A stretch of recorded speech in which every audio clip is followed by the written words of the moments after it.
Chapter 328. Yi Qingwu's current cultivation had already reached the second level of the Marquis stage and was about to break through to the third level. This kick came with her surging anger. Of course, it was majestic and extremely savage. Xiao Yan's cultivation was slightly lower and was clearly frightened by this sharp kick. He stood there dumbfounded.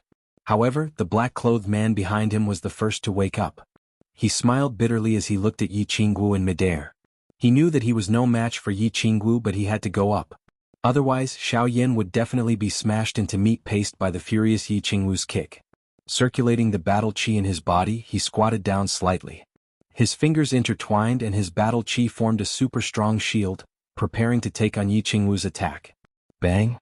The battle qi energy collided with a muffled sound. Soon after, a powerful shock wave erupted. Yi Qingwu did a backflip in midair and landed firmly on the ground.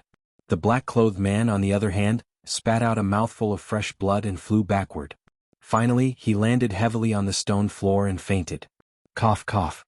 Xiao Yan was also hit by the shock wave from the explosion and took a few steps back. Only then did he barely avoid falling. He felt a tightness in his chest and a mouthful of fresh blood surged up his throat. Forcefully suppressing it, Xiao Yan looked at Yi Qingwu with an ashen face and angrily roared, "Yi Qingwu, you are trying to kill me.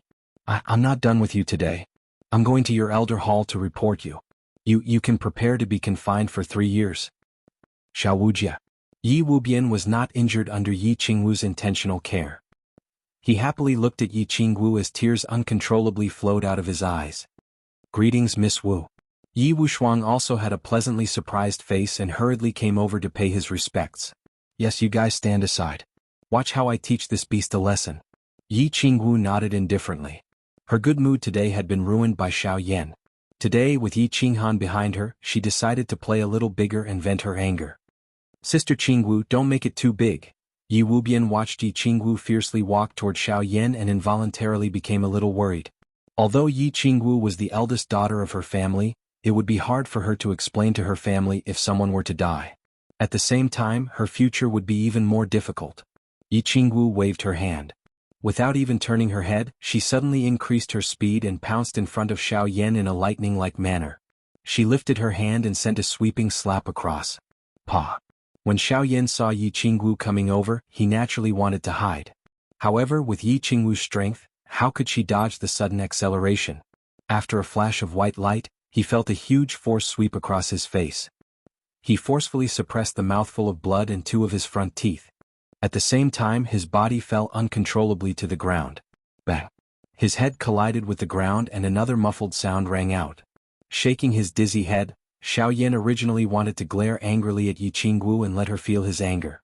He didn't expect to see a snow-white and seductive long thigh. However, just as he was about to take a closer look at this beautiful thigh, he discovered that this thigh had actually been lifted up high, and then heavily stomped down on his face. "Yi Qingwu, you stinky woman, you're finished. You actually dare to treat me like this, the Xiao clan will not let you off." Xiao Yan was stepped on by Yi Qingwu, but he didn't care about the burning pain on his face. Instead, he felt that he had received the most serious humiliation from his body to his heart. He, the young master of the Xiao clan, was stepped on by a woman on the street in front of everyone. His face was completely ruined. Even the Xiao clan's face was completely ruined. "What qualifications do you have to let me off? What qualifications does your Xiao clan have to let me off?" Yi Qingwu coldly looked at this trash-like young master. Her face revealed an extremely disgusted expression. She clapped her hands as if slapping Xiao Yan just now had dirted her hands. She didn't want to waste words with this kind of person. She withdrew her foot and coldly said, "Xiao Yan, you better listen carefully. The marriage between you and Wu Bian is cancelled. If you pester Wu Bian again in the future, I will beat you up every time I hear about it. If you make me angry, I will make your Xiao clan scram out of Tsang City." Yi Qingwu withdrew her foot. Xiao Yan hurriedly climbed up and wiped the footprint and blood on his face. Hearing Yi Qingwu's tyrannical announcement, his head was dizzy from anger. Bending his waist, he pointed at Yi Qingwu with a trembling finger and angrily said, "Yi Qingwu, you stinky whore, who do you think you are? You think you can do whatever you want just because your grandfather is the Grand Elder? You think you can represent the Elder Hall of the Yi clan? You think we can cancel the marriage just because you say so? Do you think you can make our Xiao clan disappear from Tsang City? You are a woman who rides thousands of people. You are finished. Do you know that? You have gone too far." Do you want to die? This was the first time Yi Qingwu was cursed with such dirty words. Her voice became colder and colder. The killing intent in her eyes suddenly rose as she coldly said. Xiao Yan spat out a mouthful of blood. Today he had completely lost his face. In the past, he relied on his identity as the young master of the Xiao clan and Yi Jian's nephew to be considered a respected young master in Song City. Now that he felt Yi Qingwu's killing intent, he not only didn't cower, but instead roared even more crazily. What's wrong? I'm right. You are a whore. Come kill me. I want to see if you have the guts, whore. Yi Qingwu couldn't bear it anymore. She was so angry that her whole body trembled. Her battle chi surged. She raised her hand high and was about to slap Xiao Yan to death. Brother? Xiao Wujia, she is angry. I am afraid she is going to kill someone. What should we do? At the corner, Yi Qingyu and Yi Qinghan were originally watching a good show, admiring Yi Qingwu's domineering aura. Unexpectedly, the situation had developed a little too much. Yi Qingyu worriedly looked at Yi Qinghan and said, So be it. This kind of trash, if it was me, I would have slapped him to death. When Xiao Yan first scolded Yi Qingwu, Yi Qinghan's killing intent was aroused. However, he knew that Yi Qingwu was angry. It was better to let her vent her anger. He would deal with the aftermath for her. Otherwise, if Yi Qingwu didn't vent her anger, she would feel uncomfortable for a period of time. Xiao Wujia is going to attack. When Yi Qingyu saw Yi Qingwu raise her hand, her killing intent soared. She hurriedly turned her face away in fear and hugged Yi Qinghan tightly. She couldn't bear to continue watching. Yi Qinghan was used to killing. Naturally, he didn't feel the slightest bit uncomfortable with such a small scene. Just as he was thinking about how to deal with the aftermath, he saw 3 people rushing over from afar. After being stunned for a moment, the corner of his mouth immediately turned cold. He smiled evilly. It's fine. Someone is here to save the scene. Hee, things are getting more and more interesting. It wasn't that Yi Qingwu had never killed before. In the residence battle, she had killed the Demon Clan and the Brute Clan. However, she had never killed anyone from the House of Ares. At this moment, she was burning with anger. In addition, with Yi Qinghan behind her, she had no more worries. She raised her palm and was about to slap down. Bang! However, a person pounced over from behind Xiao Yan in a lightning-like manner. He directly bypassed Xiao Yan and met her with a palm. The strength of their battle chi seemed to be about the same. Neither of them hurt the other. Instead, both of them took a few steps back. Yi Qingwu steadied herself and glared at the person who came. Originally, she thought that it was an expert from the Xiao clan. She didn't expect it to be someone from the Yi clan. Moreover, it was someone she didn't like. She coldly snorted and angrily said, Yi Qinghuang, what do you mean? That's right. The person who came was Yi Qinghuang, who had just returned to the Yi clan castle not long ago. After living in a small city for a few years, Yi Qinghuang's elegance was still the same. It was just that his expression was much calmer. He pulled Xiao Yan behind him and faced Yi Qingwu's questioning. He faintly said, Miss Wu, I still want to ask you. Under such a bright day, you actually want to kill someone in public? Even if my cousin is guilty, he is under the jurisdiction of the Tsang City's law department. Miss Wu, it's not your turn to torture him, right? Chapter 329. Cousin brother, you have to seek justice for me. This woman slapped me, stepped on my face, and now she wants to kill me. She even said that she represents the Elder Hall to dissolve the marriage between me and Wu Bian. She also said that she wants the Xiao clan to get out of Tsang City.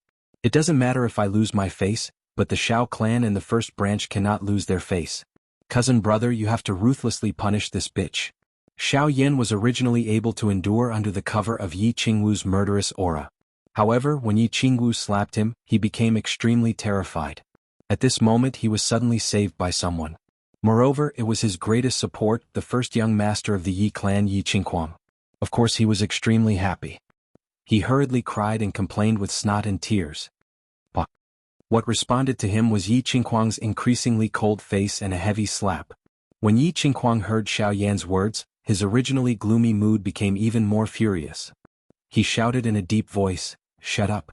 Haven't you lost enough face? Swoosh. Another 2 figures quickly rushed over from behind. They were the second young master of the Yi clan, Yi Qingxian, and an emperor from the first branch. Seeing that the situation had become so tense, Yi Qingxian did not dare to say anything more. He pulled Xiao Yan to the side. Miss Wu, shouldn't you give me an explanation? Yi Qinghuang helplessly sighed. This matter concerned the reputation of the Xiao clan and the first branch. He had to step forward. Moreover, his strength had soared and he had returned to the Yi clan castle. A few days ago he went to the back mountain to see Yi Jian and discovered that Yi Jian was about to break through to the Saint Realm. Coincidentally, he also wanted to use this matter to restore the reputation of the first branch. He wanted to let the people of Tsang City see that although the first branch had declined, they were not someone that everyone could trample on. Yi Qinghuang, this has nothing to do with you. Are you going to stand up for him? Yi Qingwu hated Yi Qinghuang to begin with. Back in the Warbeast Academy, she had only helped Yi Qinghan suppress Yi Qinghuang once. Now that she heard Yi Qinghuang's unfriendly tone, of course she didn't have a good expression. She said angrily, "Humph. Anyone can kill trash like Xiao Yan. If you step forward today I will let him off. If Sister Boundless marries this kind of person, her life will be ruined. So let's call off this engagement today. In the future, if he doesn't provoke me or Boundless World, I'll spare his worthless life." Anyone can be killed? Forget about the marriage just like that? Ah. Yi Qinghuang didn't get angry after hearing Yi Qingwu's scolding. Instead, he laughed wildly and said coldly, "Yi Qingwu, who do you think you are? Do you think you can kill him just because you say so? Do you think that Tsang City's Ministry of Justice is just a decoration? Do you think the clan torture hall exists in name only? How arrogant. Spare his worthless life? Do you think you're a god-level expert? That you can ignore some laws? Forget about the marriage just like that? Since when can you, Yi Qingwu, represent the clan elder hall? Today I'm going to fight with you. Even if we go to the torture hall or the elder hall, I will still dare to question your grandfather face to face. Who gave you the courage to treat human lives as worthless? Treat the laws of Tsang City as worthless? Treat the rules of the clan as nothing? Are you going to rely on your grandfather's prestige to cover the sky with one hand in the Yi family? Or is your grandfather preparing to betray the Yi family and establish his own family? Why don't you kill me as well? It's just the right time to silence me. Do it. Yi Qinghuang had been exiled from a small city by the border for 6 years, but his mind had become extremely mature. After thinking for a while, he caught the mistake in Yi Qingwu's words and magnified it infinitely. His questioning was reasonable and righteous, directly raising a small matter to the level of Yi Qingyu preparing to betray the Yi family.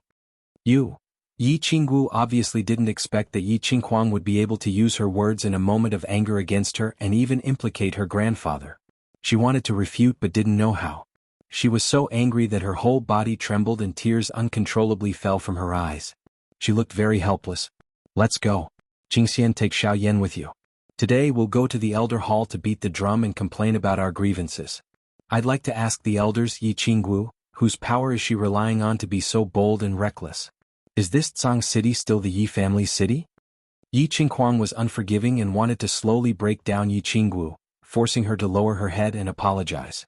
Clap, clap, clap. At this time, 3 loud claps sounded out from behind Yi Qingwu, dispelling the tense atmosphere. At the same time, a cold voice caused Yi Qinghuang, who was just about to turn around and leave, to stop in his tracks. "There's no need to ask. I'll tell you whose power Yi Qingwu is relying on. She's relying on my Yi Qinghan's power." Yi Qinghan originally didn't want to bully the weak. Therefore he didn't do anything even though Xiao Yan had angered him. After all, his status was different now. There was no meaning in bullying such a small character. It wasn't until Yi Qinghuang appeared that he became a little interested, but he didn't leave immediately. Instead, he wanted to carefully observe how Yi Qinghuang had changed in the past 6 years. Know yourself and know your enemy, and you'll never be defeated. With one observation, he had a whole new level of respect for Yi Qinghuang. Back then, he had crippled Yi Qinghuang's cultivation, but now he had really reached the level of a marquis. Furthermore, he didn't have the arrogance of the past, and his mind had become extremely mature. Look, he made his woman cry from anger with just a few words. Since his woman was being bullied, it wouldn't make sense if he didn't stand up for her. Therefore, he didn't hesitate and directly walked out with Yi Qingyu. "Yi Qinghan? I was wondering why Yi Qingwu was so arrogant? So it's because of your young clan leader's power. Young clan leader, you're so impressive, using your power to oppress others and bully the weak. The Yi family's reputation is growing in your hands." When Yi Qinghuang saw Yi Qinghan's expression gradually turn grim, he had a bone-deep hatred for Yi Qinghan. It was just that, in the past 6 years he had learned to endure and forcefully suppress the hatred in his heart. He continued to latch onto Yi Qingwu's mistakes, as well as Yi Qinghan's even more idiotic declarations the moment he came out. He was prepared to humiliate Yi Qinghan just like how he had interrogated Yi Qingwu just now. He wanted to make Yi Qinghan lower his head in front of him so that he could first get back some interest. He had always thought that Yi Qinghan had only gotten lucky and summoned a holy beast. Then he had gotten lucky and obtained a body fusion battle technique. That was how he had gotten to where he was today.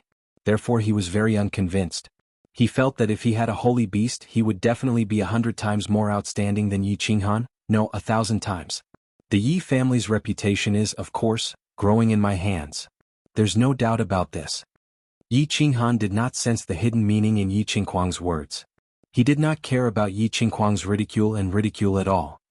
He nodded and replied in a serious tone. Of course he was not putting on an act about this. He had indeed earned a lot of face for the Yi family in the prefecture battle, in the god-slaying mountain, and in the barbarian city. He pulled Yi Qingwu over with one hand, gently wiped away the tears at the corner of her eyes, and then handed her over to Yi Qingyu to comfort. He then turned his head and looked at Yi Qinghuang and Yi Qingxian mockingly and said coldly, "Since you said that I'm the young clan leader, why didn't you kneel down and salute me when you saw me?" According to the 5th and 8th rules of the clan, the status of the young clan leader is second only to the supreme elder of the clan. Except for the elders, all the disciples of the clan must kneel down and salute you when they meet. Since you and Yi Qingxian are not the elders of the clan and have not made any contributions to the clan, why didn't you kneel down when you saw me? Could it be that you two are ready to betray the clan? Chapter 330. Yi Qinghan's words reminded everyone that Article 58 of the Yi family's rules did state it clearly.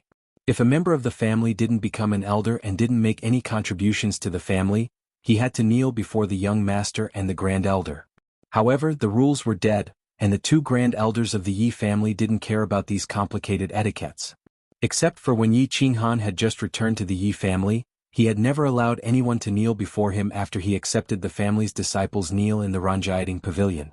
Unexpectedly, Yi Qinghan didn't respond to Yi Qinghuang's taunts and ridicule. Instead, he didn't play by the rules and suddenly emphasized his identity as the young master according to Yi Qinghuang's words. This was obviously a show of strength to Yi Qinghuang first, and it was an impeccable and unavoidable show of strength. "Greetings, young master." Yi Wuxuang looked at Yi Qinghan, who was standing calmly and dignified without being angry, and a trace of admiration flashed through his eyes. He immediately pulled Yi Wubian and was about to kneel before Yi Qinghan. No need. As soon as they bent their knees, Yi Qinghan waved his left hand and released a trace of battle aura to support their bodies. He smiled at them and then turned to look at Yi Qinghuang and Yi Qingxian. He said again, "What?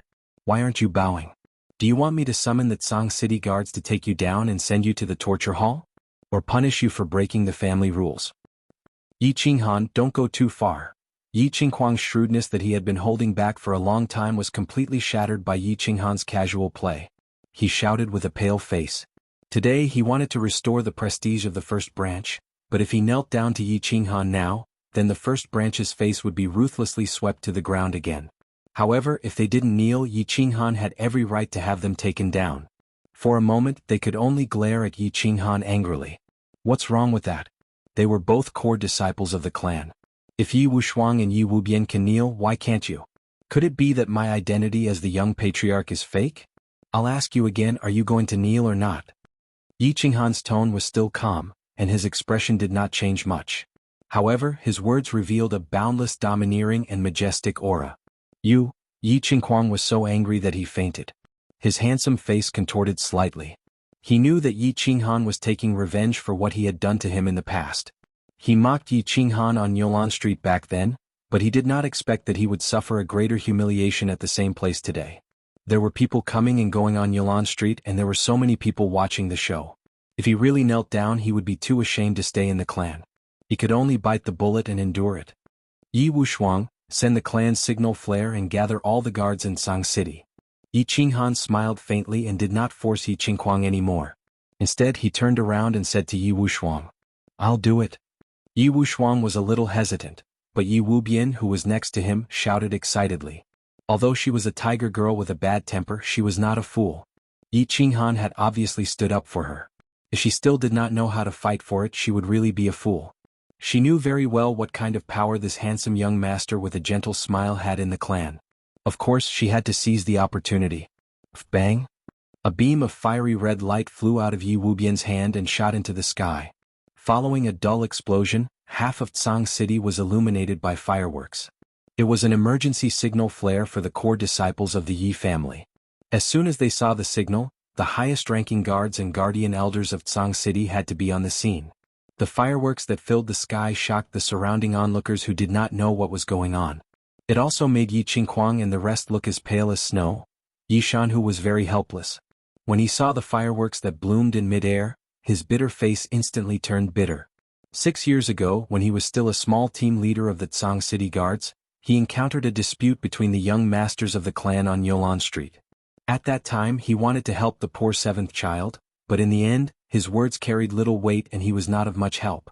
Instead he was reprimanded by Yi Rong. 6 years had passed and he had become a team leader from a small team leader. His strength had also soared to the first level of the Duke realm. However, there was another dispute between the young masters of the clan on Yolan Street. As early as when Yi Qingwu flipped out, he had already received the news. However, he did not come over. Instead, he brought some people and hid at the side, quietly observing the situation. He understood that this kind of dispute between the young masters and the young mistress was not something he could intervene in. If he did not handle it well, he might offend both sides and become the punching bag in the end. However, now that the emergency signal flare had been sent, he had no choice but to go. Helpless, he could only put on a long face and wave his hand. He led a large group of people hidden behind him and rushed forward. Yi Shanhu greets young master, Miss Wu, Miss Yu, Master Child Kuang and young Master Xian. This subordinate greets young master, Miss Wu, Miss Yu, Master Child Kuang and young Master Xian. A large group of people, all armed with blades and armor, rushed forward in an imposing manner. Then they knelt on one knee in front of Yi Qinghan and the rest and shouted in unison. Their orderly footwork and cold expressions all displayed the toughness of the Yi family's high-level guards. Rise. Yi Qinghan had long known of the existence of Yi Shanhu and the rest. Nonsense. If the Tsang City Guards did not receive the news after such a commotion, then they would be freeloading. Young master, may I know why you have summoned us? Yi Shanhu looked at the young man standing calmly in front of him. A complicated feeling flashed across his eyes. This young man had left a deep impression on him. Back then he was isolated and helpless, bullied and humiliated. Today he stood there proudly, accepting the worship of the crowd. Life was unpredictable. Tsang City Guards, listen up. Yi Qinghuang and Yi Qingxian have violated the clan rules. Xiao Yan has insulted Miss Wu. As the young master, I order you to arrest all of them and bring them to the clan's punishment hall. Yi Qinghan seemed to want to play big today, so he didn't waste his breath and directly faced Yi Shanhu coldly and shouted in a deep voice. It was just that, the moment this order was given, everyone was shocked.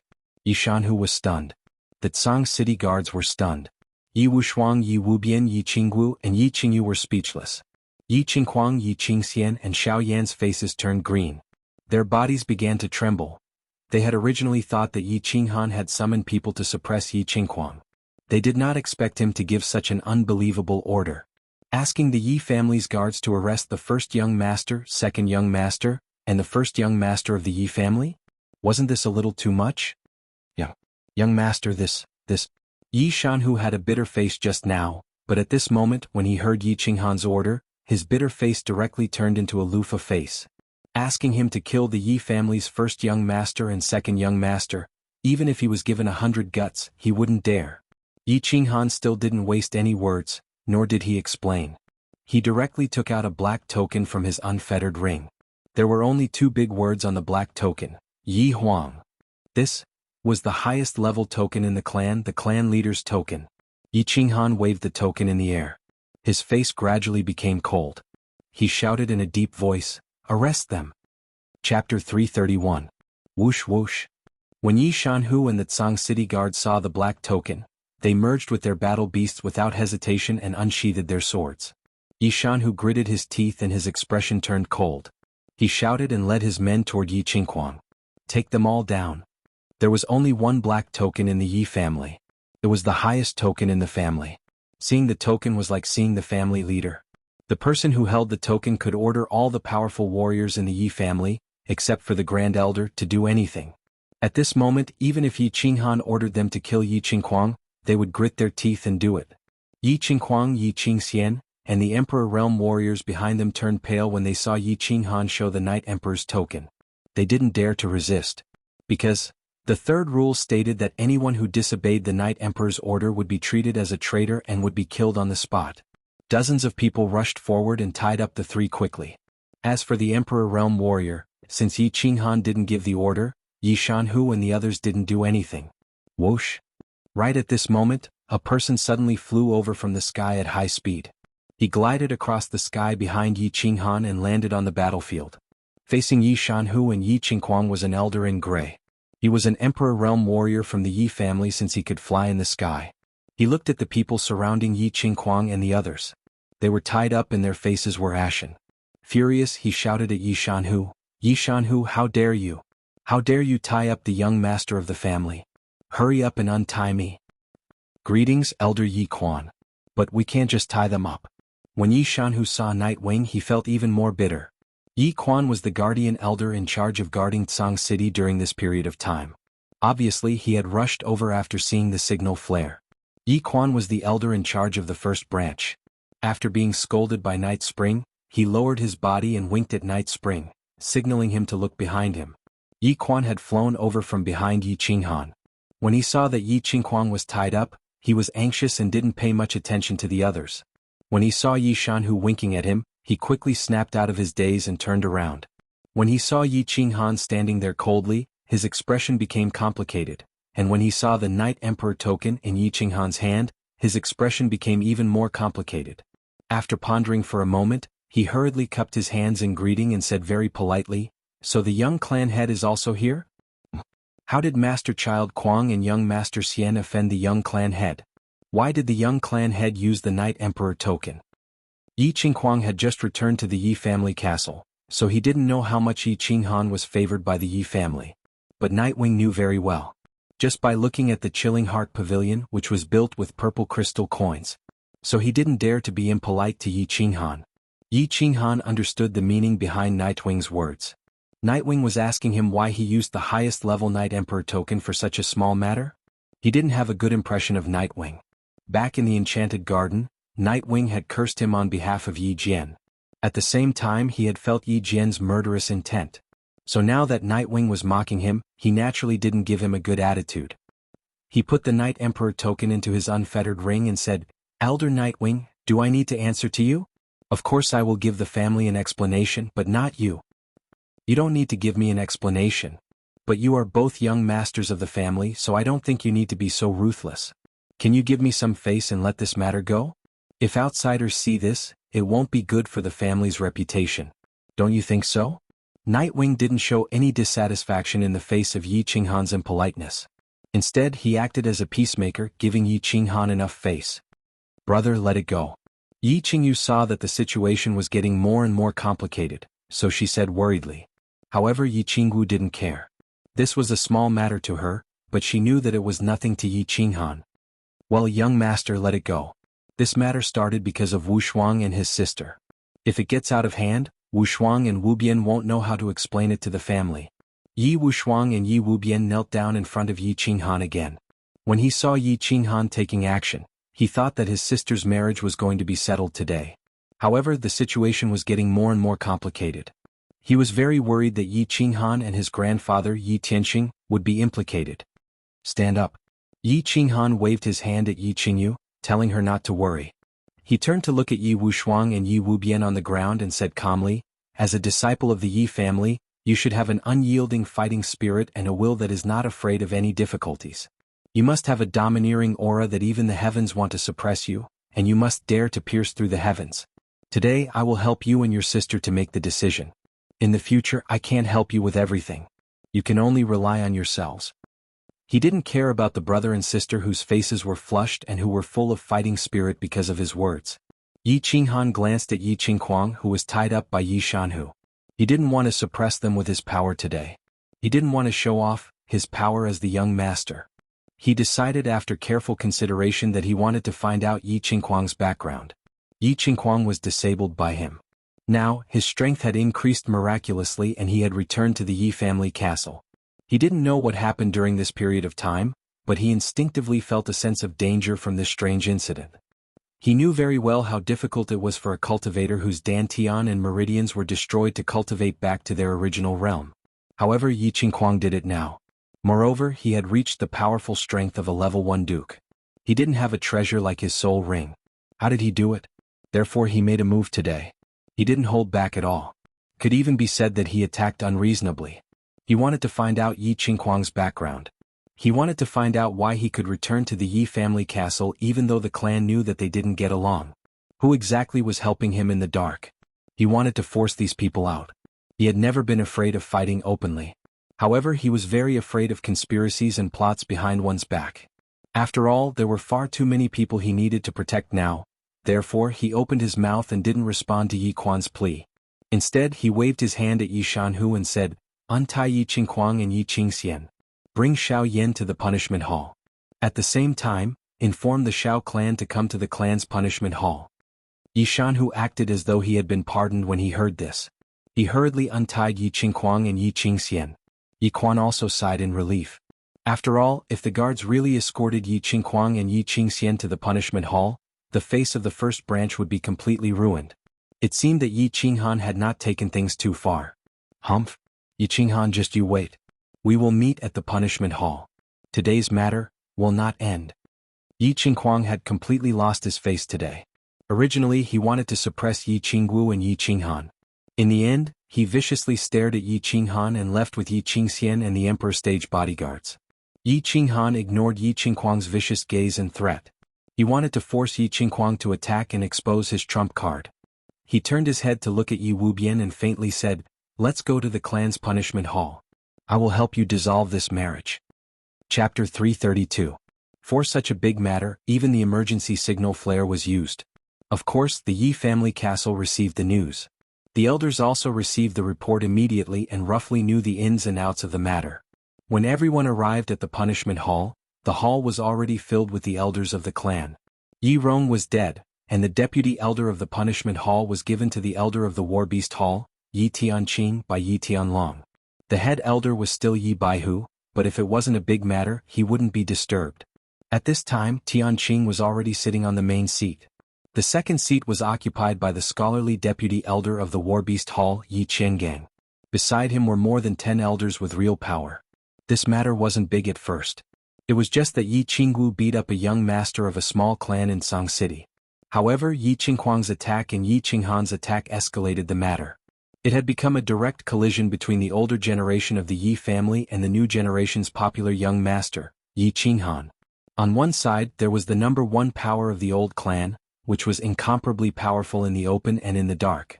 Moreover, Yi Jian was about to come out of his closed-door training and it was very likely that he would rise again. On the other side there was a new power.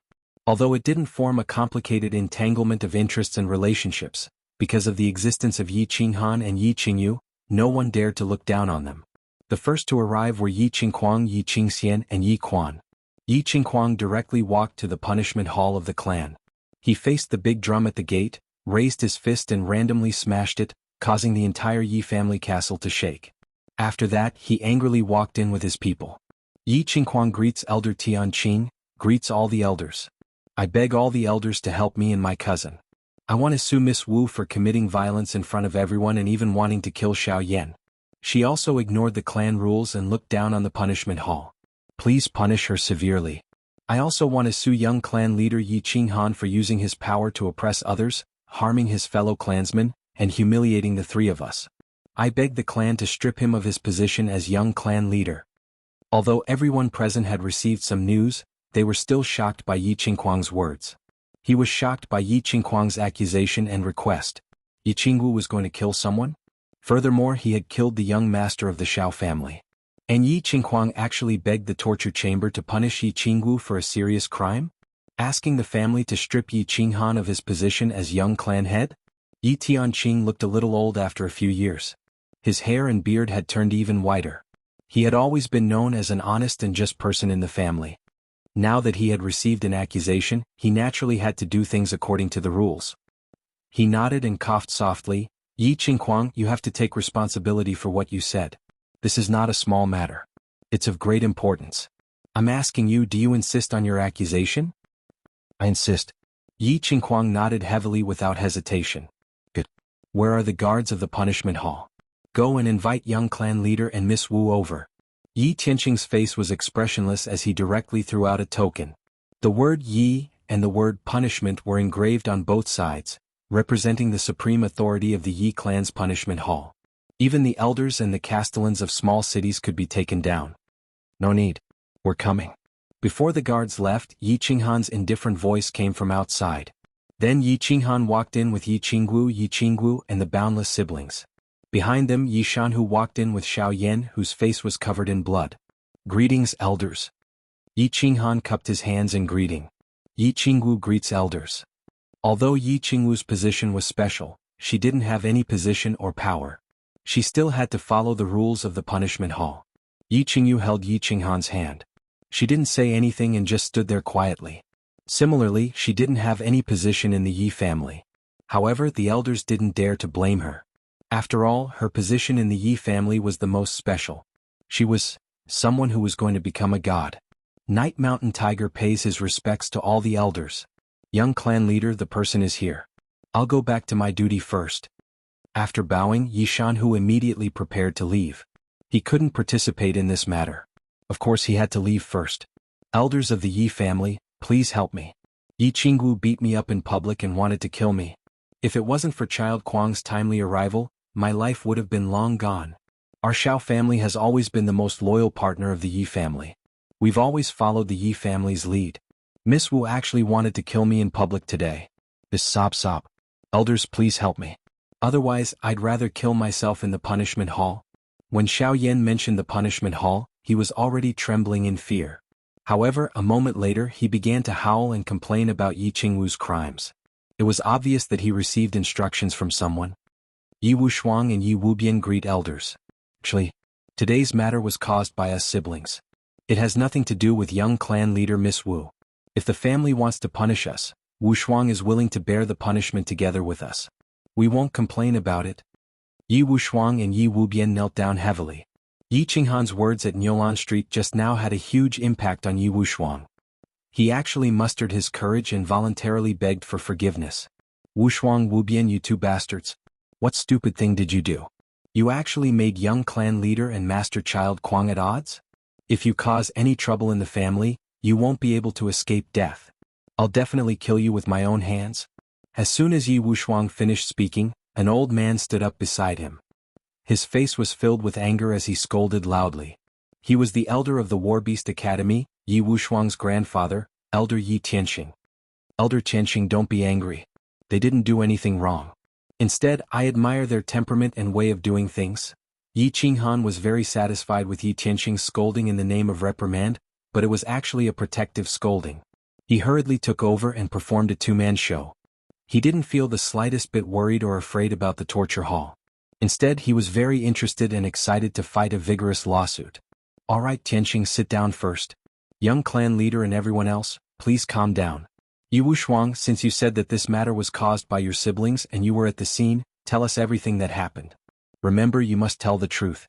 Otherwise, I'll punish you for lying. Tianqing spoke. He knew that Yi Tianqing and Yi Qinghan were performing a two-man show.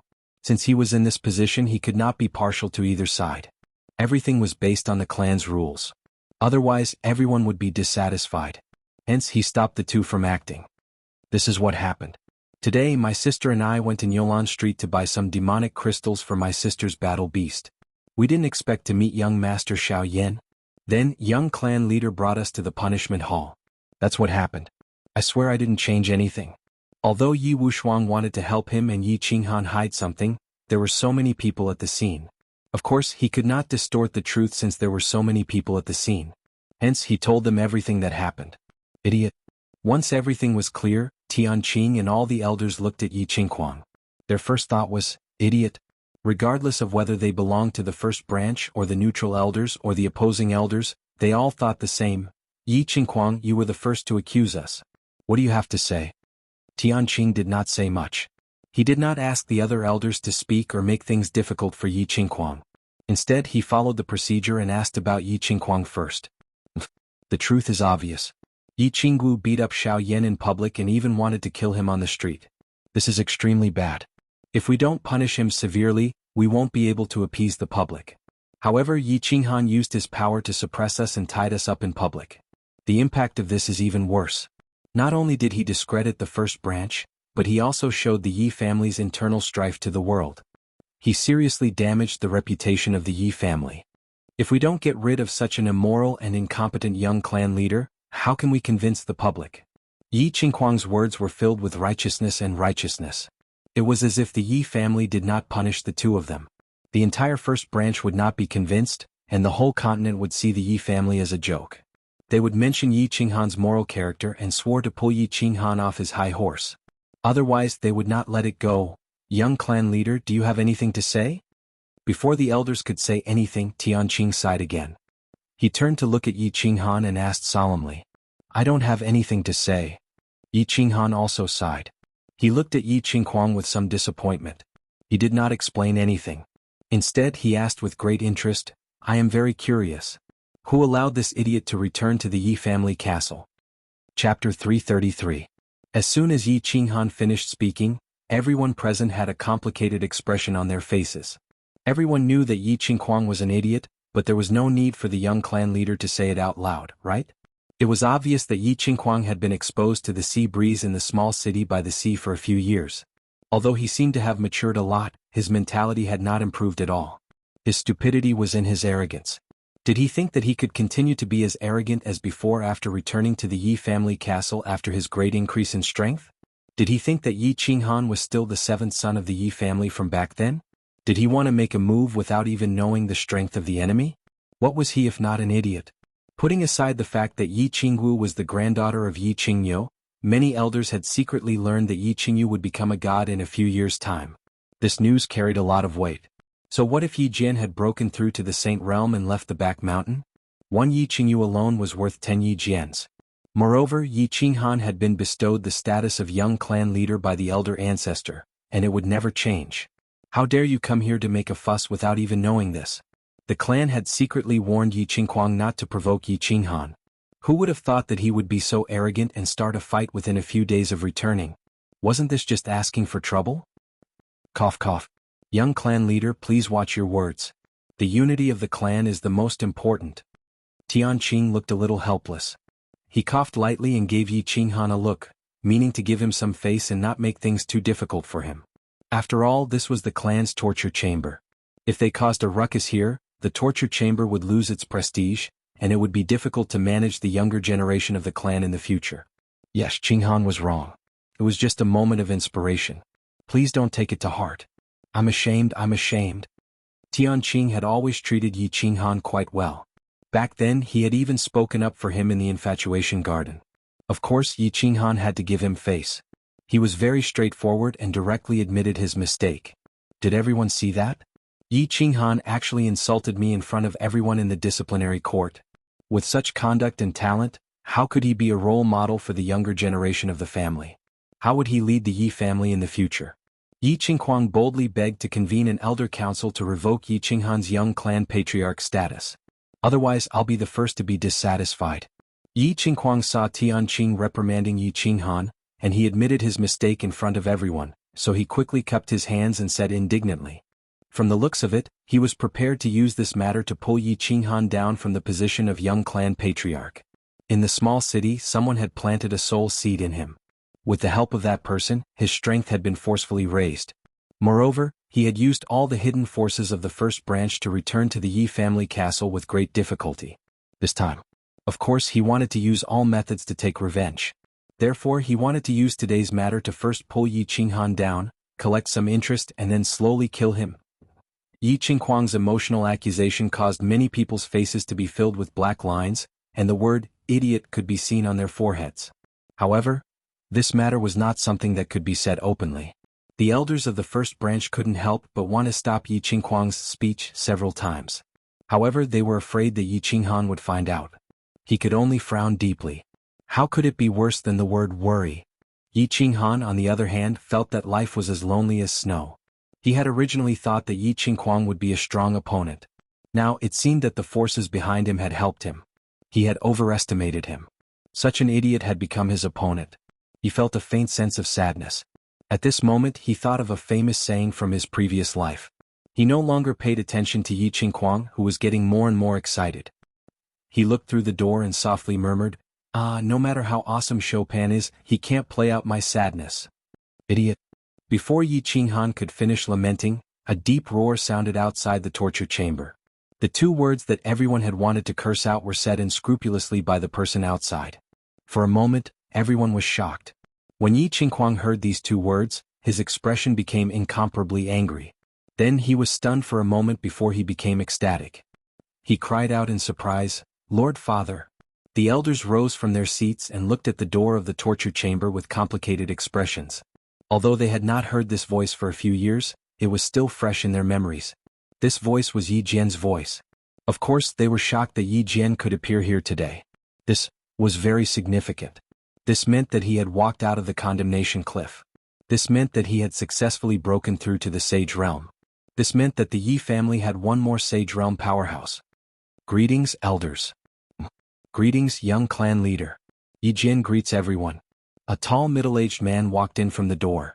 His expression was calm and his steps were steady. He had the temperament of an expert. 6 years of imprisonment did not change Yi Jian's appearance much. It was just that his face was a little pale. It was probably because he had not been able to see the sun for many years at the condemnation cliff. Big brother. You finally succeeded? Congratulations, big brother. You have finally taken this step. Pass down my order, prepare a celebratory feast. The first person to speak was the silent Yi Chang. He had seen Yi Jian some time ago and knew that he was only one step away from the Sage Realm. He did not expect him to achieve it so quickly. Congratulations, congratulations. The family has gained another Sage Realm powerhouse. We do need to celebrate. Yi Jian, I guess it won't be long before you become the third supreme elder of the Yi family. Tianqing also smiled. No matter what mistakes Yi Jian had made, it was the Yi family's blessing that he could enter the Sage Realm. Great news, great news. For a moment, all the elders left their seats and congratulated Yi Jian. Yi Qinghan squinted his eyes when he saw Yi Jian. He was secretly shocked, but he did not show it on his face. When he saw Yi Jian come in, he did not say anything. Instead, he politely addressed him as young master. Although Yi Jian was his enemy, it was still a great thing for the Yi family that he had broken through to the Sage Realm. Therefore, he sincerely cupped his hands and said, "Congratulations, first uncle, on breaking through to the Sage Realm." "Yi, you are too polite. I just broke through by luck. If you work hard, this day will come sooner or later. Third brother, you have to work harder and take the last step. Celebratory feast. I think we should skip it. I am focusing on Dao now. Everything else is just dust." Yi Jian was praised and flattered by everyone, but his expression did not change at all. He still looked calm and gentle, like a master who had achieved Dao. "Father, father. You have to help me. Yi Qinghan Yi Qinghuang was like a king. Yi Jian had returned with great power. His expression immediately became extremely excited. After Yi Jian and the other elders finished exchanging greetings, he hurriedly interjected. He wanted to use the momentum of Yi Jian's return to settle this matter completely. Slap. The response was a loud slap. Yi Jian's expression did not change. He directly sealed Yi Qinghuang's mouth with a slap. Then he gently retracted his hand and turned to look at Yi Qinghan and said, "Young master, Qinghuang has been spoiled by me. Don't mind him. Yi Quan, why don't you take this idiot back? Haven't you embarrassed yourself enough?" Chapter 334. Yi Jian's resounding slap stunned everyone. Yi Qinghuang and Yi Qingxian were also stunned. Only when Yi Quan pulled Yi Qinghuang and Xiao Yan out of the punishment hall did everyone wake up. Their expressions were complicated as they quietly pondered. What was Yi Jian doing? First uncle, there is no need to be like this. Qinghan is also at fault in this matter. Yi Qinghan smiled as he spoke. However, his eyes once again narrowed. He felt a trace of danger. It seemed that Yi Jian's strength had not only improved greatly during these few years at the Sin Cliff, but he had also broken through the Saint Realm and become a top expert on the continent. Moreover, his mind had become even more ruthless. It had become extremely dangerous. A hypocrite was often more difficult to deal with than a real villain. Yi Jian's strength had improved greatly and he should have been in high spirits. However, he was as calm as water. It was likely that he was aware of the dispute between him and Yi Qinghuang today. However, he did not take advantage of the situation to fly into a rage. Instead, he acted as though he was admitting defeat to Yi Qinghan and indirectly lowering his head. Yi Qinghan did not believe that Yi Jian would truly forget the hatred between the two of them and focus on the Tao. Therefore, he instinctively felt that Yi Jian was extremely dangerous today. Yi Jian naturally understood the entire situation. Last night, he had successfully broken through the final step and entered the Saint Realm. In the morning he went to the back of the mountain to apologize. Yi Tianlong was very pleased and encouraged him to come back and rest first. He would reward him later. He returned to the courtyard of the West Garden that he had not seen for 6 years and met his 9 concubines. After 6 years of hunger and thirst, he had wanted to engage in group battles and drink morning tea together. Unexpectedly, he once again received a message from his subordinates. Yi Qinghuang and Yi Qingxian went to the punishment hall to beat the drum and complain about their grievances. He did not come directly. Instead, he got someone to inquire about the entire matter before hurrying over. Although he was puzzled by the sudden increase in Yi Qinghuang's strength, he was very pleased. However, when he heard Yi Qinghuang's angry screams from afar in the torture chamber, he was extremely disappointed. They were all disciples who had fought hard, so why was the gap between them so big? Could it be that Yi Dao's gun could turn? After slapping his 2 idiotic sons in the face, Yi Jian smiled as he sized up the young man in front of him, who was so fierce that even he was jealous of him. The position of young clan head, which he had struggled for his entire life to no avail, was easily taken by this youth who had been regarded as trash by the clan back then, and it would never change? Young clan leader, why don't you give me some face today? I will go back and teach your 2 useless brothers a lesson. Yi Jian said gently. His face was filled with a kind smile, just like an amiable elder. His words were very artistic. Not only did he give Yi Qinghan a lot of face, but he also mentioned Yi Qinghan as his elder brother. He was implying that they were a family, so there was no need to be so extreme. As soon as Yi Jian opened his mouth, everyone looked at Yi Qinghan. After all, if Yi Qinghan wanted to make a scene, he could make a scene at the back of the mountain. Then Yi Qinghuang might have to go to the border town to enjoy the sea breeze again. Uncle, you must be joking. It's not a big deal. I was just fooling around with my 2 elder brothers. Yi Qinghan's eyes narrowed even more, and his face was full of smiles. He looked like a harmless and amiable youth. Well, that's good. Everyone, if you have time, come to my garden for a drink. I'll go back first. Yi Jian nodded his head in satisfaction. He nodded at the crowd and prepared to leave. Wait. At this time Yi Qinghan spoke again, and the relaxed atmosphere became tense again. Young clan leader, do you have any other instructions? Yi Jian stopped and asked respectfully without any change in his expression. He knew the rules very well. Although he had reached the sage realm, as long as he was not given the position of Grand Elder, Yi Qinghan's position would always be higher than his. Cough. Cough. At this time Yi Chang and Tianqing pretended to cough at the same time. Both of them gave Yi Qinghan a look. Their meaning was obvious. Since things had reached this stage, it was already very satisfactory. Little ancestor, can you stop fooling around? Well, there's one more thing. I want to ask for Uncle's opinion. Yi Qinghan acted as if he did not see the look in their eyes.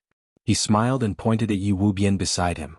He said, I want to ask the Elder Hall to hold a meeting to cancel the marriage between Yi Wubian and Xiao Yan. Xiao Yan's character is not very good. It's a pity that Wubian married him. Moreover, Xiao Yan is your nephew after all. I want to say hello to you. I don't mean to target you, but... Yes. Yi Jian nodded and waved his hand to stop Yi Qinghan's explanation. Instead, he said in a serious manner, Young clan leader need not explain. I understand. There's no need to hold a meeting at the Elder Hall. This marriage is over. I will go and say hello to the Xiao clan. It's a small matter. If there's such a matter in the future, there's no need to make a fuss at the Elder Hall. You can just tell me. We are all family. There's nothing that can't be explained, right? Thank you, first uncle, for your help. Wubian, are you not going to thank me? Yi Qinghan laughed. The meaning in his eyes became even denser as he turned his head and spoke to Yi Wubian. Yi Wubian was still standing there in a daze. He didn't dare to believe that the marriage that he had been vexed over for a few years was cancelled just because of a few words from Yi Qinghan and Yi Jian. Yi Wushuang, who was beside him, woke up quickly. He hurriedly pulled Yi Wubian to kneel down and kowtow. Thank you, Elder Yi Jian, for your help. Wushuang and I will be forever grateful to you. Thank you, young clan leader. Yes, I won't say anything else. Yi Jian smiled warmly. He turned around and left. His footwork was still firm and powerful. His back view was very tall. The matter was over. The lawsuit, which was supposed to be a spectacular one, was easily resolved with a slap and a few words from Yi Jian after he appeared. There was no more drama to watch. All the elders left. Yi Qinghan didn't stay. After some polite greetings, he left with Yi Qingwu and Yi Qingyu. After returning to the Cold Heart Pavilion, Yi Qinghan asked Yi Qingwu and Yi Qingyu to rest. After all, the two of them were very tired. He sat alone in the hall and looked at the rows of scenic trees outside the door in silence. Today's matter made him understand some things. However, it also gave rise to more doubts. It made him understand some hidden dangers. However, he discovered that even more dangers were quietly approaching. Young clan leader. At this moment, Cui Hua walked in with a few people. It was Yi Tianxing and Yi Wushuang. It wasn't that Yi Tianxing didn't want to cancel the marriage. It was that he didn't have the ability to do so. Today Yi Qinghan had helped them greatly. It wasn't appropriate to say it in person just now. Now he had to pay a visit to thank him. Young clan leader, you have to be careful of Yi Jian. He's very dangerous. They expressed their gratitude, politeness, and small talk. Yi Tianxing left a message and left with his people. Yi Qinghan sent them off. Then he looked at the scenic trees outside the door and pondered. There was no need for Yi Tianxing to remind him. He knew that Yi Jian was very dangerous now. Very dangerous. Yi Jian was more dangerous than any enemy he had met before. Chapter 335. Yi Jian returned to his courtyard and declined Auntie Jio's invitation to have tea with him. Instead, he went straight to the study. Yi Quan stood respectfully in the study, while Yi Qingquang and Yi Qingxian knelt on the ground with their heads lowered. They didn't say anything. It was obvious that they had been reminded by Yi Quan and had thought through some things. They were waiting for Yi Jian to reprimand them. Yi Jian didn't say anything. He sat down and waved his hand at Yi Quan, indicating for him to leave. After Nightwing left, he slowly picked up a cup of tea and slowly drank it. Understood. After a long while, Yi Jian put down the teacup and said indifferently. Yi Qingquang saw that Yi Jian had finally spoken. He breathed a sigh of relief and hurriedly said together with Yi Qingxian, I understand. I was foolish. It's good that you understand. Yi Jian smiled warmly and fixed his gaze on Yi Qingxian. Qingxian, go straight to the training room. You can come out when you reach the Duke realm. Yi Jian's smile was very gentle and his tone was very calm. However, Yi Qingxian's face instantly turned purple. He had hoped that with his father's powerful return, he could once again become the rightful second young master and wander around the 13th Street all day long. He didn't expect to be directly confined. The Duke realm. He was only a first-level marshal. This was forcing him to his death. With his cultivation speed, he probably wouldn't be able to come out in less than 10 years. 10 years? Could it be that he had to rely on masturbation to solve his physiological problems for 10 years? Father, Lord Father, can I cultivate outside? I promise to work hard. Yi Qingxian's face turned ashen when he thought about how he would have to masturbate every day for 10 years.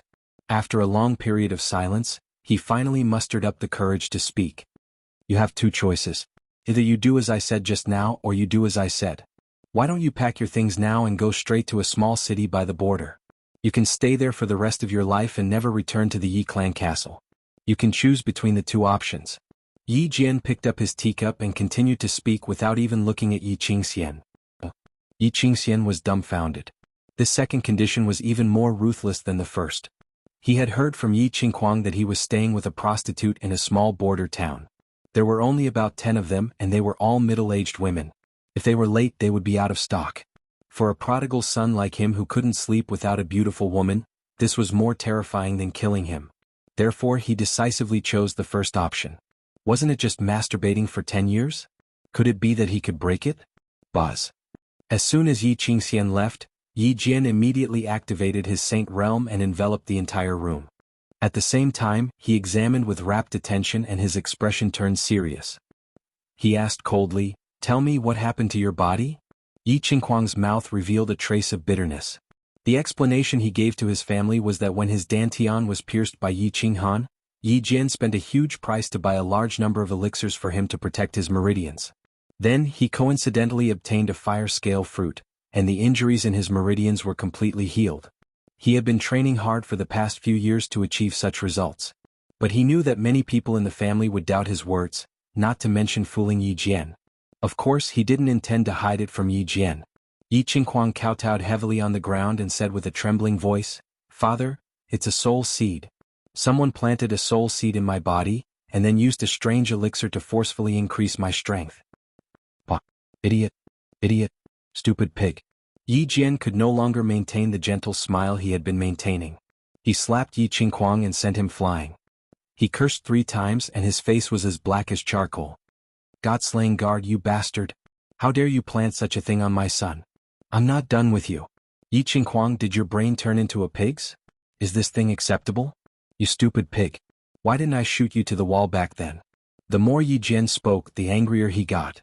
In the end, he cursed and paced back and forth in the study. As if he wasn't appeased, he raised his leg and stomped on Yi Qinghuang a few times. Father, please calm down. I was just eager for revenge. You don't know how much pain I've been in these few years. There were a few times when I wanted to just die. Yi Qinghuang could only hold his head as Yi Jian kicked him. He didn't dare to dodge and spoke with a sobbing tone. Then why don't you just die? Do you want me to fulfill your wish now? Yi Jian was even angrier when he heard that. He kicked him a few times at lightning speed and scolded, You've been in pain? I've been in more pain than you. If you hadn't done that stupid thing to Yi Qinghan back then, would I have stayed at the condemnation cliff for 6 years? After scolding for a while, Yi Jian felt that scolding like this was beneath his dignity as a father. He stopped and grabbed Yi Qinghuang with one hand. He released a trace of battle qi and started to check Yi Qinghuang's body. After a while, he heaved a sigh of relief and said with a gloomy face, God-slaying guard, at least you didn't go too far. If you used the soul elixir, Yi Qinghan, you wouldn't be able to live past 30. God-slaying guard? Isn't it Brother Chun? Yi Qinghuang murmured in pain but didn't dare to ask. Instead, he searched his body and took out an envelope. He handed it to Yi Jian and said, The person who planted the soul seed in me said to give this to you. Yi Jian hesitated for a moment before he took the envelope and tore it open. He picked up the letter inside and read it carefully. However, the more he read, the darker his face became. In the end, he grabbed the letter and smashed it on the study table. The huge energy turned the letter and the study table into dust. Wood shavings flew in the air, and the study room was shrouded by an extremely oppressive aura. In the future, you better stay here obediently. Don't provoke anyone in the family. If there's a next time, I'll kill you personally. Don't ever doubt my words. I'll do what I say. Get out. After a moment of silence, Yi Jian waved his hand weakly and got Yi Qinghuang to leave. Then, he faced the window alone with a complicated expression. He didn't move and stood there silently for a long time. Yi Jian was silent for a long time, but Yi Qinghan was silent for a while. Then he stood up and his expression became cheerful. After thinking for a long time, he still couldn't figure out why Yi Qinghuang was able to break through his constitution and increase his strength. He also couldn't figure out what kind of schemes Yi Jian would use against him and the people he wanted to protect in the future. Since he couldn't figure it out, he decided not to think about it anymore. He decided to use a domineering attitude to welcome the upcoming open spears and hidden attacks. He decided to use absolute strength to break through all the schemes. In the face of absolute strength, everything else was just fleeting clouds. He went upstairs and explained a few things to Yi Qingwu and Yi Qingyu. After that, his figure flashed and he entered the Chilling Heart Pavilion. He wanted to cultivate. He wanted to increase his strength. He wanted to let all the conspiracies go to hell. He had already refined the spirit skin. The profound mystery of spatial lock was waiting for him to understand. As long as he understood the profound mystery of spatial lock and refined the pure energy from the spirit skin in his meridians, he would be able to reach the 3rd level of the Emperor Realm. His strength at the 3rd level of the Emperor Realm would be comparable to the 1st level of the Saint Realm after merging with his battle beast. At that time, if Yi Jian wanted to play with him, he would be able to play with him without any fear. Chapter 336. After entering the carefree pavilion and exchanging a few words with Elder Lu, Yi Qinghan entered the training room and began his cultivation. Refining the spirit skin had given him a new type of knowledge regarding the profound mysteries of space. It was just that this knowledge had been completely copied. It was as if he had obtained a book that explained the profound mysteries of space in detail, but he had yet to read or understand it. What he needed to do now was to finish reading the book and understand its meaning. Then he would use the knowledge in the book to fight or assist him in battle. He sat down cross-legged and calmed his mind. He immersed his mind into the profound mysteries of space in his mind and began to carefully comprehend it. Space is everywhere. Space is the most basic substance in this world. Once I comprehend the laws of space, where in the world can I not go? Anywhere. Space is made up of invisible substances, and every substance has its own soul and other forms of life. When you sincerely communicate with it, get close to it, understand it and comprehend it, then it will get close to you, accept you and be used by you. When these substances completely accept you, You can use them to change the order of substances in a space. Then, the trajectory of space in this space will be changed, and the substances used in the space will be frozen. This will then form the profound mysteries of space. Yi Qinghan had completely grasped the general theory of the profound mysteries of space after meditating for more than 10 days. But understanding the theory didn't mean that he had completely comprehended it. It was like understanding the structure of a car didn't mean that you could build one. In between, there was a process of trial and error. After meditating for another 2 days, Yi Qinghan went out of the carefree pavilion to check out the situation outside. He accompanied Yi Qingyu for an afternoon, and then brought Yi Qingwu back into the carefree pavilion. He and Yi Qingwu entered the training room. He had brought Yi Qingwu to the carefree pavilion a few times and cultivated for a period of time. The results were very obvious. After all, the vital energy here was the divine spirit energy of the God world. It was a grade higher than the heaven and earth vital energy of the flame dragon continent. Naturally, the cultivation speed here would be faster. Now that Yi Qingwu had reached the 3rd level of the Marquis realm, Yi Qinghan was prepared to let her cultivate until she went to the Yu clan to propose marriage. Anyone with his scent could enter the carefree pavilion. Yi Qingwu had intercourse with him countless times, so there was no problem. On the other hand, Yi Qingyu had not consummated their marriage, so she could not enter. Of course, Yi Qingyu had divine crystals in her body, so she could cultivate very quickly outside. There was no need for her to come in and cultivate. Phew, the smell here is so good. I feel so comfortable all over. Yi Qingwu came to the training room again. She was very excited. The atmosphere here made her feel like her body was soaking in a hot spring. It was very enjoyable. Work hard on your cultivation, little girl. Not everyone can come to this place. The cultivation speed here is 10 times faster than outside. Yi Qinghan watched Yi Qingwu stretch, revealing the graceful curves of her body. He could not help but swallow a mouthful of saliva. This girl was becoming more and more alluring after being nourished by him. 10 times? No wonder my cultivation speed is so fast. That's right, little Han. Last time, you only told me that this was a secret treasure you obtained. You did not tell me in detail. This is a cave abode? Or a secret space? Is this place so big? Yi Qingwu became interested when she heard this. She had come to the carefree pavilion a few times, and she had always been in this training room. Every time she asked Yi Qinghan, he would only give a vague explanation. Now that Yi Qinghan had taken the initiative to talk about it, she naturally wanted to know more. Yi Qinghan's nose twitched in embarrassment. Because of Elder Lu's existence, he did not explain too much to Yi Qingwu. However, since Yi Qingwu had formally asked about it, and he had also told Yi Qingyu about Elder Lu's existence, it did not matter much if he told Yi Qingwu now. After thinking for a while, he cautiously said, "Don't tell anyone else about what I told you. Yes, don't even tell your grandfather for the time being. If it gets out, there will be a big mess." Yes.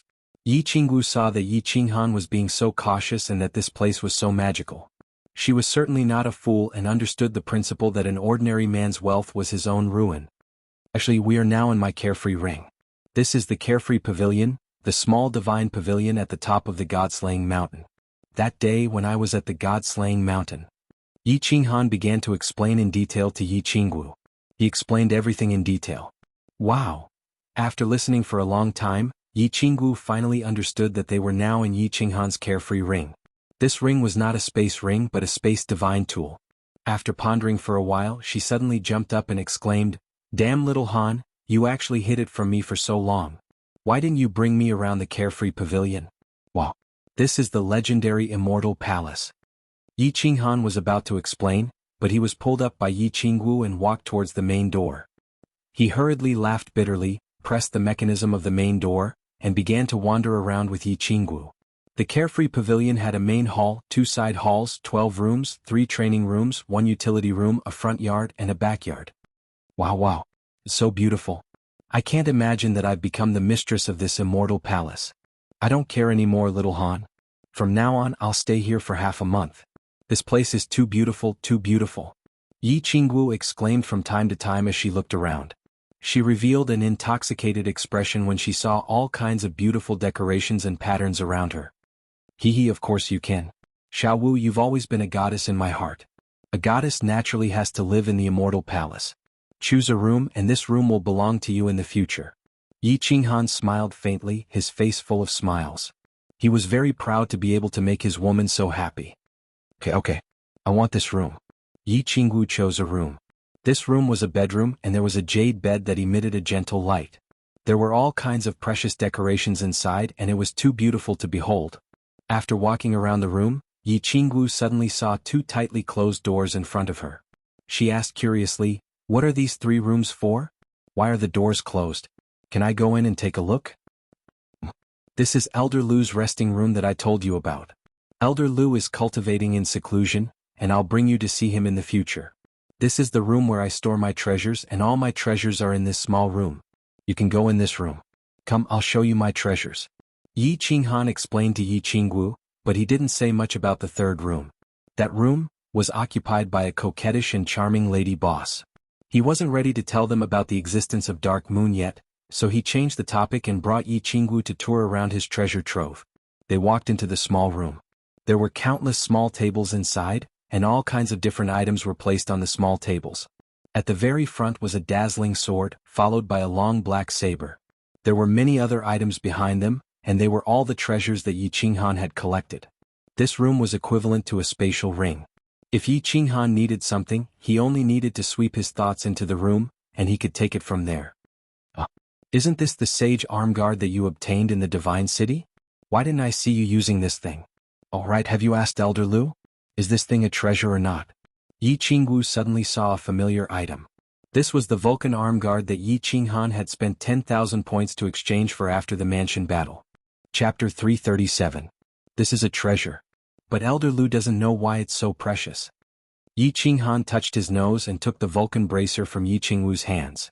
10,000 points was a waste. Even Elder Lu, who was very knowledgeable in the divine world, didn't know the function of the Vulcan bracer. It must not be of much use. However, no matter what, Little Black felt that this was a good thing. Perhaps it would be useful in the future, so it was not certain. Without thinking too much, Yi Qinghan decided to wait for Little Black to finish digesting the black Kirin fruit before asking it properly. Xiao Hei had swallowed a black Kirin fruit that Lord Devour had given him after he returned from the Dark Castle. He was now slowly refining it. Yi Qinghan didn't disturb him unless it was time for a battle. After a battle, he would let him enter the beast space to continue cultivating. After a while, the two left the treasure pavilion. They wandered around for a while and went to the training room to cultivate. Spatial matter control. Spatial lock. Yi Qinghan began to concentrate on comprehending the mysteries of space. He wasn't in a hurry to comprehend the fluctuations of space. It wouldn't be too late to comprehend it after he had finished comprehending it. During this period, Yi Qinghan also tried to look at the sandy beach in the rainy rain. However, just like before, he almost fainted after looking at it. He didn't dare to think too much and focused on comprehending it. While Yi Qinghan was cultivating in the carefree pavilion, the Yi family castle was peaceful. Yi Jian's strong return didn't bring any turmoil to the Yi family. Yi Tianlong was also surprised that he didn't give Yi Jian the position of Grand Elder. The Fire Dragon continent wasn't as crazy as before. They had almost found all the godly swords. As for Tu Qinjuan's death, the Divine City kept it a secret. It didn't cause much of a commotion during the secret investigation. The only thing that could be mentioned was that during this period of time, the Elder Hall of the Yi family had started to get busy. They were making preparations for Yi Qinghan's marriage proposal to the Yu family. After all, marrying the Yu clan's holy maiden was a big deal, and the Yu clan was no longer the same as before. Yu Shishui had become a god, and the Yu clan's status had risen dramatically. Yu Qingqing was a disciple that Yu Shishui valued greatly, and her status was much higher than that of the other holy maidens. After a few rounds of Elder Hall meetings, countless orders were issued. The entire Yi family began to operate at high speed. The entire South House of Aries also began to get busy. For more than a month, Yi Qinghan didn't step out of the carefree pavilion, so he didn't have to worry about anything else. Cultivation was his top priority. I see. On this day, Yi Qinghan suddenly opened his eyes that had been closed for a few days. He looked up to the sky and laughed for a long time, waking up Yi Qingwu, who was meditating in silence. What a wanton laugh. Little Han, you've successfully comprehended it? Yi Qingwu was startled for a moment, but then she stood up in pleasant surprise and walked towards Yi Qinghan. She was very excited to see her man continue to grow stronger and stronger. I've already mastered the profound mystery of spatial lock. Let me show you how powerful it is. Yi Qinghan's face was filled with excitement. He smiled wickedly as he watched Yi Qingwu walk over. Suddenly, A wisp of battle chi spread out from his body. It was like a formless shockwave, causing the space around him to tremble. Then he waved one hand, and the space in front of Yi Qingwu suddenly fluctuated slightly. Yi Qingwu, who was running, suddenly seemed to be frozen, unable to move at all. Her leg that was raised in the air continued to be raised, and even the smile on her face froze. She stood there like a statue of a real person. However, this state only lasted for a short second. The space around Yi Qingwu rippled again and returned to its original state. Yi Qingwu relied on the inertia to run forward. Yi Qingwu's footsteps were disorderly and she almost fell. After staring blankly for a moment, her small mouth immediately curled up high, and she became angry. She flew over to Yi Qinghan and beat him, saying in a tender and angry voice, "Damn little Han, you actually used me as an experiment. However, this profound mystery is really awesome. Just now, I felt that my body couldn't move at all, only my brain could still think, so strange. Of course this mystery is awesome. The space rule is a supreme rule and your strength is low, so of course you can completely lock onto me. However, I haven't completely mastered it yet. Otherwise, it wouldn't be a problem to lock onto you for a day or half a day." Yi Qinghan sighed regretfully. He had mastered this profound mystery of spatial lock, but to completely master it would still take some time. So terrifying. Yi Qingwu patted her chest and exclaimed. Being locked onto meant that she was a live target. She would be beaten for nothing. Then she suddenly thought of something and exclaimed, Then wouldn't you be able to become a third-level emperor if you cultivated your battle aura? Wow. A 21-year-old third-level emperor. I'm afraid you're going to break the record again. No. I don't cultivate battle aura. I don't want to break through to third-level emperor in a short period of time.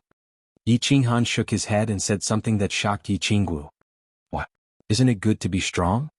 Yi Qingwu didn't understand and asked in surprise. It's not that it's not good to be strong. A complicated look appeared in Yi Qinghan's eyes as he slowly explained, Think about it.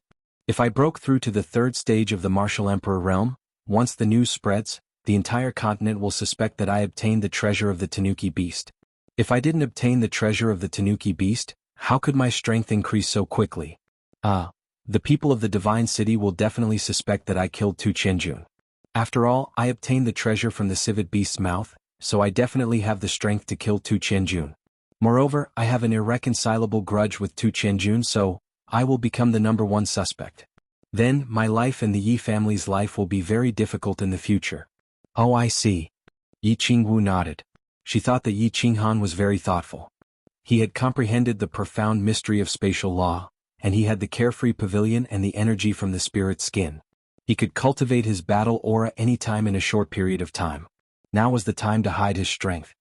I plan to cultivate my battle aura after comprehending the profound mystery of spatial wave. By then I will be a Saint-Tier elite. Combined with my body fusion battle technique, spatial lock, and spatial wave, I won't be afraid of the massacre god guards. So what if the people of the continent know that I killed Tu Qianjun? As for the Divine Master too, with his status, he probably won't attack a junior like me, right? Yi Qinghan began to formulate the next step of his cultivation plan. For the sake of Dark Moon, he had already made up his mind to cultivate diligently. When he was strong enough, he would go to the Divine City and have a peak battle with the Divine Master to remove Dark Moon's soul seed. Now that he wasn't strong enough, he could only keep a low profile and advance step by step. Little Han, congratulations on successfully comprehending the profound mystery. Yi continue to work hard. Someone is looking for you outside. Just as Yi Qinghan was pondering, Elder Lu's voice sounded in his mind. Yi Qinghan told Yi Qingyu to go to his room and call him if she needed anything. He asked Elder Lu to release a sliver of his divine sense outside. If someone probed or Yi Qingyu came in, he would be alerted to go out. After a moment of silence, Yi Qinghan turned to look at Yi Qingwu and said, Well, Yi Qingwu, I'm going out for a while. Do you want to continue cultivating or do you want to go out with me? Go ahead. I'll continue cultivating and try to break through to the Emperor tier as soon as possible. Yi Qingwu smiled gently and sat cross-legged. She had decided to cultivate diligently. After all, Yi Qingyu was getting stronger and stronger. She would become a god in a few years' time. Moreover, Yu Qingqing's cultivation method was very strange. She didn't want to be left behind by the two of them. This was obviously her jealousy. After giving Yi Qingwu a few words of encouragement, Yi Qinghan dashed out of the carefree pavilion and saw Yi Qingyu looking around in his room. When Yi Qingyu saw him suddenly appearing in the room, she was shocked. She exclaimed, Brother, you know how to teleport? Have you become a god? Silly girl, do you think that becoming a god is really about comprehending the heavenly Tao? I'll explain it to you in the future. What's the matter? Yi Qinghan was annoyed and amused at the same time. He caressed Yi Qingyu's head and kissed her forehead intimately. Brother, you have so many secrets. You've cultivated too much. Today is the day you're going to the Yu clan to propose marriage. Everyone in the clan is waiting for you outside. Hurry up and get ready to go. Yi Qingyu giggled, twisted her body and said shyly. Cultivation is really timeless. More than a month has passed in the blink of an eye. I'm going to take a bath. Wait for me. Let's go to the tranquil lake island and see that poisonous peach blossom. Yi Qinghan's eyes shone with a longing light. That peach blossom had disappeared in March. He missed it very much. Chapter 338. East of Ecstasy City on Tranquil Lake Island. Yu Qingqing was calmly playing the zither by the lakeside. Facing the beautiful and tranquil lake, her pure face inadvertently revealed an intoxicating smile. Today she was not wearing her usual peach-colored dress. Instead she was wearing a white one. However, she still had a tacky peach blossom on her head, which made her look even more beautiful. At this time she did not play the Breaking the Formation song, but a gentle and beautiful song. The melodious sound of the zither sounded faintly by the lake, gliding across the quiet lake, spreading far away and then bouncing back, bringing with it a lingering sound. After the song was over, Yu Qingqing stood there quietly. A gentle breeze blew past, causing her snow-white dress to dance. Her beautiful face was filled with a sweet smile. This smile could topple cities and countries. Clap, clap, clap. What a beautiful song. Girl, you're thinking of your lover. 3 claps came from behind her, followed by a teasing laugh. Oh, I'm not coming anymore. Clan leader, you're teasing Qingqing?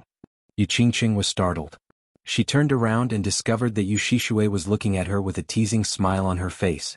She immediately blushed and became embarrassed. Which young man is not in love?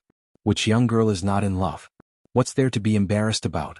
Since the heavens had created men and women, it was to let them find their other halves, hold their hands, grow old together, and live together in this noisy world. Qingqing Yi Qinghan is not bad. Cherish him. Yes, clan leader's words are very reasonable. Qingqing was fortunate enough to find her true love. I will definitely do my best to protect this relationship.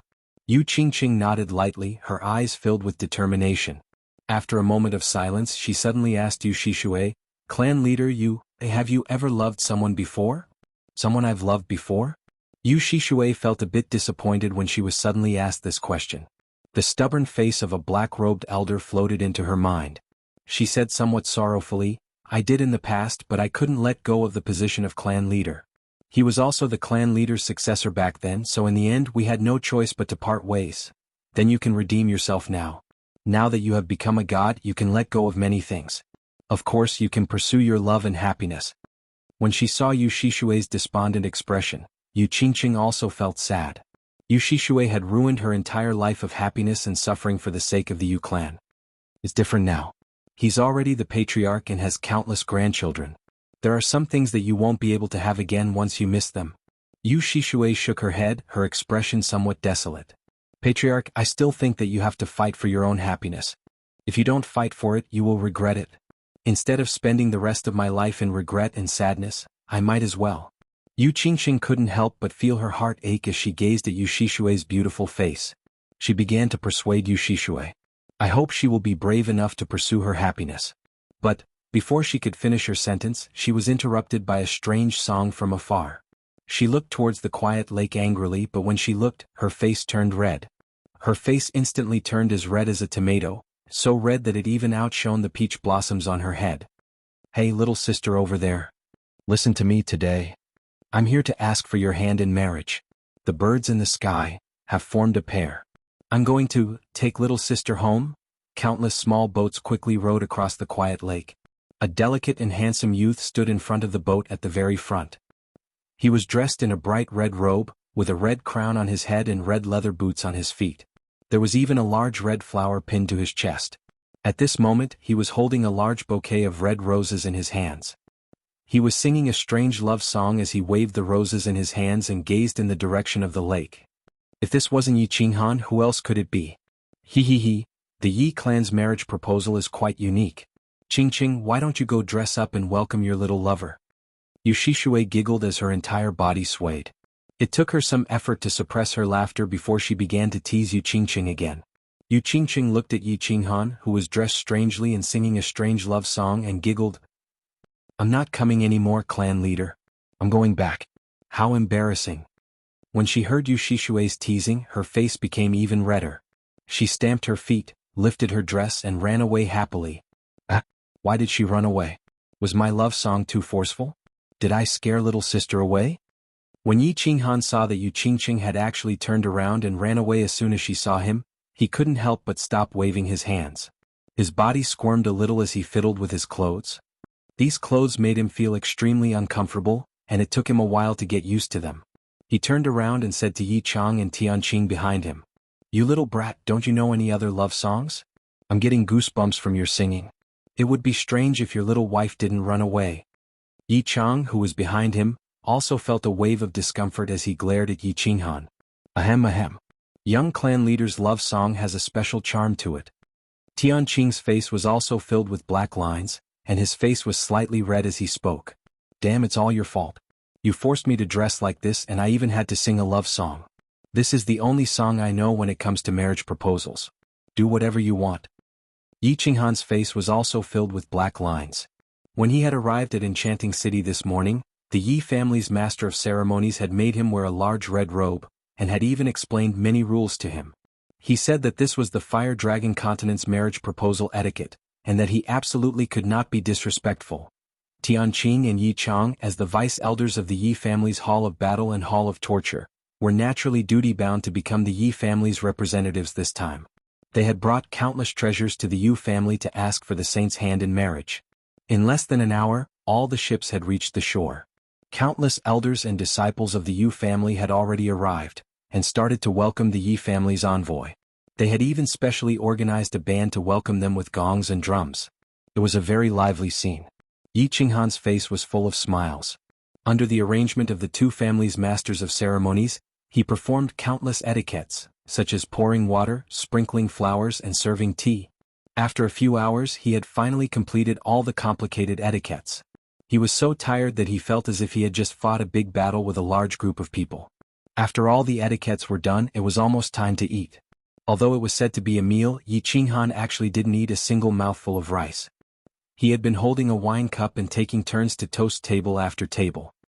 He was smiling non-stop, and cup after cup of strong liquor entered his stomach. He was smiling so much that his face was cramping and his head was spinning. All right, for the sake of marrying my wife, I will endure.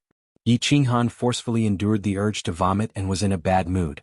He was tossed around for more than 2 hours, but he originally thought that since the banquet was over, he could rest for a while and take an afternoon nap or something. In the end, in the afternoon he was dragged to the Yu family's ancestral shrine, saying that he wanted to worship the ancestors. He had to burn incense and kowtow. After being busy for an entire afternoon, his head was already swollen. In the end, the banquet started and he had to toast again. All right, I will endure. However, when Yi Qinghan pretended to be drunk and left early, preparing to sneak into the west court and crawl into Yu Qingqing's boudoir to talk about his lovesickness, he was suddenly surrounded by a group of masked women, saying that they couldn't meet before marriage. He decided not to endure any more as he cursed in his heart. Why couldn't he even see his wife? What kind of marriage was this? He couldn't endure anymore, there was no need to endure anymore. He didn't stand on ceremony anymore, and immediately merged with his beast. With a spiritual confusion, this group of masked women all fainted. Yi Qinghan took small steps and slowly walked into Yu Qingqing's boudoir. Looking sideways, the room was filled with the faint fragrance of peach blossoms. In front of a dressing table beside a big red bed, Yu Qingqing was sitting shyly in front of a bronze mirror, looking like a spring flower. Chapter 339. Xiao Xn, didn't you say you went to see the son-in-law? Why are you back so soon? When Yu Qingqing heard the footsteps, she thought that it was her personal maid coming in. After asking, she lowered her head shyly and murmured, "And it's better if I don't go and see. He is dressed so ugly today, and he even sang such an awful song. I wonder where he learned it from. Isn't he ashamed of his brother and sister's name?" Yi Qinghan snickered but didn't say anything. He only looked at Yu Qingqing's hair that was tied up in a high bun and her snow-white neck. He swallowed a mouthful of saliva. I reckon he must be drunk now and sleeping soundly. The elders are really too much. Why can't we meet before the wedding? Doesn't that mean there are still 3 months before I can see him? Xiaoxan, let's not talk anymore. I'm tired and going to sleep. Help me undress. Yu Qingqing looked at the bronze mirror and caressed her black hair. She was sometimes happy and sometimes angry. Yi Qinghan almost cried out when he heard that. His nose felt hot and 2 streams of blood almost gushed out. He quickly wiped his mouth and walked over while trembling. He hesitated for a moment and stretched out his hands. He stepped over Yu Qingqing's shoulders and was about to undo the buttons on her chest. Yu Qingqing was obviously thinking of some embarrassing scenes at this moment. She actually closed her eyes and smiled. Sometimes she was shy, sometimes she was happy, and sometimes she was angry. Her expression was constantly changing. Yi Qinghan became even more excited. He slightly trembled as he undid the 2 buttons on Yu Qingqing's collar. He gently opened them, revealing a dazzling snow-white skin and a translucent and cute underwear. Under the underwear, 2 plump breasts were vividly visible. And at the very front of the breasts, 2 pink pearls were faintly discernible. It was very captivating. Gulp. Yi Qinghan looked down from above and his head felt like it was struck by lightning. His little brother below was like a frightened child. He stood up straight and pressed against Yu Qingqing's waist. His throat moved up and down, and the sound of saliva being swallowed could be heard. His 2 hands involuntarily passed through Yu Qingqing's palace skirt and undergarments, and directly went inside, grasping 2 plump places. Oh! At this moment, Yu Qingqing was wondering if she should sneak out and have a rendezvous with her lover in the moonlight. Her waist was suddenly pressed against a hard object and she was a little dazed. It wasn't until the 2 lumps of snow in front of her chest were grasped by 2 large hands, and the 2 sensitive spots at the top of the snow were being plucked by the 2 large hands, that she completely woke up. She involuntarily let out a cry, but she was like a frightened rabbit, suddenly bouncing up. Her beautiful face, which had lost all color, suddenly widened her eyes and looked over. Don't call me little Qingqing, it's me. Yi Qinghan withdrew his hands and rubbed them together as if he had not had enough. He smiled shamefully, but his eyes were still staring at Yu Qingqing's half-exposed snow-white chest. Yu Qingqing was stunned for a moment and then cried out in alarm. She hurriedly used one hand to cover her chest, and the other hand to clumsily fasten her robe. Her entire face and neck looked as if they were on fire, and they were dazzlingly red. For a moment, her heart was in a mess. What's that? I haven't seen you for a long time and I've been missing you. So, I came over to see you but you asked me to undress you. I didn't mean it. Yi Qinghan was like a thief who had been caught, and his face turned red as he said with some embarrassment. You still haven't gotten out. Yu Qingqing turned her face away and angrily stamped her feet. However, when she saw Yi Qinghan walking out, she stamped her feet again and shouted, "Come back! Eldest miss, should I go in or go out? You are making me very confused." Yi Qinghan spread out his hands, and his innocent expression made Yu Qingqing burst into laughter. "Qinghan, how did you come in? I remember that there were guards outside, and it was my clan's elder who was guarding against a pervert like you." Yu Qingqing smiled sweetly and then rolled her eyes. Her happy and angry expression made Yi Qinghan stare blankly once again. "Little darling, I missed you." Yi Qinghan's eyes were deep as the ocean, and with a mushy word of love, he successfully removed Yu Qingqing's defense. He took a few steps forward and wrapped his arms around Yu Qingqing's slender waist. With a very magnetic voice, he said in a deep voice, "Don't even mention this simple short wall of your clan and a few small guards. If I want to see you, even if you are at the peak of the northern plains, or the extreme of the southern seas, I will still risk my life to see you. In this lifetime, you will not be able to escape from my palm."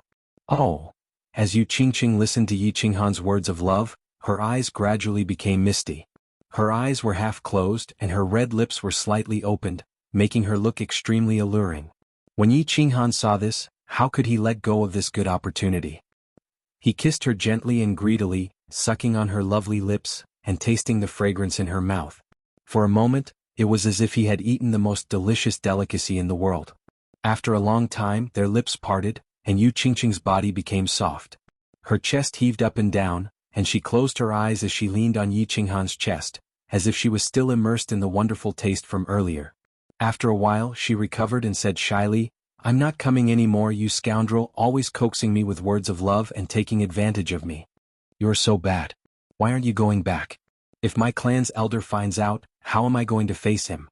Then I want to go, little baby. 3 months later, I will come to marry you, and I will definitely make you the happiest woman in this world." Yi Qinghan, having seen her and tasted enough, was satisfied and left. He directly used form transposition and flashed out of the northern courtyard. Then he sneakily returned to the pavilion that the Yu clan had arranged for him. After lying on the bed for a long time, he found that he still couldn't fall asleep. Obviously he had been aroused by Yu Qingqing just now, and this fire couldn't be vented, and it was suffocating. Tossing and turning, the night was long and he couldn't sleep. He got up, scratched his head, and directly entered the training room of the free and unfettered pavilion. In the empty training room, only Yi Qingwu was sitting there alone. She sat cross-legged on the smooth floor, and her two slender and fair legs dazzled his eyes. Without saying much, he rushed over, directly grabbed Yi Qingwu by the waist and rushed outside. "Little Han, what are you doing?" "I'm still cultivating." Yi Qingwu woke up with a start, and found that Yi Qinghan was rushing outside with her in his arms. She knew what he was going to do and hurriedly began to beat him, shouting unwillingly, "Little Wu, don't move, there is a serious matter." Yi Qinghan suddenly looked at Yi Qingwu with a serious expression, and said very seriously, causing Yi Qingwu to be stunned. She asked very doubtfully, "What serious matter? Why are you in such a hurry?" "Today I observed the celestial phenomena at night, and calculated the 5 elements. Combined with my recent cultivation experience, I finally successfully comprehended 3 moves, invincible moves that can shock the heavens and the earth, and make ghosts and gods weep." Yi Qinghan laughed, his face full of lewdness. He licked his lips and said mysteriously, "If I don't master them, I will immediately cultivate with you. These 3 moves, you must not teach them to others. These 3 moves are called, Old Man Pushing the Cart, Guanyin Sitting on the Lotus, Singing Ape Hugging the Tree. You big bad guy." Although Yi Qingwu didn't know what Yi Qinghan was talking about, she knew it was definitely not something good, and hurriedly became angry, her body swaying non-stop. Yi Qinghan laughed and directly flashed into the bedroom, threw Yi Qingwu onto the jade bed and pounced on her. For a moment the whole room was filled with spring. Chapter 340. After resting for a night on the tranquil lake island, the Yi family members were satisfied. Their faces were glowing as they reluctantly embarked on their journey back to Tsang City. Last night the Yu family was very courteous and generous. They brought over a large number of red plaque women from the Moon House. Everyone had a share and enjoyed themselves crazily for a night. Didn't you see? Yi Tianqing was already an old man, but he didn't stop smiling along the way. His face seemed to have become more than 10 years younger, just like an old tree that was blooming. Yi Qinghan, on the other hand, didn't receive any top-notch entertainment. Last night he and Yi Qingwu had an intimate night, and he was a little sad about parting. He didn't say much and just stood quietly at the bow, watching the beautiful tranquil lake island disappear into the distance. The wedding was set. It would be held in 3 months. At this moment Yi Qinghan was very resentful of the customs of the Fire Dragon continent. Why couldn't they see each other before the wedding? It was so stifling. As the fleet gradually went further away, a slim figure appeared in the green forest by the lake. She was dressed in pink and held a jade zither in her hand. Her face was full of sadness. Yu Qingqing looked into the distance and spread her fingers on the zither. Suddenly, a sonorous song sounded and spread to the surroundings, reaching the distant tranquil lake. It was the song Yi Qinghan sang during the Summer Fire Festival, "Break the Formation." Hearing this familiar song, Yi Qinghan's eyes became wet. He raised his head high and looked at the pink figure by the lake. He silently said 4 words, "Wait for me, Qingqing." After leaving the enchantment city, the Yi family's fleet didn't move slowly. They rushed all the way day and night and used 10 days to rush back to Tsang City. Back in Tsang City, Yi Qinghan didn't have anything to do, so he directly went back to the Chilling Heart Pavilion to cultivate. However, the whole Yi family was busy. The wedding date was set. It would be less than 3 months later. At that time Yi Qinghan would marry Yi Qingwu and Yi Qingyu at the same time. One was the saintess of the Yu clan, the other was the eldest daughter of the Yi clan, and the last one was even more extraordinary, the one who was about to become the second deity of the Yi clan, Yi Qingyu. Yi Tianlong had already given the order that this wedding would be held with the highest standards. It had to be super grand, the first in history. They weren't afraid of spending money. The Yi family didn't lack money at the moment. What they wanted was grandeur and grandeur. Since the chief said that he was not short of money, then things were easy to do. He threw a large amount of purple crystal coins. The entire house of Aries was bustling with activity. The Yi family's castle was flooded with carriages and horses every day. Countless goods were transported into the castle. The Chilling Heart Pavilion was once again lavishly decorated. It was resplendent and luxurious. It was as luxurious as the Godly Lord Pavilion in the God City. The Yi family was extremely busy, but Yi Qinghan was very leisurely. Because it was a marriage proposal, Yi Qinghan didn't bring Yi Qingyu along. This time he came back to accompany her for 2 days. After that, he began to cultivate in the carefree pavilion. Yi Qingyu didn't feel restless because of the approaching wedding. Instead, she was influenced by Yi Qinghan and became even more diligent in her cultivation. She decided to break through to the Saint Realm before the wedding and give Yi Qinghan a surprise. Freeze. In the training room, Yi Qinggu was chased to the bedroom by Yi Qinghan to cultivate, while he was cultivating alone. At this moment, the huge space was filled with countless fist-sized thorn birds. Yi Qinghan stood in the middle of the field, releasing his battle chi from time to time. He waved his hand and locked onto the thorn birds that were flying randomly in the air. These thorn birds were very small, half the size of a palm. Their attack power was very low, but their speed was very fast. They could almost reach the speed of an Emperor Realm martial artist. This was what Yi Qinghan wanted the Yi family to buy for him. It was used to cultivate spatial locking. Freeze, freeze, freeze. After a period of stabilizing, Yi Qinghan's spatial locking profound mysteries had clearly made great progress. With a wave of his hand, countless thorn birds were frozen in midair. They didn't fly nor did they fall. It was very strange. People outside saw this, they would think that they had seen a ghost. He kept waving his hands and the space around him shook. Thorn birds were constantly locked in the air, and they flew away in panic after being locked. Yi Qinghan was having a lot of fun. This scene reminded him of the six-pulse divine sword he had seen on TV in his previous life. However, if Duan Yu appeared in front of him, he would probably be killed in an instant. After cultivating for about 2 hours, Yi Qinghan felt a little tired. He stopped and sat down cross-legged on the ground. Using spatial locking not only consumed battle chi, but it also consumed a lot of mental energy. If he used it too much, he would feel extremely tired and drowsy. However, he didn't dare to sleep. He forced himself to focus and began cultivating. Elder Lu had told him that this was a good time to cultivate, so he naturally wouldn't waste it. After cultivating for a few hours, he slowly opened his eyes. He immediately felt refreshed. Spatial locking was close to the great success stage.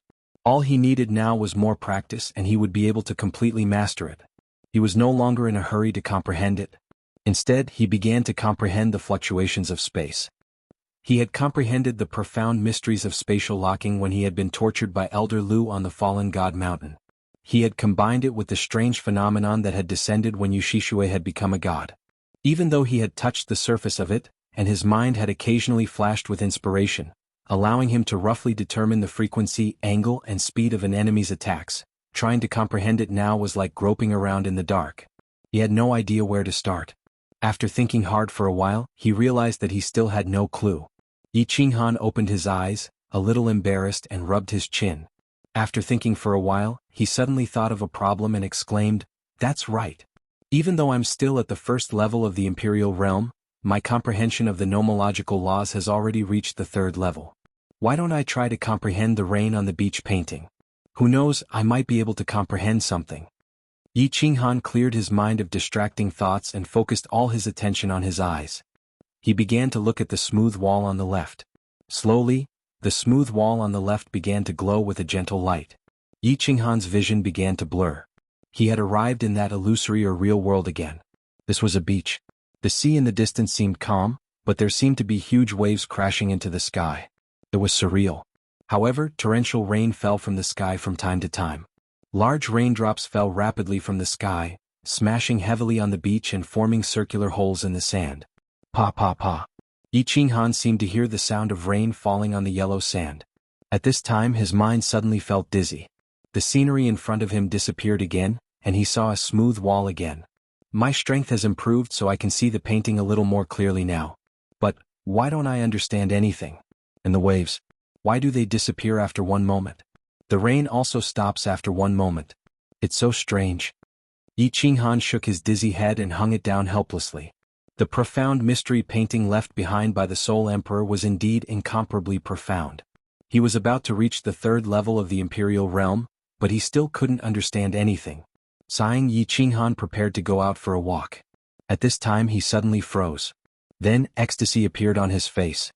he shouted absent-mindedly. Xiaohei, you're finally done cultivating? Come out quickly. I haven't seen you in a long time. I miss you so much. Chapter 341. Haha. Boss, I finally finished my training. I missed you so much too. Following that, a faint shadow leaked out from Yi Qinghan's chest. A cute little beast slowly condensed and finally took shape in the air. It transformed into a shadow and pounced into Yi Qinghan's bosom. Yi Qinghan was overjoyed. He immediately hugged Xiaohei's head and caressed it. After several months, Xiaohei's body hadn't changed at all. It was only a little bigger than a palm, but its fur had become darker and shinier. There was a faint light moving around it. The horn on its head had also grown longer and thicker. Its dark eyes were filled with affection and joy. Lord Devour had given Xiaohei 5 black Kirin fruits in the Dark Castle. On the way, Yi Qinghan had given Xiaohei one.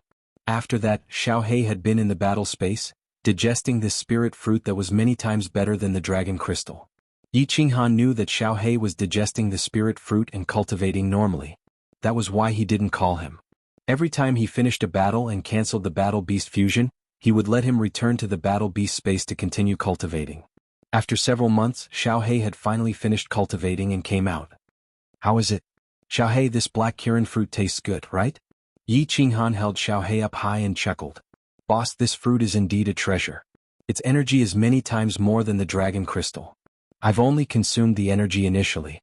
There's still a lot of energy left in my body. I need to digest it slowly. Xiaohei's 2 small eyes rolled around, full of smiles. However, it seemed to think of something after hearing the news. It said with shame, Boss, this spirit fruit isn't like the dragon crystal. Its energy is released slowly. That's why it didn't overflow to you like last time when I refined the dragon crystal? Hee Xiaohei, you don't need to say more. Isn't yours mine? If you're strong, then I'm strong. Plus, I got something good this time. I'm about to break through to the 3rd level Emperor realm. I just haven't refined the energy in my body yet. Seeing that Xiaohei was always thinking of him, Yi Qinghan stroked Xiaohei's head, feeling extremely proud in his heart. He was proud to have such a good beast and such a good brother. Wow, boss, you've become so powerful. You almost caught up to me. Gigi. Little Black blinked his eyes and cried out in surprise. He mischievously transmitted his voice. Of course, who's your boss? Yi Qinghan said with a smile. Suddenly he was stunned and asked in disbelief, What? Catch up to you? Your realm is higher than mine?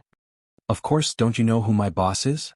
Ah, boss, I'm ashamed, I've already broken through to the level of a holy beast. Don't be discouraged. Xiaohei jumped out of Yi Qinghan's hand, then turned into a shadow and flashed into the sky. Suddenly, countless Xiaohei appeared in the sky. They were actually after images. Their speed was frightening, scaring the thorn birds in the sky. Damn, this black Qilin fruit is too amazing. You've already reached the level of a holy beast after consuming less than half of your energy? I remember that you were only at the lower rank 8 a few months ago, right? Ignoring Xiaohei's teasing, Yi Qinghan opened his mouth wide and licked his lips in disbelief when he saw Xiaohei's flickering figure in the sky. Actually, I haven't completely reached the level of a holy beast. Only my body and speed have reached it. My soul strength is still growing slowly. I think I need some time to digest the energy in my body before I can completely reach the lower rank of a holy beast. Xiaohei was obviously very satisfied with his current speed. He kept flashing in the sky, chasing a group of thorn birds until they had nowhere to go. Ah, good. Your strength has reached the level of a holy beast. When I cultivate my battle chi and reach the 3rd level of the Emperor realm one day, our body fusion technique will definitely be able to instantly kill a 1st level Saint realm expert. Xiaohei, don't you think we're too abnormal? Yi Qinghan was in a good mood. Xiaohei's strength had skyrocketed, which also meant that his strength had skyrocketed. How could he not be happy? Damn, boss, you have to understand that I'm a divine beast. Once I reach adulthood, I'll automatically step into the god realm. Instantly killing a Saint realm expert is just a piece of cake. Hearing Xiaohei's teasing words, Yi Qinghan rubbed his nose in embarrassment. It seemed like that was the case. Actually, it wasn't him who was abnormal, it was Xiaohei who was abnormal. He secretly made up his mind to train hard and strive to step into the god realm as soon as possible. Otherwise, he would be looked down upon by his own war beast.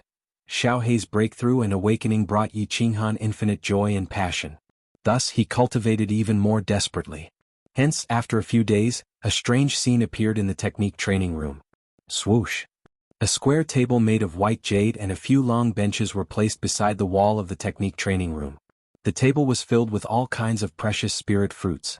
Elder Lu sat at the side, leisurely drinking tea. Xiao He was sprawled on the table, munching on a white fruit. Yi Qingwu, on the other hand, was not sitting. Instead, she looked at the field with a worried expression. In the field, Yi Qinghan was dressed in black, which perfectly outlined his slender and sturdy body. He was running around in the spacious technique training room. Sometimes he would jump up, sometimes he would run down. Sometimes he would do difficult somersaults. Of course, he would also groan in pain from time to time. This was because a black metal rod kept appearing in the space behind him, ruthlessly smashing down on him and chasing after him. That's right, Yi Qinghan had been provoked by Xiao He. He was not satisfied with his current speed of understanding the profound mysteries, so he decided to continue using the stupidest method, getting beaten up. In the God-slaying mountain, he had been beaten up for more than half a year, but it had allowed him to understand a little of the profound mysteries of space. During this half a year of continuous beatings, he was constantly calculating the frequency, angle, and speed of Elder Lu's attacks. Moreover, he had successfully dodged a few of Elder Lu's attacks, which scared Elder Lu silly. Now he decided to continue to be beaten up. He wanted to understand the profound mysteries of space while being beaten up, and continue to grow in pain. Suddenly he was hit hard again. A bitter smile appeared on Yi Qinghan's face, and he continued to run forward like a bolt of lightning. Inwardly he thought that the saying, "When the heavens bestow a great responsibility upon a man, it will surely torment his will and tire his muscles and bones," was indeed correct. He seemed to be the top genius of the continent, the top elite of the Earth rankings. But, who would understand how he had cultivated to this point? "Little Han, can you still do it? If you can't, then rest for a while. Don't work so hard." Yi Qingwu was watching Yi Qinghan getting beaten up every day for the past few days. Today alone, Yi Qinghan had been beaten up hundreds of times. She felt extremely distressed. However, with old Lu beside her, she could not express her feelings. She could only bite her lips and feel anxious. "Yi, little girl, don't be anxious. Sit down and eat some fruits." Elder Lu chuckled and waved at Yi Qingwu. He said gently, "Don't worry too much. Little Han has the soul ring, so he will recover in a moment. He will only feel some pain, but he is used to it. What you need to do is not to be anxious, but to encourage and support him. Because, this is the path he has chosen." Yi Qingwu said worriedly, but Yi Qinghan acted as if he did not hear her. He continued to roll up and down, looking battered and exhausted. In fact, he was able to narrowly avoid Elder Lu's final strike many times. The moment the metal rod touched his body, it would slide away, avoiding the most severe injuries. But it was obvious that he had not fully understood the space ripple. Otherwise, he would have been able to avoid the metal rod from touching his body. Elder Lu stopped. Just as Yi Qingwu was about to say something, suddenly, Yi Qinghan stopped moving. He shouted loudly and let go of the metal rod on his back. He sat cross-legged on the ground, closed his eyes, and began to cultivate. Yi Qinghan's sudden change startled the two humans and the beast. Elder Lu smiled and sighed, "Haha, little girl, I was right, wasn't I? Look, I've comprehended something." Chapter 342. It can't be? He had another epiphany?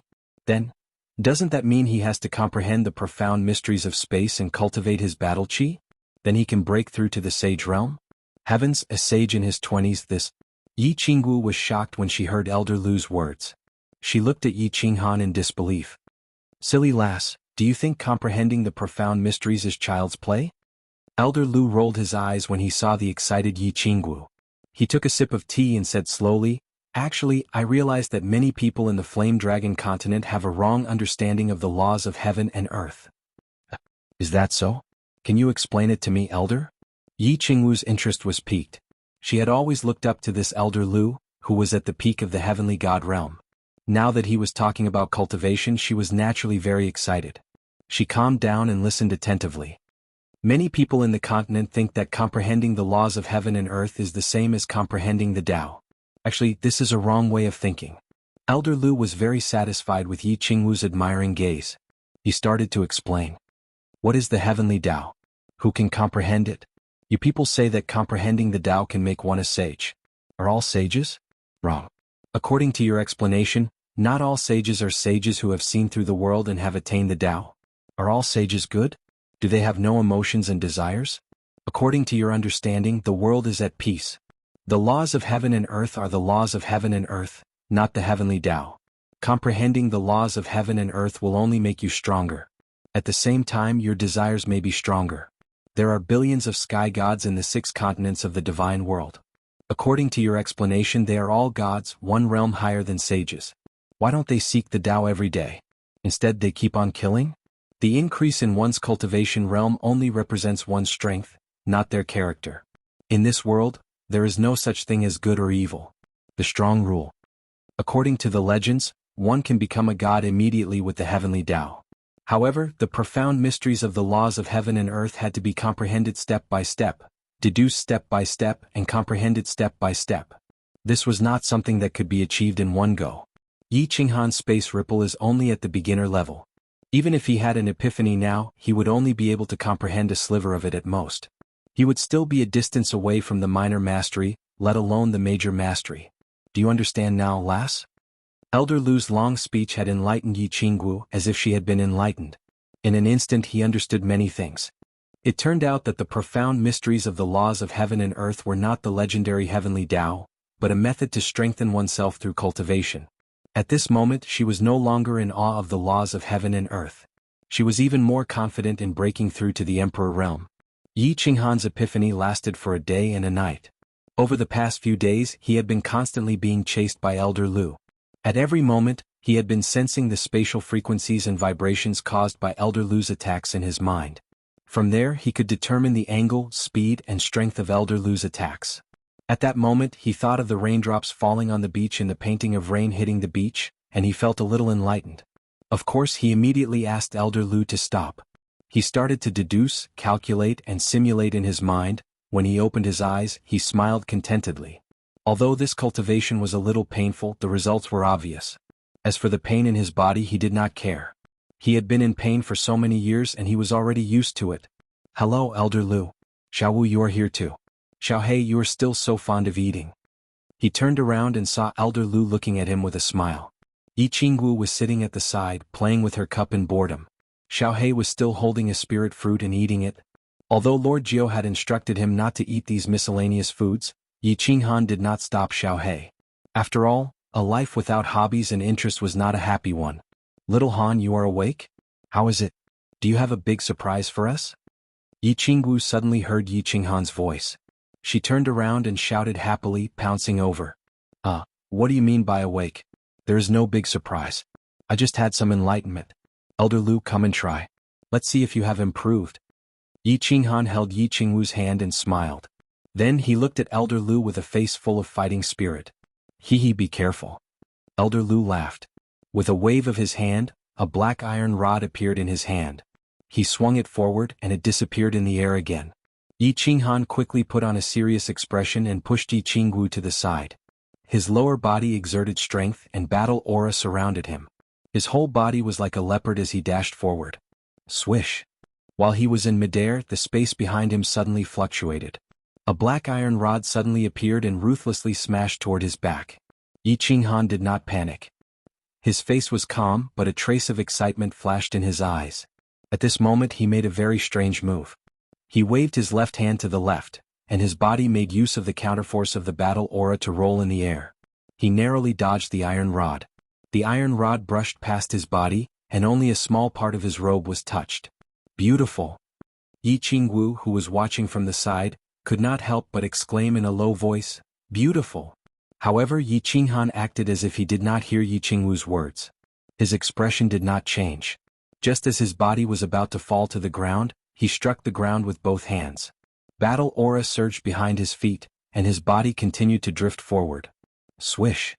Elder Lu was still holding a cup of tea, and his other hand was constantly waving and controlling the iron rod. He relentlessly chased after Yi Qinghan. After an hour, Yi Qinghan finally called for a stop. He had expended too much energy and he needed some time to recover. After an hour of battle, the results were gratifying. During this 1 hour, Yi Qinghan actually managed to dodge half of Elder Lu's attacks. Although he only managed to brush past Elder Lu's robe every time, Elder Lu gave Yi Qinghan a lot of affirmation. His perception was extremely high, and he could be said to be one of the best in the Flame Dragon dimension. Since there was an effect, and the effect was very obvious, Yi Qinghan became even more enthusiastic in his cultivation.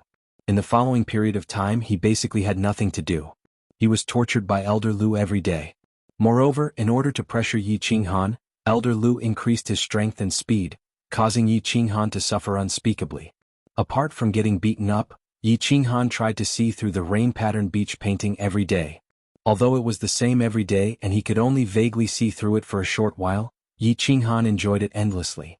He knew that this was a supreme treasure left behind by the Soul Emperor. If he could understand a little of it, his strength would improve greatly. After watching Yi Qinghan cultivate for a period of time, Yi Qinggu also got used to it and she went to cultivate on her own. As for Xiaohei, he ate, slept and played every day. His days were very comfortable. The painful yet fulfilling days began. Yi Qinghan forgot about time and everything else. He immersed himself in cultivating the profound mysteries of heaven and earth, unable to extricate himself. Time passed in the blink of an eye. In the blink of an eye, more than 2 months had passed. On this day, Yi Qinghan was still enjoying the pain of his body and the excitement of his mind. Suddenly, Elder Lu stopped and put away his metal rod. He smiled and said, "All right, that's all for now. You can go out now." "What's wrong?" Yi Qinghan suddenly stopped Elder Lu. He rubbed his head and asked in bewilderment. Elder Lu laughed and scolded him, "Ha, your brain must have gone silly from cultivating. You silly boy, it has already been more than 2 months. It's almost time for your wedding. If you don't go out now, your wife is going to run away with someone else." Chapter 343. Time passed so quickly. Yi Qinghan sighed inwardly. He smiled at Elder Lu and left the free and unfettered pavilion in a flash. As soon as he appeared in the room, he saw Yi Qingyu sitting on his bed with her head lowered. She was fiddling with her dress. Beneath her snow-white hair, her limpid eyes were twinkling incessantly. No one knew what she was thinking about, but she looked slightly shy from time to time. "Little Yu, what are you thinking about? Why are you so engrossed?" Yi Qinghan sat on the bed and hugged Yi Qingyu. He kissed her cheek and said affectionately, "No, nothing." Yi Qingyu became even more shy after being kissed by Yi Qinghan. She stood up and adjusted her dress in a fluster. She said in a fluster, "Elder brother, the wedding is in 5 days. You should hurry to the elders' hall. The elders are looking for you." "Oh yes, why don't you bring Qinggu out? Grandpa Green Bull is scolding us. He said that you don't care about etiquette and live together before the wedding." Yi Qinghan recalled Yi Qingyu's bulging eyes and his ferocious look. He couldn't help but rub his nose in embarrassment. He flashed into the free and unfettered pavilion and brought out Yi Qinggu, who was cultivating. Then he walked out alone to the elders' hall to check on the situation. He walked out of the Chilling Heart Pavilion, walked past the east courtyard and arrived at the west courtyard. He stood in front of the elders' hall. Yi Qinghan looked at the 3 golden words, "Elders' Hall," on the door. He couldn't help but laugh at himself. Back then he had knelt here for an entire day and night. In the end, the door of the elders' hall was still tightly shut. When it opened, what he received was Yi Rong's mocking and angry scolding. "Young clan leader, you are here. Come in quickly." 2 elders walked out of the door and said amiably. Apparently, the elders in the Hall of Elders had discovered Yi Qinghan's arrival and came out to welcome him. Yi Qinghan nodded slightly and walked in. The elders' hall was huge and imposing. It was the highest authority of the Yi family. Every day, there would be countless elders working there, handling all the matters of the south of the House of Aries. Young clan leader. More than a dozen elders were sitting in the hall. Yi Jian and Yi Chang were among them. When all the elders saw Yi Qinghan, they all stood up and greeted Yi Qinghan with a nod. "Hello, first uncle, third uncle. Greetings elders, there's no need to be too polite. Feel free to do as you wish." Yi Qinghan cupped his hands and returned the greeting. He glanced at Yi Jian indifferently and said nothing. Then he walked to a black wooden chair and sat down. "Qinghan, the wedding is in 5 days. Don't be busy with your cultivation these few days. Learn some etiquette from the master of ceremonies. Don't make a fool of yourself when the time comes. 5 days later, all the famous people in the House of Aries will be here. When the time comes, you have to behave yourself. Let the world see that the young clan leader of the Yi family is not only unparalleled in martial arts, but his literary talent and temperament are also unparalleled in the world." Yi Chang was the first to speak. This wedding was organized by him and Tian Qing. Of course, he had to give a good explanation. "Learning this again, AI. Qinghan will do her best." Yi Qinghan's head started to swell when she heard this. She frowned and nodded. Don't frown. Actually, it has nothing to do with you. The procession to receive the bride has long set off, and the Yu clan has also sent a large group of people to escort them. I reckon that they are currently on the way back to Tsang City. You only need to go to the Glory Pavilion to welcome Yu Qingqing 5 days later, then bring your 3 little wives back to complete the wedding ceremony. After that, toast to the guests, and then go to the bridal chamber with peace of mind. Haha, young clan leader's alluring dance has made countless geniuses of the war god manor shed tears every night. Yi Tianqing laughed mischievously and explained the process of the wedding. At the same time, he didn't forget to make fun of Yi Qinghan. At the same time, the elders at the side also started to make fun of him. For a moment, the sound of flattery and ridicule in the elder hall didn't stop. Yi Qinghan didn't know whether to laugh or cry. After explaining everything, Yi Qinghan left the elder hall and returned to the Cold Heart Pavilion. Unexpectedly, he discovered that Yi Qingwu had disappeared.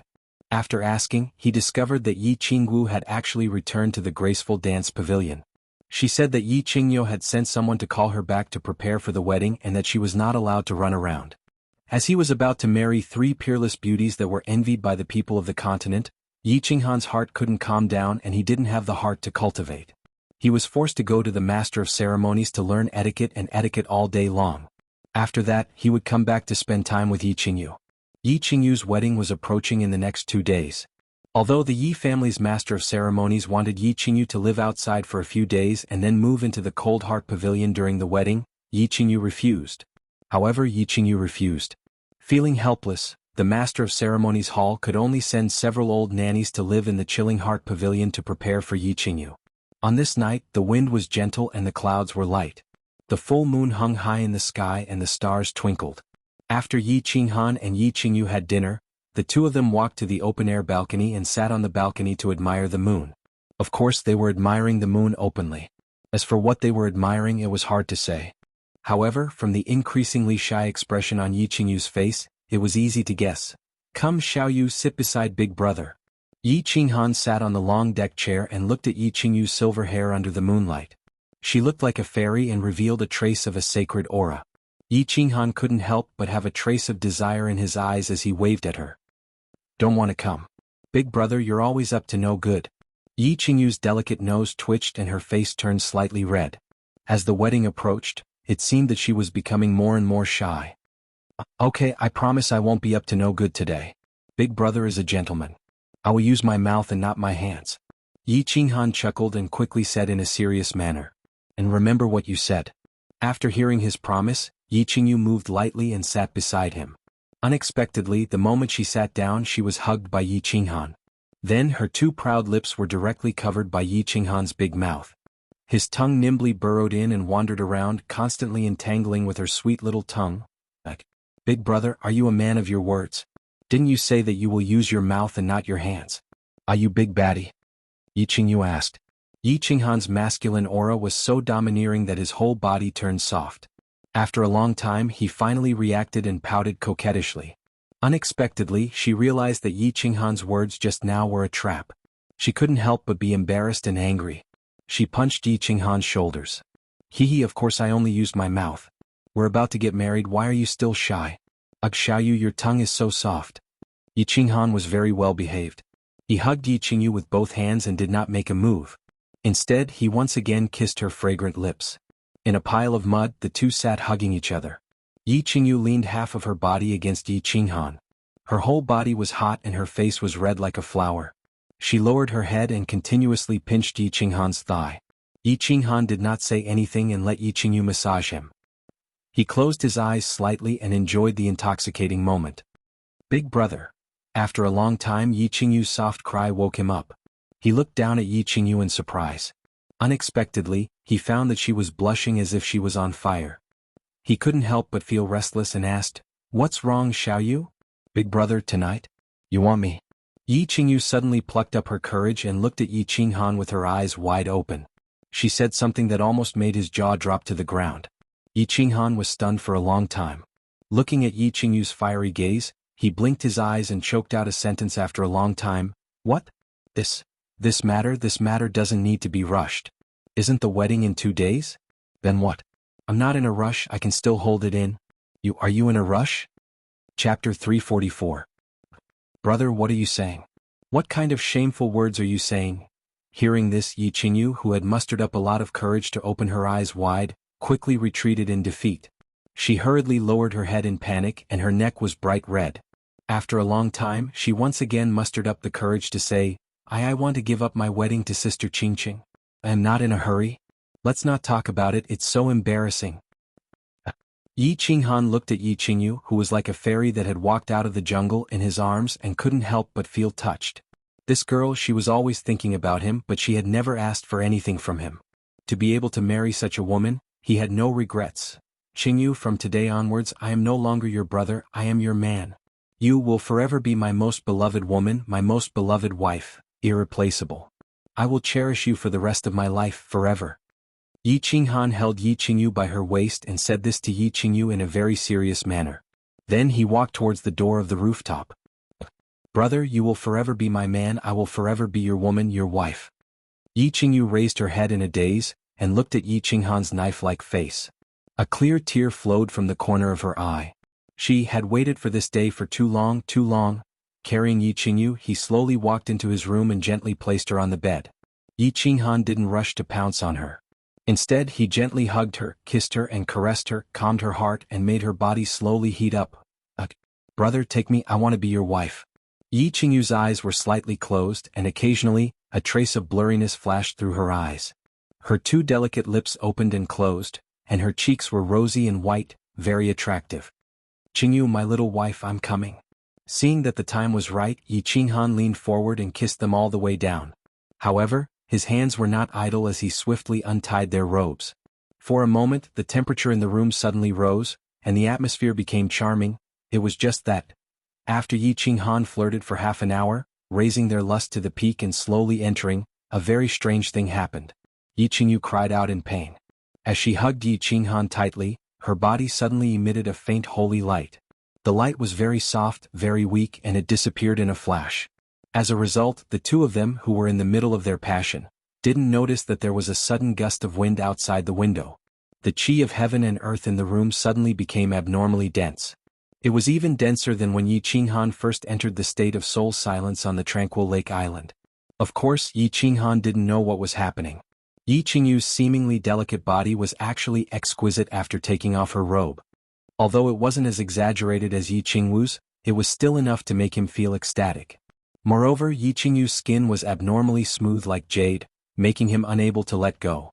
In addition to her abnormally shy and hesitant expression, Yi Qinghan completely fell into a state of madness. At first he was still very caring for Yi Qingyu. It was a gentle twitch, but in the end, it became turbulent, and he couldn't control himself. Endless spring, a night of ecstasy. The next morning Yi Qinghan woke up early. Looking at Yi Qingyu, who was lying on his body like a lazy kitten, he smiled. However, a moment later, his smile suddenly froze. His eyes widened in disbelief as he exclaimed, "Why is there another surge of pure energy in my body? Also, why do I feel that the scenery around me is so clear? So thorough?" Yi Qinghan looked around in amazement. He found that his vision was much better than yesterday. He could actually see the flowers blooming on the landscape trees in the backyard through the window, and the dew on them. Moreover, his hearing was also much more sensitive. He could even hear Cui Hua's low moans and gasps in the room downstairs. "What's wrong, brother?" Yi Qinghan's exclamation woke Yi Qingyu up. She looked at Yi Qinghan in a drunken daze and asked in a daze.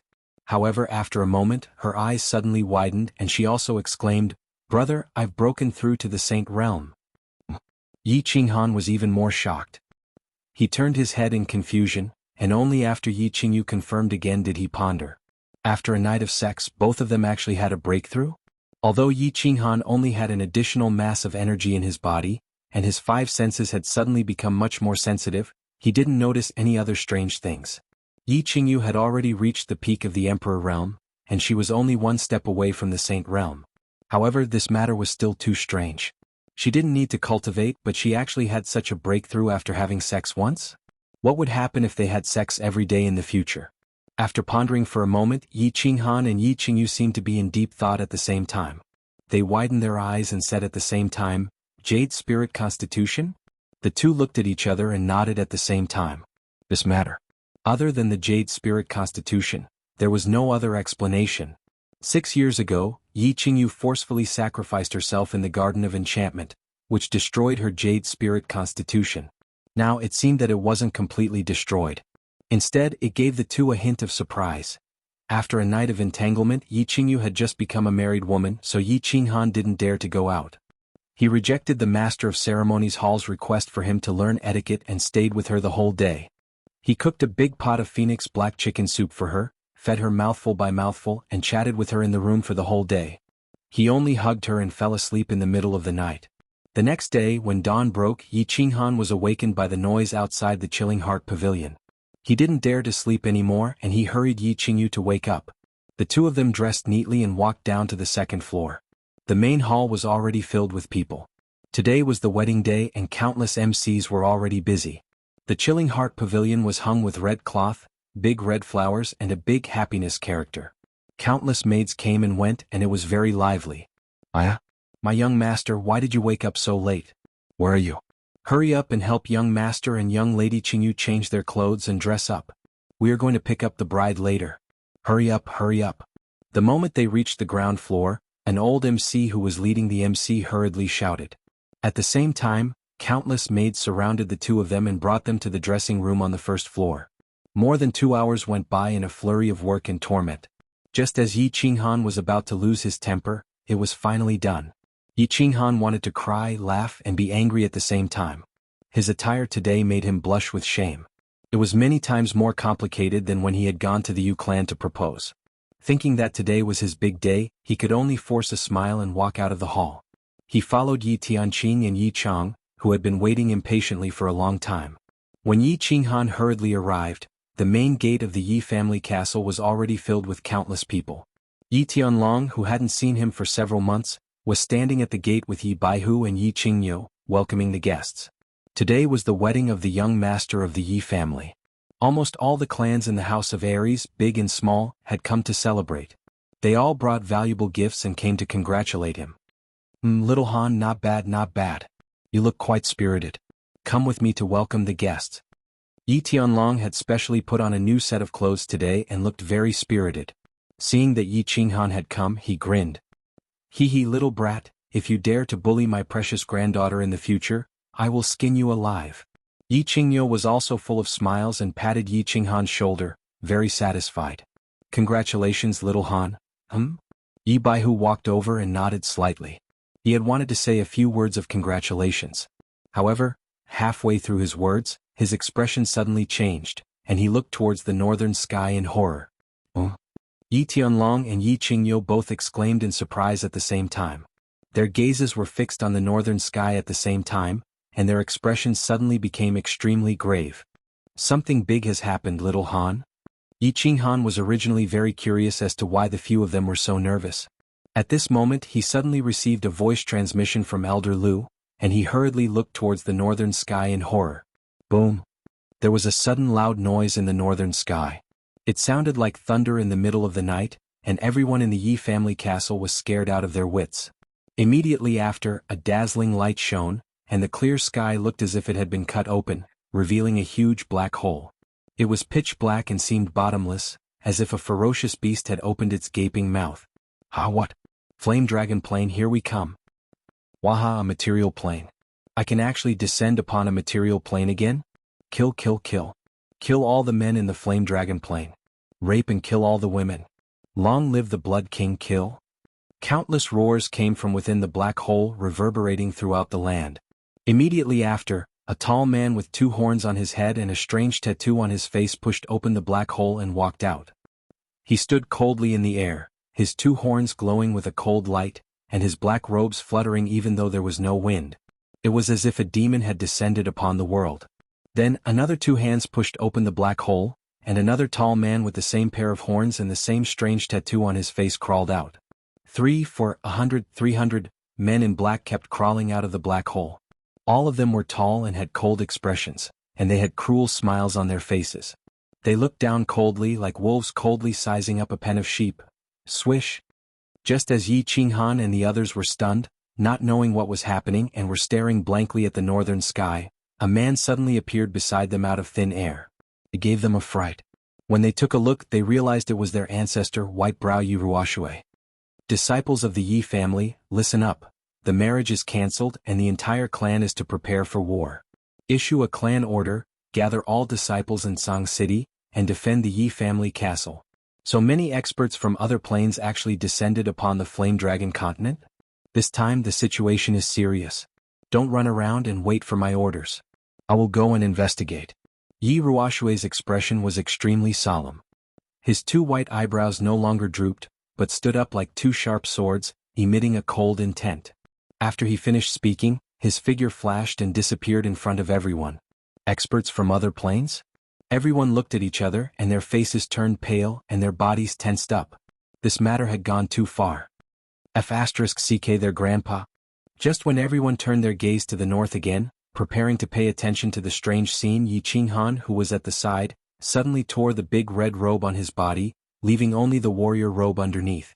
His expression was abnormally agitated, and with a loud roar, he turned into a bolt of lightning and rushed out of the Yi family. Yu Qingqing is in danger. I will go and get her. You guys prepare for war. Chapter 345. Bastard. Qingyo, hurry up and follow this little bastard to bring Yu Qingqing back. The rest of you, follow me to the Elders' Hall and issue a clan order to gather all the disciples of the Yi family and rush to the Yi family castle as quickly as possible. Raise the alert level of Tsang City to the highest level and seal the city gates. Hurry. Seeing Yi Qinghan run out like lightning, Yi Tianlong wanted to chase after him. However, he immediately remembered that he was the clan leader. Under such a serious situation, how could he not stay at the Yi family? He hurriedly roared at Yi Qinghan and began to issue orders one after another. Yi Qinghan glanced towards the north and didn't say anything. His battle aura surged and he didn't fly. Instead, he quickly ran out like Yi Qinghan, chasing after Yi Qinghan. With Yi Tianlong's roar, all the elders of the Yi family came to their senses and began to divide the work. The entire Yi family castle became busy, so all the disciples prepared for battle. Countless people rushed out of the Yi family castle and headed towards the various small cities of the Yi family. At the same time, the 4 gates of Tsang City were closed. The guards of Tsang City began to enforce martial law on the 13 streets of Tsang City. The entire city was immediately enveloped in a somber atmosphere. Yi Qinghan didn't dare to fly, nor did he use form transposition. Instead, he quickly followed the corner of the street and ran out of the northern gate of Tsang City. He then ran along the side of the pipeline.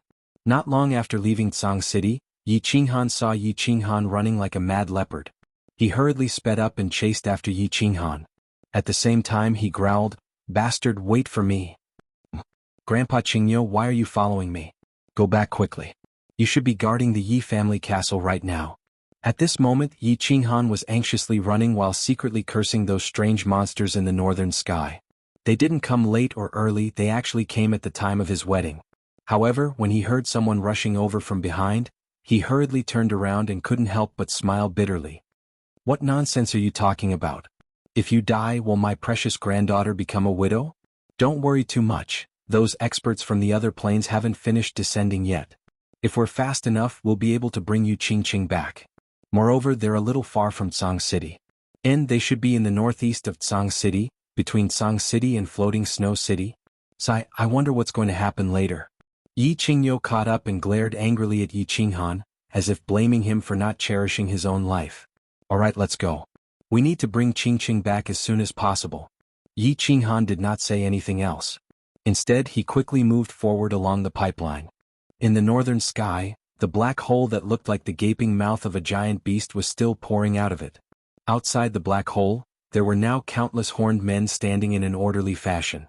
All of them stood in the air, their expressions cold as if demons had descended. An extremely oppressive aura enveloped the entire house of Ares. The Yu clan was alarmed.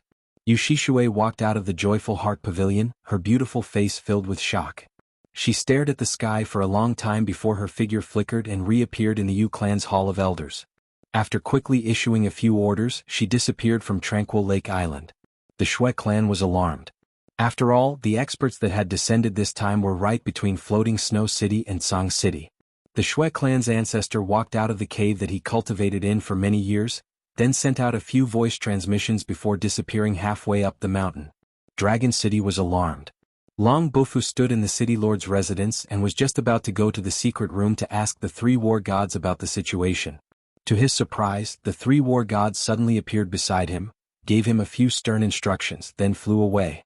The Feng clan and the Hua clan were both alarmed. They immediately sealed off their respective cities and prepared for battle.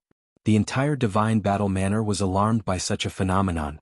Those with low cultivation bases could not see or hear clearly, but they could all sense the extremely oppressive, cold, and savage aura coming from that part of the sky.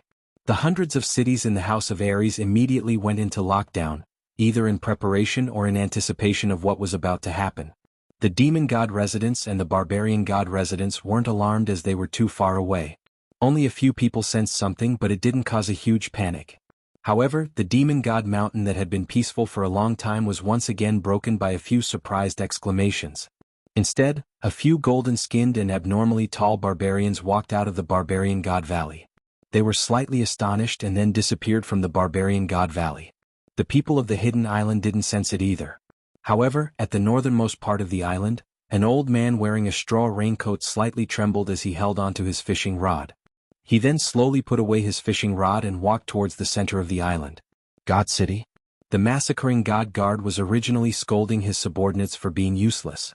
They actually couldn't lock onto Tu Qinjuan's murderer even after such a long time. However, at this moment he was slightly startled. He didn't have time to say anything and directly rushed out. At the corner of the street, he met the other 3 great divine guards who were rushing over. Together, they ran towards the God Lord Pavilion. As soon as they entered the God Lord Pavilion, they saw a bald man with a strange tattoo in the courtyard with his back facing them. He was looking at the sky in silence. The few of them quickly knelt down and asked in a trembling voice, "Greetings, Lord God." "Lord God, what happened?" The Lord God didn't speak but continued to look at the sky quietly. After a long time he sighed and turned his head to say, "Blood King, you're really generous. You teleported 2 god generals, more than 10 heaven gods and nearly 1,000 peak martial saints.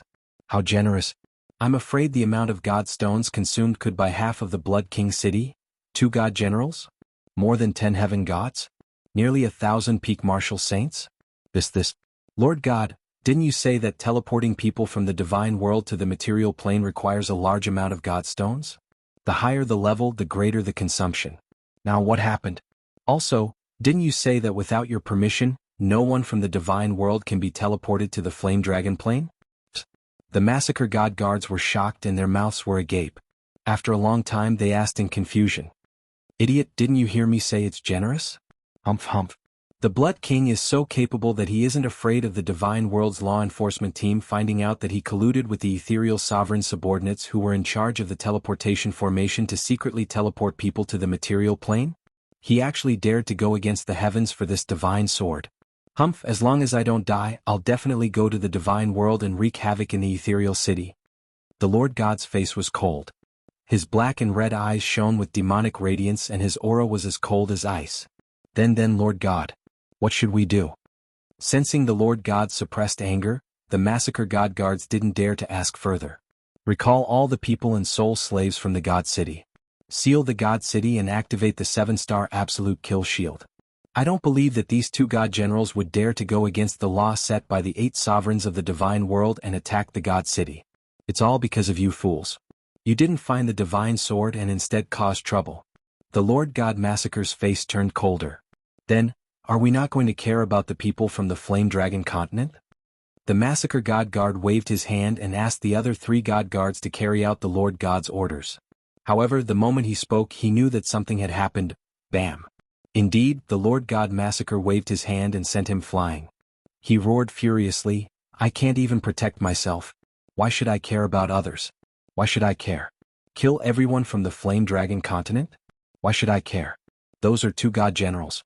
Moreover, it's not my turn to care. If that old thing from the Dark Castle doesn't care, the Flame Dragon continent will definitely be destroyed." Chapter 346. Why haven't I seen anyone yet? Yi Qinghan was anxious as he ran. He had been running for more than an hour, but he still hadn't seen the wedding procession. Don't be anxious. The Yi family has sent so many people, and the Yu family has also sent an elder to escort them. Moreover, the alien race in the sky hasn't made a move yet, right? Although Yi Qingyo was also very anxious, he still comforted him. From time to time, he would look towards the north with a hint of worry in his eyes. The 2 of them stopped talking and continued running. "Elder Lu, what kind of monsters are in the sky?" When Yi Qingyo mentioned the alien race, Yi Qinghan recalled that Elder Lu had transmitted a message to him when he was at the entrance of the Yi family's castle, informing him that something had happened. Moreover, Elder Lu was also someone from the divine world, so he must be very knowledgeable. Hence, he transmitted a message to Yi Qinghan. They are a type of divine race in the divine world. They are a type of indigenous people of the divine world. The Golden Horn Devil race. However, they call themselves the Golden Horn Devil race. Elder Lu sighed faintly and transmitted a message to Yi Qinghan. The Golden Horn Devil race? Are they very powerful? Stop talking nonsense. I can already feel how powerful they are. Yi Qinghan transmitted a message as he ran. They can be considered a very powerful race in the divine world. Their race occupies a prefecture on the Misty Continent, the Golden Horn Prefecture. The prefecture of the divine world is not something that your small house of Aries can compare to. The Golden Horn Prefecture is about the size of 100 flame dragon plains. Elder Lu explained. F*C, 100. Yi Qinghan almost stumbled and fell to the ground. He hurriedly steadied himself and continued to run forward. Deep down he was extremely shocked. A prefecture was actually as big as 100 flame dragon plains? How big was the Misty Continent? How big was the divine world? The realm of the gods is so huge that you will be scared to death. There are 6 continents in the realm of the gods that are the same size as the Misty Continent. In addition, there are 3 continent-sized Star Sea, and there is also the Sacred Soul Island. There are 8 major powers. Boundless. Elder Lu seemed to have guessed what was on Yi Qinghan's mind, and revealed a bit of the situation to him. After that, he transmitted a solemn voice message to Yi Qinghan. You will know these things when you go to the realm of the gods in the future. It is still too early to talk about these things. You should think about how to survive this calamity. Save my life. Yi Qinghan was still immersed in the vastness of the divine world. When he heard Elder Lu's words, he was shocked. He hurriedly transmitted his voice to Yi Qinghan. Could it be that these experts are extremely powerful? Elder Lu, you're a peak heavenly god, yet you can't deal with him? Although Yi Qinghan was shocked that countless experts from other planes had suddenly descended on the Fire Dragon continent, he didn't feel particularly afraid. This was because the Yi family had Yi Ruoshui. More importantly, Elder Lu was a peak heavenly god. He didn't expect Elder Lu to say such a thing. Naturally, he was terrified. Nonsense. Do you think that a peak heavenly god is invincible? Perhaps I'm a top figure in the Fire Dragon continent, but in the divine world, I'm nothing. There are at least 2 god generals who have descended this time. They can kill me in a few moves. Moreover, there are a few peak heavenly gods there. This time, it might be a calamity for the Fire Dragon continent. Elder Lu's words were extremely solemn and cold. A calamity for the Fire Dragon continent. Yi Qinghan abruptly stopped in his tracks, his complexion turning incomparably pale, causing Yi Qingyo to jump in fright. 2 god generals? And a few peak heavenly gods? Nearly 1,000 martial sages? Fire Dragon plane, here we come. Waha, a material plane. I can actually descend upon a material plane again? Kill. Kill all the men in the Fire Dragon plane. Rape and kill all the women. Long live the Blood King, kill. At this moment, Yi Qinghan recalled the words those foreign tribes had shouted before they descended. He couldn't help but shiver. He hadn't expected the situation to far exceed his imagination. It was actually this serious, so serious that the Fire Dragon continent might very well experience a world-ending catastrophe. Could it be that this would be the second calamity? Or the destruction of the Fire Dragon continent? What's wrong, little Han? Yi Qingyo asked worriedly when he saw that Yi Qinghan had suddenly stopped and his face had turned extremely pale. Nothing, I'm just a little worried. Let's go. We'll pick up Qingqing and rush back to the Yi family castle immediately. Yi Qinghan laughed bitterly and didn't explain too much. After all, if this matter were to spread, the Fire Dragon continent would immediately descend into chaos. Elder Lu, why did these experts come to the Fire Dragon continent? Are they really going to massacre the Fire Dragon continent? Do you have any good solutions? Yi Qinghan's complexion returned to normal, but his heartbeat had obviously sped up. He grumbled inwardly and continued to run. He transmitted his voice anxiously. Sigh, it's all because of the divine sword in the Carefree Pavilion. The matter of the divine sword might have been exposed. As for what will happen in the future, I can't say for sure. Let's take one step at a time. You should go and pick up Qingqing first. Elder Lu sighed deeply. Then he thought of something and transmitted his voice again. Take off the Carefree ring secretly. Don't expose it. It'll be troublesome if they find out. Although Yi Qinghan had many questions, he didn't ask much. He secretly took off the Carefree ring and the Soul ring and put them in his bosom. When he had time in the future, he would tie them with a rope and wear them close to his chest. He didn't say anything else and started to rush at full speed. The most important thing now was to pick up Qingqing. Other matters could be discussed after returning to the Yi family castle. In the northern sky, more and more foreign tribes gathered. However, because the hole could only be drilled out one by one, time was a little slow. But after more than an hour, all the foreign tribes finally drilled out. As the last one walked out, a black-robed man who was obviously much taller than all the other outsiders, the dark hole slowly closed up, as if a huge beast had closed its mouth. The sky became clear again, but it was obvious that the sky was a little dark. The last man to come out had 2 silver horns on his head. In the entire sky, only 2 people had silver horns. Obviously, the last man to come out had a much higher status. The moment he came out, all the foreign tribes knelt down on one knee and shouted, "Greetings, my lord." Nearly 1,000 experts with majestic auras knelt down in front of one person in the sky. The scene was extremely shocking, but the silver-horned man didn't seem to be enjoying it. Instead, he frowned and raised his hand to stroke his hair. He said faintly, "The aura of this material plane is really unpleasant. So annoying. Father is too much. Can't he train in the immortal realm? Jinquan, have you investigated the situation?" "Lord Jinqi, I released my divine sense just now and found out most of the situation. There are 3 races in this plane, and each race has a few heavenly gods and a few low-tier divine beasts. The lord of this plane is a peak heavenly god. I reckon that we will be able to successfully complete this mission." A silver-horned man in front of the 1,000 people stood up, bowed and said proudly. The silver-horned man, Jin Lin, very elegantly flipped his hair. He smiled sinisterly and said faintly, "This material plane is not bad. There are a few talents here. Alright. Everyone listen to my orders. Split into a few groups. Each group of heavenly gods will lead a group of saint-level martial artists and go to each race to find the divine sword.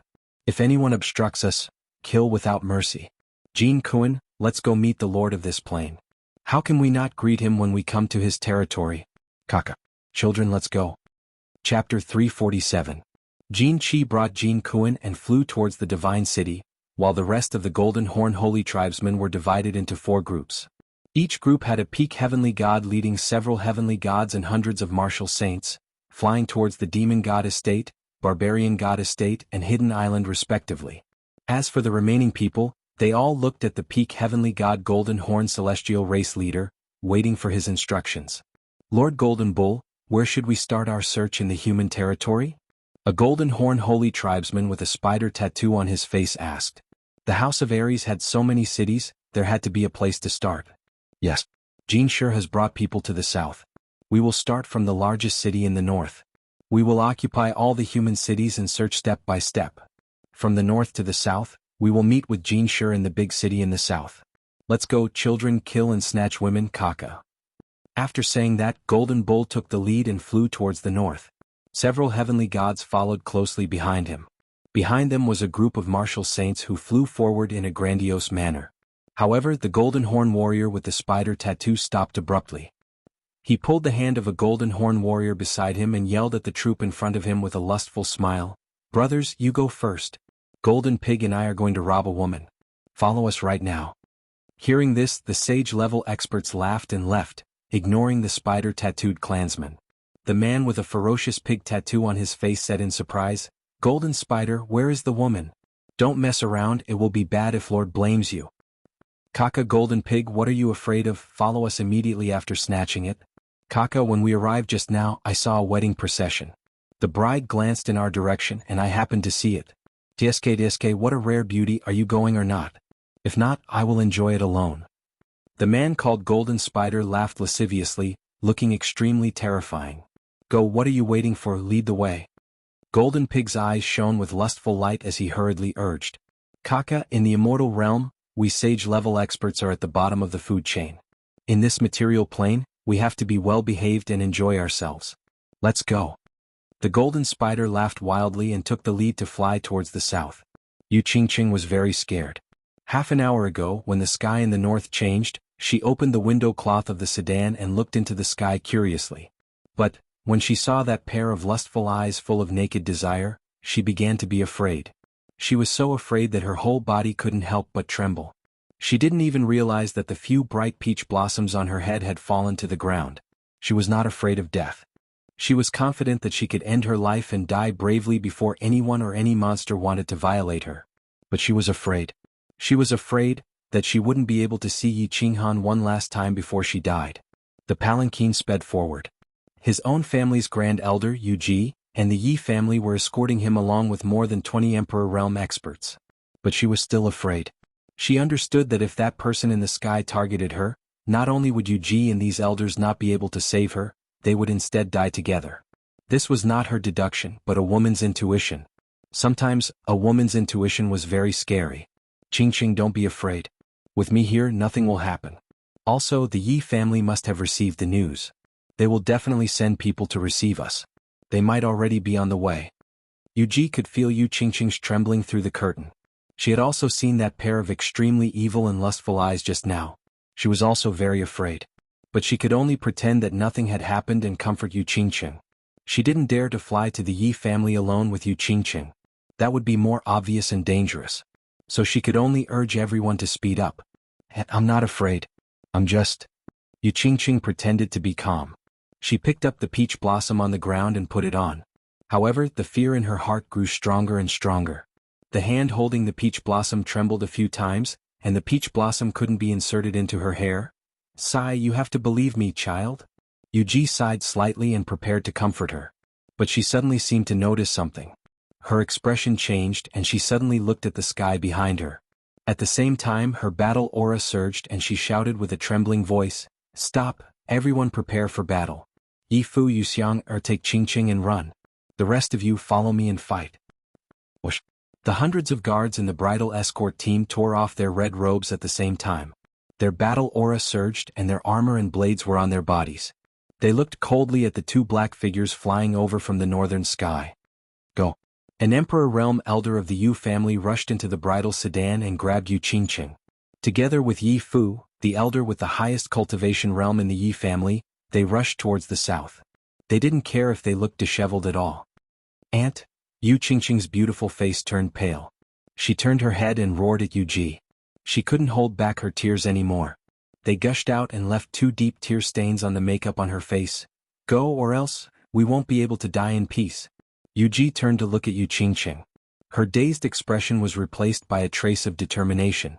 She roared angrily and waved her left hand. She flew into the sky and charged towards the black man.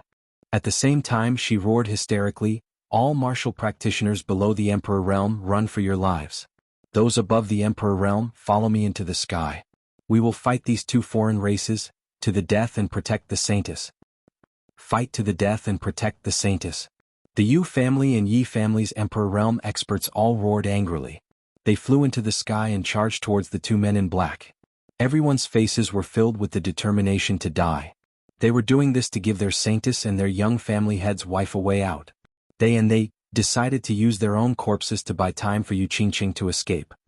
Hehe, these puny humans are overestimating themselves? Kill all the golden pig men. You can have all the women you like. Come kill them all. When Golden Spider saw that these puny material realm martial practitioners didn't run and actually dared to fight them, he laughed wildly. A trace of cruelty flashed through his eyes. His body emitted black flames as he pounced towards Yu Ji and the others. Grand Aunt, Yu Qingqing's body kept struggling and she kept turning her head. When she saw Yu Ji and the others pouncing towards the men in black, she wailed loudly. Her wails were heart-wrenching and her lungs were torn apart. Yu Xiang, the Yu family's Emperor Realm expert who brought Yu Qingqing, also had tears on her face. However, she didn't act like Yu Qingqing. Instead, she used her hand to wipe her tears. Then she used her hand to hit the back of Yu Qingqing's head, knocking her out. She nodded at Yi Fu beside her and the 2 of them flew towards the south with all their might. Yu family martial practitioners, collective soul attack. The foreign races in front. Yi family's martial practitioners prepare for a sneak attack. Yu Ji glanced at Yu Qingqing and the others who were far away and gave the order to the Yu family and Yi family's experts behind her. At the same time, a 5-colored light flashed through her eyes. Her eyes shot out 2 dazzling rays of light that shot towards the golden horn god race in front of her. This was the Yu family's soul attack and also her strongest attack. At the same time, the eyes of the Yu family's Emperor Realm experts behind her lit up. Countless golden rays of light shot towards the golden horn god race in front of them. The Yi family's Emperor Realm experts merged with their battle beasts and held all kinds of weapons in their hands. They went around the Yu family's woman and pounced towards the first Golden Horn God race in front of them. Chapter 348. Yuji's tactic was simple. She and the Yu family's Emperor Realm experts activated the Yu family's mental attack together to trap the Golden Horn God in front of them in an illusion. As long as they were trapped in the illusion for 1 second, the 10 Yi family experts would be able to succeed in their sneak attack. As long as they could kill one Golden Horn God. Then they would have the hope to obtain the final victory, even if it was a bitter victory. Countless rays of golden light shot towards the Golden Horn God race expert. At the same time, nearly 10 experts of the Yi clan dashed towards the Golden Horn God race expert with cold faces. Night battle in all directions, kill. The Yi family elders circulated their battle chi to the strongest state. Their bodies moved like lightning as they charged forward with sabers, spears, axes and swords in their hands. However, they didn't make a move. Instead, when the countless light beams from the Yu family shot towards the Golden Horn God's eyes, they shouted in unison. Rumbling saber waves emerged from their weapons. Their speed increased again as they got close to the Golden Horn God and slashed down. Swish! Countless golden light beams shot into the Golden Horn God's eyes and instantly disappeared. The Yi family experts that were pouncing over were all surprised to find that the Golden Horn God's eyes suddenly dimmed as he became absent-minded. At the same time, the black flames on the surface of his body suddenly shrank. Good chance. Everyone was overjoyed. If they didn't see such a good chance, they wouldn't be worthy of being the elders of the Yi family. Kaka, you've been tricked. Golden flames split the sky. However, when their weapons were about to slash the Golden Horn God's body, the corner of the Golden Horn God's mouth suddenly cracked and he laughed. His eyes emitted a fiery glow that was filled with ruthlessness. The spider tattoo on his face seemed to have come alive at this moment. It actually twisted and looked extremely ferocious. He smiled cruelly and revealed a trace of mockery in his eyes. The black flames on the surface of his body suddenly surged. He waved his hands and the flames on the surface of his body exploded and expanded with the wind. It immediately enveloped the 10 Emperor Realm experts of the Yi family. Chi! The black flames surged and touched the weapons in the hands of the Yi family experts. Unexpectedly, the weapons in their hands completely melted into molten iron at a speed visible to the naked eye. What kind of flame was this? The elders of the Yi family widened their eyes in horror. They couldn't believe that the weapons in their hands had turned into molten iron in an instant. As elders of the Yi family, the weapons on their bodies were all high-grade treasured weapons. Yet, under the black flames, they directly melted? However, before they could figure out what was going on, they were engulfed by the surging black flames. In an instant, nearly 10 Yi family experts didn't even have the time to scream before they were all turned into ashes by the black flames. Yuji and the Yu family woman watched as the dozen or so Yi family elders who had been talking and laughing with them just a moment ago turned into ashes one after another. Their beautiful faces turned pale as they sucked in a breath of cold air. Shock, fear, despair, all sorts of expressions flashed across their limpid eyes. Kaka, we, the great Golden Horn God clan, are invincible. Women, you can either surrender or play with my brother. Or die. The golden spider laughed wildly, causing the spider tattoo on his face to twist. He looked like a ferocious ghost that had crawled out of hell. The women of the Yu family will never surrender. Children, for the Yu family, for the Saintess, I order you, to die. Yuji let out a desolate smile as her expression slowly calmed down. She cast a deep glance in the direction of Tranquil Lake Island with great nostalgia before casting a glance in the south where Yu Qingqing had fled. She revealed a satisfied smile as she transmitted her voice to the Yu clan elder in the sky. We all surrender. Lord, please spare us. As long as you don't kill us, we can do whatever you want. When the Yu family elders heard Yuji's transmission, they looked at each other and saw a trace of cruel laughter in each other's eyes. Then they withdrew their battle auras and put away the weapons in their hands. They giggled and looked at the two members of the Golden Horn God clan with seductive expressions. Although the Yu family elders were already dozens of years old, under the special care of the Yu family, they all looked like young girls in their 20s. Moreover, all of them were proficient in top-notch seduction techniques. Once they were used, it was as if hundreds of flowers had bloomed. Kaka, the women of this material plane are really not bad. Golden Spider, quickly chase after that woman and capture her for us to enjoy together. Kaka, the women of this material plane are really good. Choosing to surrender to the great Golden Horn God clan is the best choice. When the golden pig behind the golden spider saw this, he revealed an extremely lascivious smile. He waved his hand at the golden spider and pounced towards the Yu family ladies. Lord, you are so strong. Lord, you are so mighty. When the women of the Yu clan saw the golden pig pouncing over, they all threw away the weapons in their hands and twisted their plump bodies. With a flirtatious smile, they moved closer to the golden pig and took the initiative to hug and stroke his body. Kaka, really interesting. Wait for my golden pig.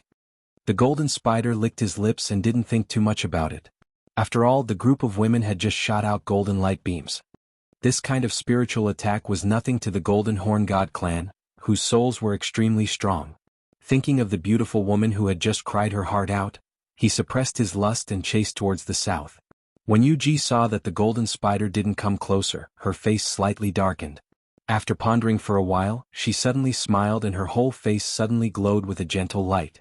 Then she flew towards the golden spider at high speed. She originally looked like a charming middle-aged woman, but at this moment she seemed to be 10 years younger. Her whole body was rippling with a special aura and natural charm. She laughed delicately and said, Lord, I have something to tell you. The golden spider turned his head around and saw Yuji flying toward him at lightning speed with a different kind of seductive expression on her face. He was slightly taken aback, but his expression suddenly changed. The black flames on his body exploded as he retreated hastily and shouted, Stop! Golden pig, be careful. Ah, it's too late. Yuji once again smiled miserably. A drop of blood flowed out from the corner of her mouth.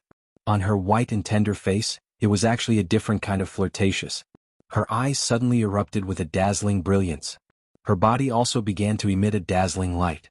She grinned and shouted, You family's women, be brave and die. You family's women will never yield. Following Yuji's shout, the women beside the golden pig all smiled miserably and shouted. At the same time, their bodies suddenly erupted with a terrifying aura. Their plump bodies all emitted a dazzling light and finally they all turned into dazzling fireworks. Bang! Bang! Bang! More than a dozen fireworks suddenly bloomed, illuminating the nearby mountains and rivers for hundreds of miles. The violent explosion resounded throughout the heaven and earth and didn't stop for a long time. The violent shock wave raised the flowers and trees within a radius of 10 miles to the ground. Countless smoke and dust enveloped the entire sky, dyeing it dark gray. No! Yu Qingqing, who was lying in Yu Xiang'er's embrace, was startled awake by the explosion. She suddenly turned her head, just in time to see the sky behind her blossoming with a dozen or so brilliant fireworks. A mouthful of blood sprayed out from the corner of her mouth. She struggled and twisted, both hands grabbing her hair, making her beautiful hair incomparably messy. She closed her eyes and screamed towards the sky. Her voice was extremely painful, as though her organs were being torn apart. Qingqing. No. Just after Yu Qingqing screamed, an even more earth-shaking roar resounded several dozen miles to the south. The roar was filled with panic, fear, and boundless rage. Immediately after, two figures rose up from the southern sky like lightning. The two figures streaked across the sky, rushing straight towards this direction with all their might. They were unscrupulous, rushing madly over without a care for anything. Chapter 349. Gagaga. The golden spider was furious.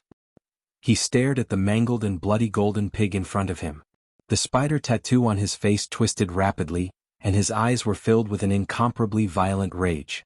The great golden horn holy tribe was plotted against by a group of mortals from the material plane? These lowly mortals dared to kill his brothers? I will kill all of you, Gagaga. The golden spider's body was engulfed in black flames. He clenched his fists so hard that his black veins popped out. He ignored the dark green blood that was still flowing out of his body. His eyes were dark green as he looked around angrily. He wanted to kill everyone to vent his anger. However, when he looked around angrily, he found that all the women of the Yu family had self-detonated. The lower-level guards below had already fled and were nowhere to be found. The only thing he could see was the beautiful woman who had shouted, "No!" and the two humans beside her. Ah, it's all your fault, you hateful woman.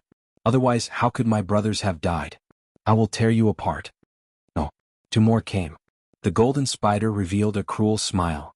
The black flames around his body surged and his speed increased by several times. He pounced towards Yu Qingqing and the others. Yi Qinghan heard a series of earth-shattering explosions, followed by Yu Qingcheng's heartbroken scream. His heart was broken and his eyes were bloodshot. He ignored everything and flew towards Yu Qingqing. Yi Qingyo, who was beside him, smiled helplessly and flew towards Yu Qingqing. Little Han. Don't be agitated. Yu Qingqing is fine. Elder Lu sensed that something was wrong and quickly released his divine sense. After confirming that Yu Qingqing was fine, he transmitted a message to Yi Qinghan, telling him not to be rash. Elder Lu, a member of the Golden Horn Holy Tribe, is rushing towards Qingqing and the others. If it doesn't work, help me kill him. Yi Qinghan was relieved. However, he saw a member of the Golden Horn Holy Tribe behind Yu Qingqing and the others, emitting black flames and rushing towards them. Yi Qinghan hurriedly increased his speed and transmitted a message to Elder Lu. I will not attack. Unless you are about to die, I will not make a move. Ask your elders to hold them off and leave quickly. Elder Lu sighed faintly and said something that left Yi Qinghan flabbergasted. What? Why didn't you do anything? Have you forgotten that I still have 2 chances for you to attack? Have you forgotten that I am the young master of the free and unfettered pavilion? Yi Qinghan was anxious. The aura of the Golden Horn God race was so terrifying, how could Yi Qinghan withstand it? If Yi Qingyo died, how was he going to explain this to Yi Qingwu and his clan? The more he thought about it, the more anxious he became. His voice became somewhat hysterical. Elder Lu, you must do it. I order you to do it. I beg you to help me. If you don't help me, I'll die. Before Yi Qinghan could finish his furious voice transmission, Elder Lu flew into a rage and scolded, Idiot! You bastard, why are you so muddle-headed when it comes to your woman? That group of Golden Horn God race members have not gone far. If I were to make a move and cause the heaven and earth essence chi to vibrate, they would definitely notice me. At that time they would be lured here. You expect me to deal with a peak heavenly god and a few heavenly gods? At that time, not only will we all die, but your Yi family castle and the entire Tsang city will also be implicated. At that time, the entire Tsang city will be flooded with rivers of blood. Is this what you want to see? You bastard, you are infuriating me. Then what should we do? Yi Qinghan panicked. He was panicking like never before. Even when he was on the verge of death several times in the past, he didn't panic as he was alone. But now there were too many people he had to take care of and protect. What are you panicking for? Calm down, hurry up and save Qingqing. You guys need to hurry up. When the time comes, I will guide you on what to do. If you really can't do it, I will exhaust my godly energy and see if there is a chance to launch a sneak attack. Elder Lu finally calmed down after cursing. Qingqing, don't be afraid. Your man is here. Although Yi Qinghan and Yi Qinghan were slightly slower than the Golden Horn Holy Tribe, Yu Qingqing and Yi Qinghan had run for a while. Thus, Yi Qinghan and Yi Qinghan arrived first. Cold, cold, cold. Sob, sob, sob. When Yu Qingqing heard Yi Qinghan's roar, she became agitated and cried even harder. At this moment, seeing Yi Qinghan's familiar face rapidly approaching, he hurriedly screamed. However, as he screamed, his screams turned into loud wails as he sobbed uncontrollably. Mr. Han. Young clan leader, supreme elder. Yu Xiang'er and Yi Fu were shocked by the approaching Golden Horn Holy Tribe and were extremely worried. When he heard Yi Qinghan's roar and saw Yi Qinghan and Yi Qingyo running away, he hurriedly cried out in surprise. At the same time, he sped up to meet up with them. Qingqing, don't cry, don't cry. Your man is here. Don't be afraid, don't be afraid. Yi Qinghan threw himself at Yu Qingqing and hugged her. Yu Qingqing, who was crying in a muddled state, felt her heart ache. She quickly steadied herself and hugged Yu Qingqing tightly, caressing her face and comforting her. Yi Qinghan's battle chi surged. He activated his sacred domain and enveloped them. Then he walked past them and looked at the Golden Horn Holy Tribe that was crazily charging at them like demons. Han, I finally see you. Sob, sob, Han. Grandaunt is dead. My aunts are all dead. The elders of the Yi family are all dead. I'm so scared. I'm in so much pain. They died to save me. Yu Qingqing once again hugged this familiar body. Feeling the familiar breath of this man, she felt a bit more at ease. However, the words that came out of her mouth were even more emotional.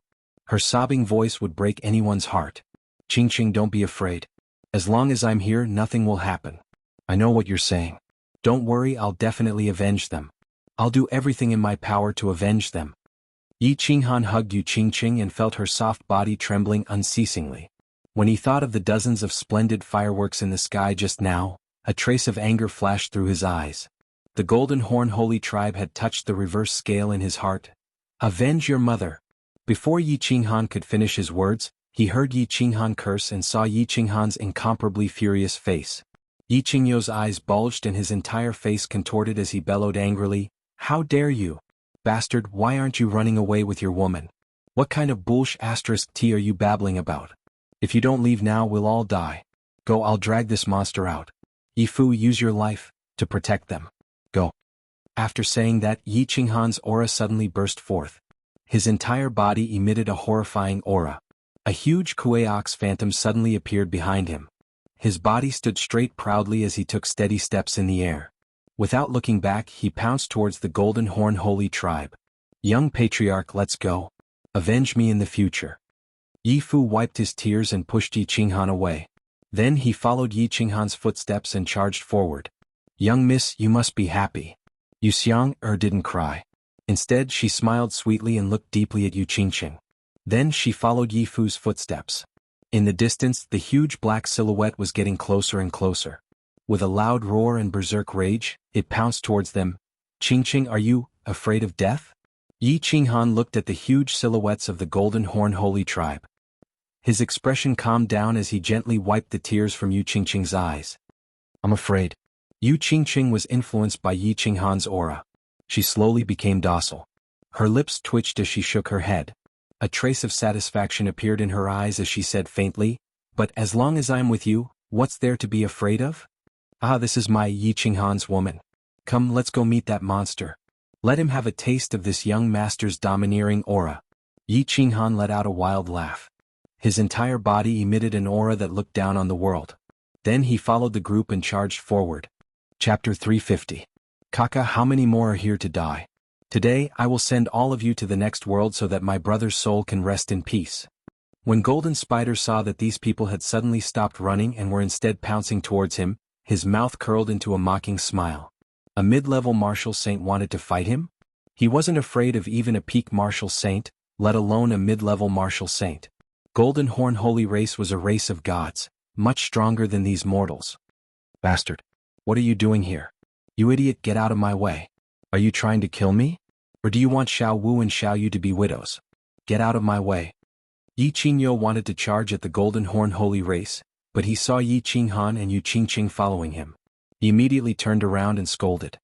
"Hee, Grandpa Green Cow, don't be angry. No one in the Yi family is afraid of death. Plus, it's not certain who will die. Yi Fu and Elder Yu, you two watch the battle with Qingqing. It's useless for you to participate in a battle of this level. Watch how Grandpa Green Cow and I kill the demon." Yi Qinghan smiled faintly and handed Yu Qingqing over to Yu Xianger. Then, he wiped his chest with his left hand and a black long blade appeared in his hand. At the same time, he merged with his battle beast and waved the long blade, staring coldly at the approaching Golden Horn Holy Race. "Bastard." Yi Qingyo was so angry that his beard was about to fly off. However, he knew that Yi Qinghan was stubborn. Yi Qinghan had dared to ask for death in front of the enchanted garden, and dared to run alone in the god-slaying mountain. Moreover, he had always suspected that Yi Qinghan still had a trump card. Otherwise, he wouldn't have walked out of the cave in the barbaric mountain so easily.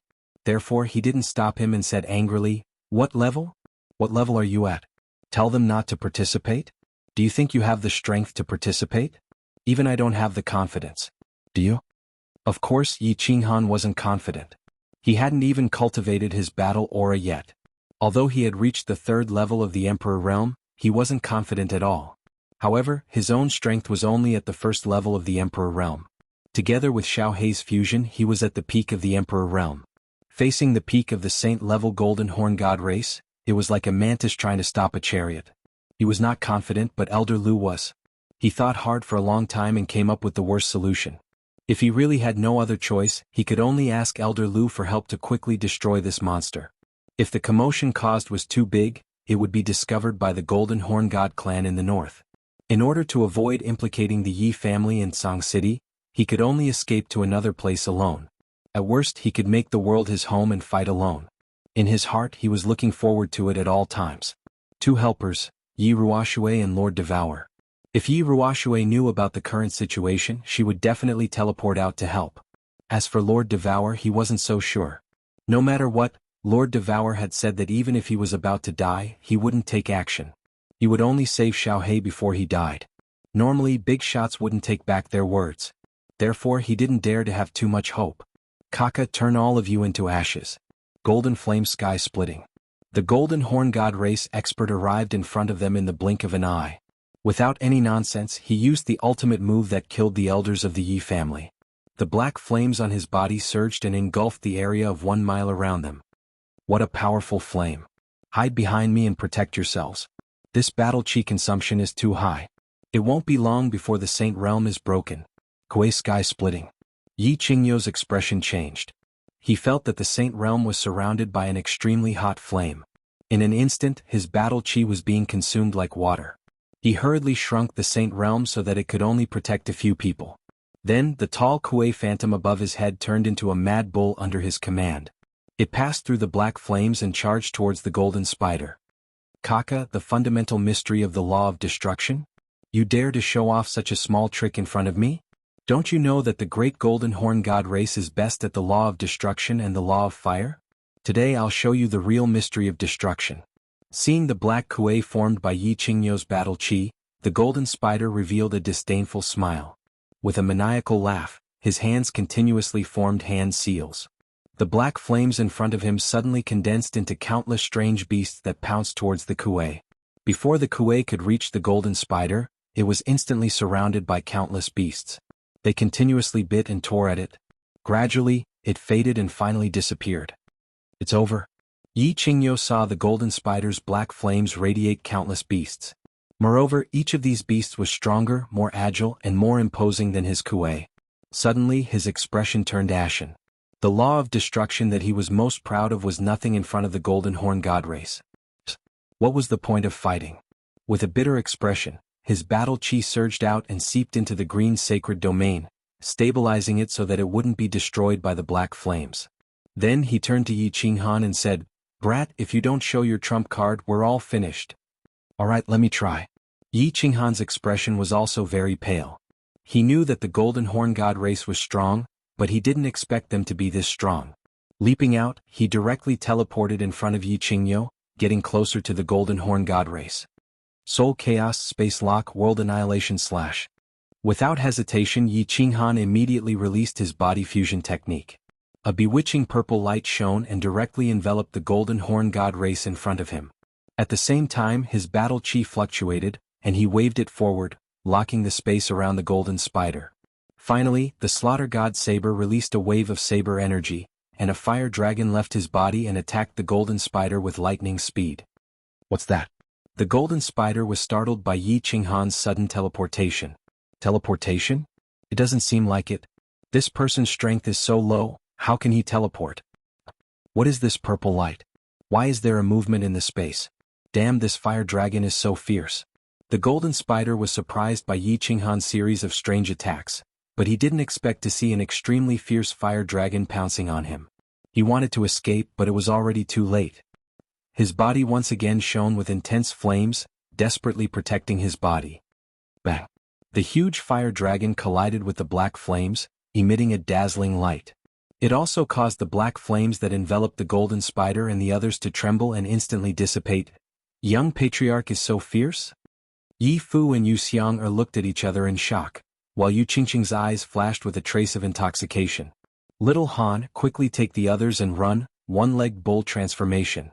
However, before their expressions of happiness could blossom on their faces, Yi Qingyo roared and the illusion of a kuei condensed once more above his head. He suddenly charged forward and used his ultimate technique to save his life once more. It was the technique he had used to deal with the demons at the foot of Fallen God Mountain, the kuei transformation. Without hesitation, Yi Qinghan immediately teleported next to Yu Qingqing, but he didn't escape. Instead, he protected the three of them and transmitted his voice at the same time, "Elder Lu, if you don't act now, I'm going to die." After the explosion, the black flames on the surface of the tall golden horn divine race member's body disappeared. His robe was tattered and blood could be seen faintly. The spider tattoo on his face twisted rapidly. With a furious roar, the two black curved horns on his head suddenly expanded at a speed visible to the naked eye. In the end, they became dozens of meters long and a few meters thick. The golden horn god shook his head, and a cruel smile appeared in his eyes. He bent his body, and with the two huge horns glowing with a dim light, he fiercely rammed towards Yi Qingyo's Kuei-Ox phantom. "Kaka. Run, no one will escape today. Lowly mortal, you actually injured the great divine race. I'll let you have a taste of my Golden Horn Divine Race's ultimate move. Golden Horn God Destruction. Chapter 351. Bang. The two huge horns, which carried a biting cold aura and a tyrannical, murderous intent, suddenly collided with Yi Qingyo's ultimate life-saving technique, the Kuei, which was emitting black waves of energy. A heaven-shaking explosion rang out, followed by another intense explosion.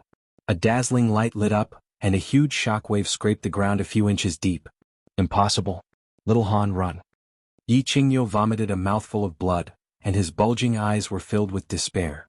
His body quickly withered and fell down powerlessly. His two hands waved wildly at Yi Qinghan, urging him to run for his life. Yi Fu, who was beside Yi Qinghan, quickly flew over to catch him. After the explosion, the huge Kuei ox turned into nothingness, while that Golden Horn God Race clansman seemed to be completely fine. His body trembled slightly and he shook his head. Waving his two huge black horns, he continued to crazily charge at Yi Qinghan and the others. Clearly he hated Yu Qingqing, the culprit who caused the tragic death of his brother. F***ck so fierce. Yi Qinghan's face turned ashen. Yi Qingyo's life-saving ultimate move, the Kuei Ox Beheader, was terrifyingly powerful back at the God-slaying mountain. How could it be so easily broken by the Golden Horn Celestial Race? Although the Golden Horn God Race was proficient in the Law of Destruction and could restrain the Blue Night Bull's Law of Destruction, however, one had to admit that this ultimate move of the Golden Horn God clan was very powerful. Golden Horn God Slaying. It seemed like their golden horns had some special uses. There was nowhere to run. Yi Qingyo had been easily defeated, and he was of no use at all. Just now he had used his strongest moves consecutively, but he had only managed to injure the Golden Horn God Race clansman lightly. Moreover, it was under the condition that the Golden Horn God Race clansman was careless. At this moment he deeply felt how weak he was. He regretted not cultivating his battle chi earlier. Shaking his head, he decided to use the last resort. At worst he would just wander the world by himself. He sent a voice transmission to Elder Lu. Elder Lu, make your move. If you don't, all of us will die. Alright, if worst comes to worst, I'll die with you. Elder Lu let out a faint sigh. He felt somewhat helpless. The moment he made his move, he used his godly power. It would definitely be detected by that Golden Horn Celestial Race expert who was heading to the floating snow city. After all, Golden Horn Celestial Race experts were extremely sensitive to godly energy. In the end, it was very likely to attract the attention of the two divine generals. At that time, the result would be that Yi Qinghan would die together with him. However, in such a situation, if he didn't act, Yi Qinghan would die immediately. Just as he helplessly took out his iron rod and was about to flash out of the carefree pavilion, he seemed to sense something and exclaimed in surprise. Then he put away his iron rod and sent a message to Yi Qinghan with a chuckle. It's all right. You're safe now. Help has arrived. Yi Qinghan looked at the pair of huge black horns that were growing larger and larger. He cursed in his heart. Why isn't Elder Lu making a move yet? Upon hearing Elder Lu's voice transmission, Zhang Xian was taken aback. He quickly scanned his surroundings, but there was no one around. He only smelled a faint fragrance. Fox fragrance. He immediately came to his senses and cried out in astonishment, Madame Jiao? Hee little Han, we meet again. The space in front of Yi Qinghan trembled, and a nine-tailed fox appeared out of thin air. Madame Jiao didn't seem to see the two huge black horns that were getting closer and closer. Her expression was still elegant, and coupled with her white outfit, she had an extraordinary temperament. She said calmly, I was going to the Yi family castle to celebrate your wedding. You ran outside. Hello, Madame Jiao. Be careful. Upon seeing Madame Jiao, Yi Qinghan instantly relaxed. However, when he saw Madame Jiao smiling and joking with him, seemingly unaware of the Golden Horn Celestial Race behind them, he hurriedly warned her. Since I'm here, I'll help you solve your problem. Madame Jiao said calmly. Then, the fragrance on her body suddenly became stronger, and the 9 tails behind her suddenly danced wildly. In an instant they actually grew longer. The 9 tails fluttered lightly and gently wrapped around the 2 thick black horns. What's that? The golden spider was originally rushing over, but he suddenly saw a figure appear in front of him. He was wondering if it was also a fake teleportation like the youngster just now. That was why this moment of hesitation caused his body to run forward for another distance. Only when those 9 soft fox tails suddenly wrapped around his black horn did he snap back to reality. This fox was a divine beast. It wasn't a fake teleportation like the youngster, but a real one. Because he felt a trace of divine power in the air, he hurriedly stopped and began to retreat with all his might. Too late. Madame Jiao turned her head slightly and gave him an indifferent look. Then the 9 tails suddenly danced again and wrapped around the golden spider. She suddenly flung him into the air and smashed him onto the ground. The golden spider of the golden horn celestial race had a huge body and 2 huge black horns. Needless to say, it was at least a few hundred kilograms. But with Madame Jiao's 9 tails waving, it was like a giant grabbing a small mouse and smashing it onto the ground heavily. The golden horn god race clansman was smashed into the ground, leaving behind only a small section of his black horn that was emitting a faint cold light. Swish! Madame Jiao smiled faintly again. She lifted her tails and flung the half-dazed golden spider into the air again before smashing him heavily again. Then she flung him up and smashed him again. Peng peng. Under the dumbfounded gazes of the crowd, the golden horn celestial race was smashed into the ground again and again, creating more than 10 huge black holes on the ground. When the golden horn celestial race was finally flung to the side by Madame Jiao, he was already badly mutilated and unrecognizable. He couldn't be more dead. This, Yi Qinghan and Yu Qingqing looked at each other, licked their lips, swallowed their saliva, and twitched their noses embarrassedly. They didn't say a word. In their hearts, however, they were incomparably shocked. This Madame Jiao looks so elegant and always maintains her charming temperament. I didn't expect her to have such a violent side. Hee, I must have scared you. Madame Jiao retracted her tail and used her 2 furry claws to gently brush off the dust on her tail. She turned her head with a faint smile and said, I have no choice. If I use my divine power, of course I can kill him instantly. However, it will attract the attention of the other golden horn celestial race members. Hee, I can only use my physical strength. This, isn't it a little too violent? Hee, it's a little violent, but I like it. Yi Qinghan rubbed his nose and smiled. He didn't hide anything and said directly. Hee, alright, the trouble is solved. Time to get down to business. Madame Jiao's smile became even wider when she heard Yi Qinghan's words. She seemed to like Yi Qinghan's straightforwardness. She clapped her claws and a white jade box appeared out of thin air. She passed it to Yi Qinghan and said, Today is your wedding day. I am here to congratulate you on behalf of my mistress. Mistress said to thank you for taking care of Xiaohei for so many years. This time she will give you a small gift. In the future she won't owe you anything. She also said to remember what she said. Yeah, that's all. I'm done here, so I should go. See you, little Han. Then Madame Jiao gracefully bowed and teleported away. Little Han, that Madame Jiao is Lord Devour's subordinate, the 9-tailed fox divine beast? Yu Qingqing and the others were still immersed in the shock, but Yi Qingniu, who was supporting Yi Fu in the air, opened his mouth and asked with uncertainty. Yes, she's Lord Devour's housekeeper, a very powerful divine beast, Madame Jiao. Yi Qinghan nodded. Then his eyes fixed on the white jade box in his hand. He said expectantly, Lord Devour gave me a gift? I wonder what it is. With her identity she can't take out ordinary things, right? Yi Qingniu's face was a little pale, but he was more excited after surviving a disaster. He looked at the white jade box enviously inside. Don't open it. If I'm not wrong, this is Lord Devour's wedding gift to Qingqing and Xiao Wu. 2 divine crystals, 2 top-grade heavenly god realm divine crystals just like your sister. Chapter 352. This? Yi Qinghan was dumbfounded. Are these divine crystals fruits? Does Lord Devour specialize in producing divine crystals? Why are they all top-notch heavenly god realm divine crystals? Isn't this equivalent to creating 2 peak heavenly gods? These gifts are a little too expensive, right? Hee, don't be surprised. These are indeed 2 top-notch heavenly god divine crystals. Lord Devour is very awesome. He's a big shot even in the divine world. Giving him several top-notch heavenly god divine crystals isn't a big deal. Don't think too much. Let's return to Tsang City first. We don't know how this world-ending calamity will develop.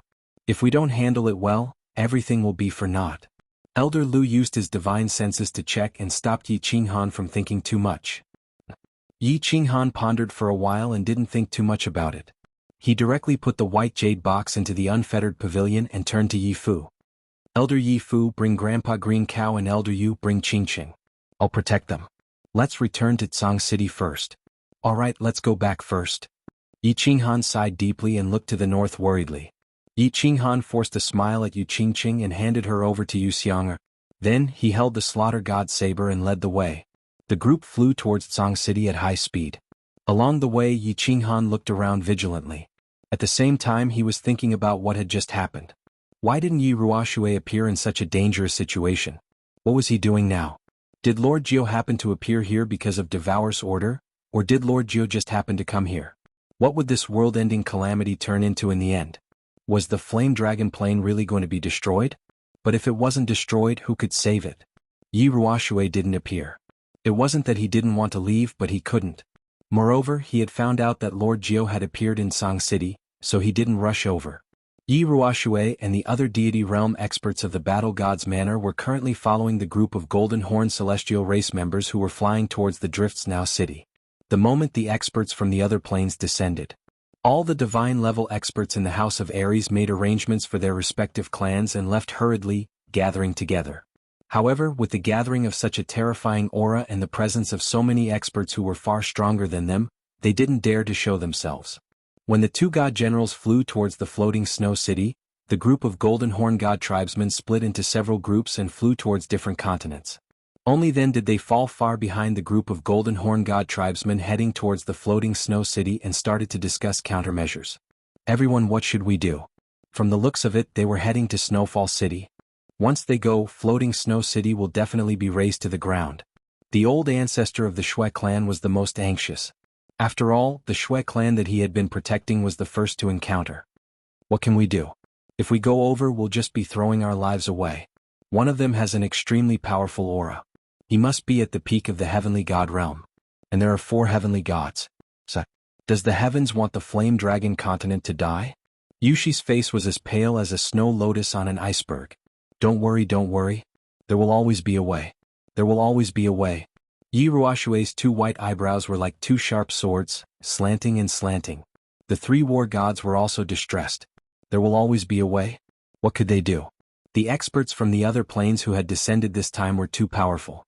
If it were just a few ordinary heavenly gods, they wouldn't care even if they risked their lives. After all, their destiny as divine-level experts was to protect the Flame Dragon continent. This place was their route. Let's do it. Everyone, I can't just watch them raze floating Snow City to the ground. I'll go first. The old ancestor of the Shui clan clenched his teeth. Seeing that the others weren't moving, he decided to fight to the death. Wait. The eldest of the 3 war gods, Jian Huang, raised his hand to stop the old ancestor from dying. Then he turned to Yi Ruoxue, clasping his fists. Now, the only one who can save billions of creatures on the continent is you, little Yi. Me? Are you kidding me? My realm isn't as high as yours, brother Jian Huang. Yi Ruoxue's white eyebrows twitched, asking skeptically. Right. The Baldi in the Divine City can't even protect himself. Now we can only count on you. The second war god, Saber Emperor, also got it. He clasped his fists, his face hopeful. We can only count on you. You, take your little Han to beg Lord Devour to help us. Don't talk. Listen to me. Lord Devour doesn't care about us. It's useless even if we go there. Even if the entire continent is dead, he won't help us. However, if Yi Qinghan goes there to beg, there is still hope. No matter what, he's the only one who has a relationship with Lord Devour. Please. Little Knight, hurry up and take little Han. Go to the Dark Castle as fast as you can. Whether or not the billions of lives on the continent can be saved depends on this trip. The Sword Emperor's expression was extremely serious, and he said very seriously. The old monster of the Shui family and Yu Shishui were ecstatic when they heard that Yi Qinghan had a relationship with Lord Devour. The old monster of the Shui family was so anxious that he almost knelt to Yi Ruoxue. His lips trembled as he said, Brother Yi Ruoxue, go. If you can save the Shui family, we will be eternally grateful. Old brother Yi, go quickly. Success or failure depends on this trip. Yu Shishui also said anxiously. I'll go, but don't hold too much hope. Lord Devour said that he won't interfere in the continent's disputes. I'm going. Yi Ruoxue's eyes twinkled. She stomped her feet, sighed helplessly, and directly teleported away. Yi Ruoxue teleported a few times. Yi Qinghan and the others hadn't reached Song City yet. Yi Ruoxue's divine consciousness spread out and found that Yi Qinghan and the others were still dozens of miles away from Song City. She directly teleported there. Forefather. Yi Ruoxue's appearance gave everyone a fright. Yi Qingyo and Yi Qinghan hurriedly bowed, but Yi Fu, Yu Qingqing and Yu Xiang had never seen Yi Ruoxue before. They were momentarily stunned and didn't bow. Alright, no need to be so polite. Qingyo. You Qing, right? I'll bring you back to Tsang City first. Little Han, wait for me here. Yi Ruoshui didn't waste any words. She directly stopped Yu Qingqing and the others from preparing to bow. She directly grabbed Yi Qingyo with one hand and Yu Qingqing with the other, and directly teleported away. Shio. A moment later Yi Ruoshui appeared again, and directly teleported away with a puzzled Yi Qinghan.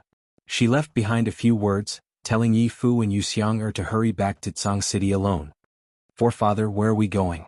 Yi Qinghan hurriedly transmitted his voice in astonishment as he was teleported by Yi Ruoshui. In the blink of an eye they were already several hundred miles away. I don't have time to explain now. I'll tell you the details later. Yi Ruoshui frowned. She didn't talk nonsense, just teleported all the way. After a while they reached the outside of the dark forest. This time she didn't ask for permission, but directly teleported. Until they got out of the dark castle, she turned to Yi Qinghan and sent him a message. Little Han, billions of creatures on the Fire Dragon continent live or die. It's up to you now. You have to do everything you can to beg Lord Devour to help. Otherwise, the continent will be plunged into misery and suffering. People will have no way to live. Please. Chapter 353. Yi Qinghan's nose twitched as he understood many things. The bald man in the Divine City wasn't reliable anymore. His only hope was the king of the Fire Dragon continent, Lord Devour. Yi Ruoshui and Yi Qinghan are here to see Lord Devour. Yi Ruoshui didn't waste time, kneeling on one knee in front of the dark castle's gate. Yi Qinghan also did the same. No matter what, they were here to ask for help, so they had to be polite. Squeak. The castle gate slowly opened, revealing a smiling fox-like face. Miss Jo slightly bowed, spreading her hairy hand as she said faintly, Little Han, Lord Devour wants you to go up. Brother Ruoshui, how about having a cup of tea with me? It's my honor. Yi Ruoshui forced a smile, following Miss Jo inside. With a restless heart, Yi Qinghan parted with them, walking through the corridor and up the red-carpeted stairs. He opened the gate and walked out of the rooftop. It was still a beautiful flower bed with grapes hanging on the rack. A woman in a red robe was still lying on her side, holding a book. Yi Qinghan greets Lord Devour. Yi Qinghan bent his body, kneeling on one knee to greet Lord Devour respectfully. Yeah, you're here? Lord Devour didn't move. He just responded faintly, extending his beautiful hand to flip a page of the book and continue reading. Yi Qinghan rubbed his nose embarrassedly, feeling uneasy. He wanted to say something several times, but he didn't know how to say it. Thinking of Yi Ruoshui's anxious face and the evil announcement of the expert from the alien plane, he gritted his teeth and finally spoke. Yi Qinghan has a presumptuous request. I hope Lord Devour can help me once. Yi Qinghan's awkward request didn't arouse any reaction from Lord Devour. After a long time Yi Qinghan finally saw her move, but he didn't expect her to reach out a hand, pluck a grape from the table and eat it with relish. Cough. Yi Qinghan looked at Lord Devour's back. He couldn't help but cough. He wanted to say something, but Lord Devour just waved his hand, dropped the book in his hand, stood up and said faintly, Did you make a mistake? I don't owe you anything. Aren't 3 top-grade divine crystals enough to repay you for taking care of Xiaohei? Sir, that's not what I meant. Yi Qinghan panicked, but he didn't know how to reply. Indeed, Lord Devour didn't owe him anything.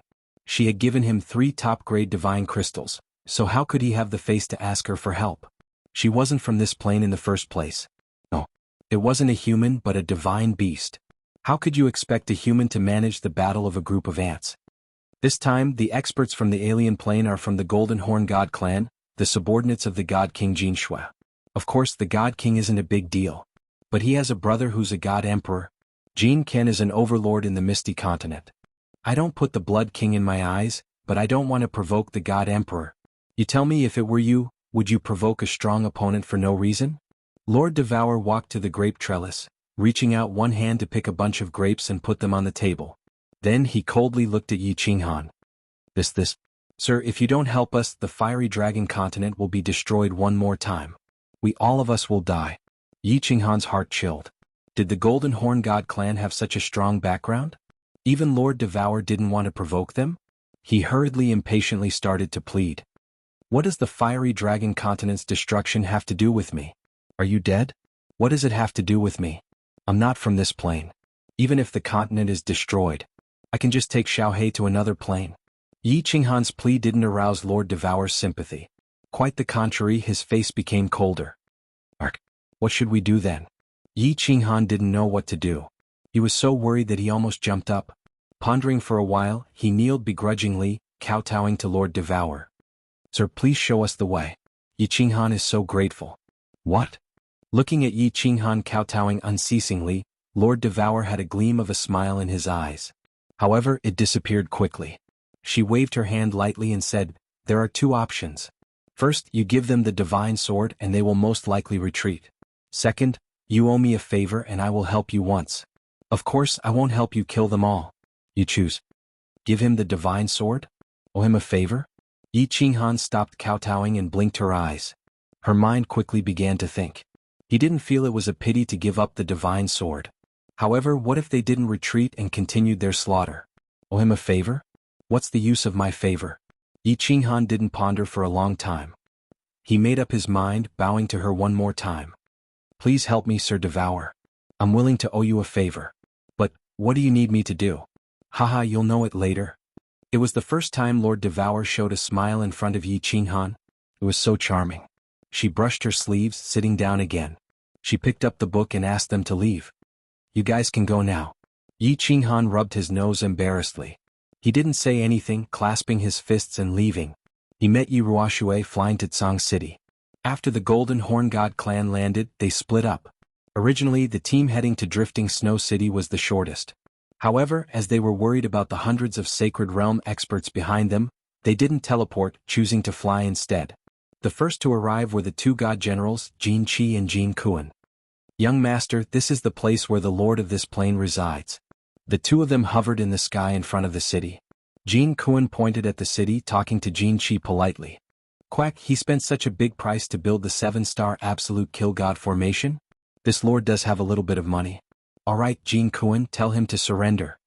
Jin Qi stroked his hair. There was a Qilin tattoo on his face. At this moment, when he spoke, the Qilin looked alive, which was really strange.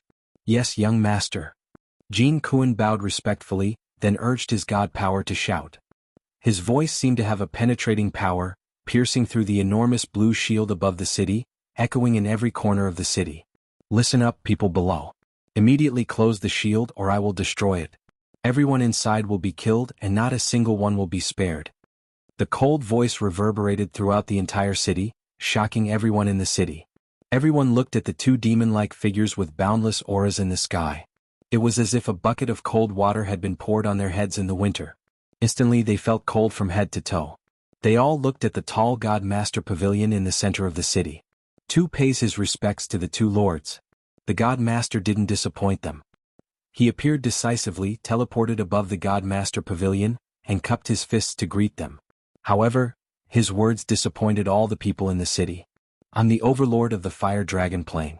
What instructions do you have for me? If I can do it, I'll do whatever it takes to help you." "Shut up." Jin Kuan didn't care about Tu's compromise. Instead, he shouted coldly, "Open the shield and surrender or die." Chapter 354. Everyone's faces darkened. Since when had the people of the God City been humiliated like this? Their great master god had spoken to them so politely, yet this person was so overbearing? So arrogant? Instantly, countless master god's fanatical worshippers were enraged. Countless experts rose into the sky and arrived in front of the blue light shield, cursing. "You two ugly monsters, I'll *CK your ancestors. How dare you? Do you know where you are? If you want to die, I'll send you to hell. You think you're a bull god just because you have two bull horns? Let me tell you, I can kill you with one slap. If the great master hadn't activated the 7-star ultimate killing formation, I would have skinned you right now." The God City's undefeated history of thousands of years had given them the courage to be arrogant. Although they knew that these two were definitely God-grade experts, they were not afraid. Even if the sky fell, the great master god was still around, wasn't he? It was just that, they had thought that such courageous and fearless actions would be praised and admired by the Divine Master. However, they were greeted by a giant palm. The Divine Master's palm had slapped the group of people to the ground and turned them into minced meat. "Shut up, all of you. This is what will happen to anyone who dares to move or speak." The strange tattoo on the back of the Master God's shiny bald head kept moving. His eyes, one red and one black, flickered non-stop, and his expression was extremely ugly. His ruthless methods had indeed stunned everyone, and they all decisively shut their mouths. Master God too looked up into the sky again and said coldly, "Sirs, don't go overboard. Lords, don't go overboard.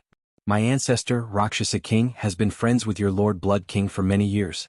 You teleported here without my permission, the Fire Dragon Dimension's overlord. This is against the iron law of the God Realm. If the God Realm's law enforcement team finds out, I'm afraid your Lord Blood King will be punished.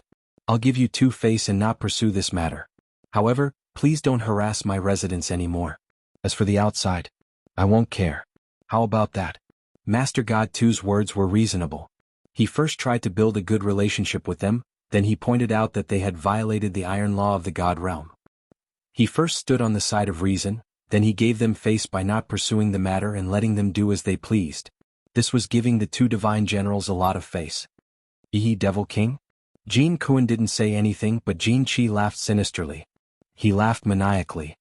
"How can a trash god king like the Rakshasa King compare to my father? Divine World Law Enforcement Team? Kaka, if I kill everyone in this plane, how would the Immortal Realms Law Enforcement Team know? I'll ask you again, will you fight or surrender?" To fight or to surrender? Jin Chi clearly used his divine power for the last few words. Not only did the 4 words cause the eardrums of everyone in Divine City to tremble, but it also started to spread to all corners of the continent. In an instant, the entire continent was filled with the echoes of these 4 eerie words. Everyone in the continent was shocked, and a murderous atmosphere enveloped the entire Fire Dragon continent. "Sirs, didn't you come for the divine sword? The real godly sword is not with me. I can use my soul to swear to the Supreme God that if I am lying, I will fall into the 9 hells forever." The God Master was anxious. When a scholar met a soldier, it was hard to reason with him. The Golden Horn holy race had always been extremely tyrannical. How could they be so tyrannical now? "I don't believe in bullsh*t oaths made by people who aren't my people. Since you don't want to surrender," Jin Chi stroked his greenish-black hair, swung his hand and shouted, "Jin Kuan, break this damn formation for me. Kill everyone in this bird city. Don't leave a single one alive." Jin Kuan didn't say anything. He nodded his head and then his face turned cold. His face was filled with countless small, oddly shaped insects. The black flame outside his body grew fiercely, making him look like an evil god. Hee. He let out a roar and his body suddenly became several times thicker. His head suddenly leaned forward, and the 2 golden horns slowly straightened, lengthened, and thickened. Finally, his body became 5 to 6 meters tall, and the 2 golden horns became dozens of meters long and a few meters thick. Golden Horn Exterminating God. Jin Kuan's head leaned forward slightly, and his entire back was bent like an enraged bull. He immediately used his ultimate move. The black flame on his body was engulfed, and he looked like a demon that had crawled out from the 9 hells of purgatory, or an evil demon that had walked out from the chaos. He waved his hands and the 2 golden horns swayed continuously. There was a faint golden glow on them. Finally, they turned into a black torrent and collided with the blue light shield above the celestial city. Rumble. After a deafening explosion, the entire 7-star absolute killing formation suddenly glowed with dazzling lights. The entire celestial mountain shook violently under the violent collision. Countless buildings in the celestial city collapsed, and countless residents were buried alive in the rubble. The mountain was shaking and the ground was shaking. Houses were collapsing continuously. Amidst the deafening explosions, countless screams and curses were heard. Hundreds of thousands of residents of the celestial city looked at the demon-like alien race in the sky in fear. They felt cold all over as they ran around and screamed. Ha! Master God 2's black and red eyes were filled with rage as he waved his hands rapidly. Then, his hands suddenly lit up, and 2 dazzling golden rays shot from his hands onto the blue shield. When the golden rays collided with the blue shield, they dispersed immediately, and the blue shield gradually stabilized and stopped shaking. "Let's see how long you can last." Jin Kuan snorted coldly, and with a teleportation, he appeared a dozen miles away. His golden horn glowed again, and his aura surged once more. He was prepared to use another ultimate move to break the 7-star absolute killing formation that Master God 2 had spent countless treasures to build. Sigh. Wait for a while. Run for your lives. Master God 2's eyes flashed with a tinge of despair and regret. He had underestimated the brutality of the Golden Horn Holy Tribe, and the strength of the 2 god generals. Even if he wanted to surrender now, it would be useless. Break! Jin Kuan roared angrily, and his eyes were filled with cruelty and savagery. Divine power revolved under his feet, and he was about to run. Sigh. At this moment, a faint sigh came from the sky. The sound seemed to be very far away, but it seemed to be right beside one's ears. It seemed to be very young, but it also seemed to be filled with endless vicissitudes. It was very strange. Everyone in the entire God City seemed to be possessed when they heard this voice. Those who were screaming stopped screaming, those who were in pain stopped crying, those who were cursing stopped cursing, and those who were running stopped running. This voice seemed to have some kind of magical power, causing everyone to feel incomparably tranquil and serene in their hearts. Master God too was slightly stunned, and a smile appeared on his despairing face again as he relaxed his body. Jin Chi, who was swearing, looked to the north in surprise. His eyes were filled with doubt. Jin Kuan, who was running wildly, also stopped running and looked to the north in shock. Who is it? Sneaky bastard, show yourself. Jin Kuan looked around and bellowed angrily. As Jin Kuan bellowed, a huge face appeared in the sky to the north of the God City. This face was so huge that it was half the size of the God City, and it covered half of the northern sky. The face was blurry, but one could vaguely see that it was the face of a woman, and a beautiful woman at that. The face looked to the vicinity of the God Mountain in silence. After a while it sighed faintly. Golden Horn Tribe, retreat now, and I will give Jin Can face and not kill you. Otherwise, die. Chapter 355. That huge face was in the northern sky of the Divine City. It looked like it was only a few dozen miles away, but the words it spoke felt very ethereal. Her mouth didn't move and her expression changed, but her voice came out of nowhere. What is this? Is this the real God? Everyone come and worship the gods. A miracle has been born. Countless people in the Divine City were stunned for a moment before their eyes burned with passion. Their expressions were filled with worship as they knelt before the giant face, praying that she could save them and kill the demon. Lord Devour? This is too awesome. The Massacre God Guard and the other 3 God Guards looked at each other and saw fear and shock in each other's eyes. They knew that God Lord too had fought with Lord Devour in the Dark Forest, and the God Lord was defeated. They had thought that Lord Devour had relied on the prestige of a divine beast to force the God Lord back. But now it seemed like Lord Devour was unbelievably strong. His aura alone could make people's minds collapse. Who are you? I am Jin Chi, the son of the Blood King. The crippled emperor is my uncle.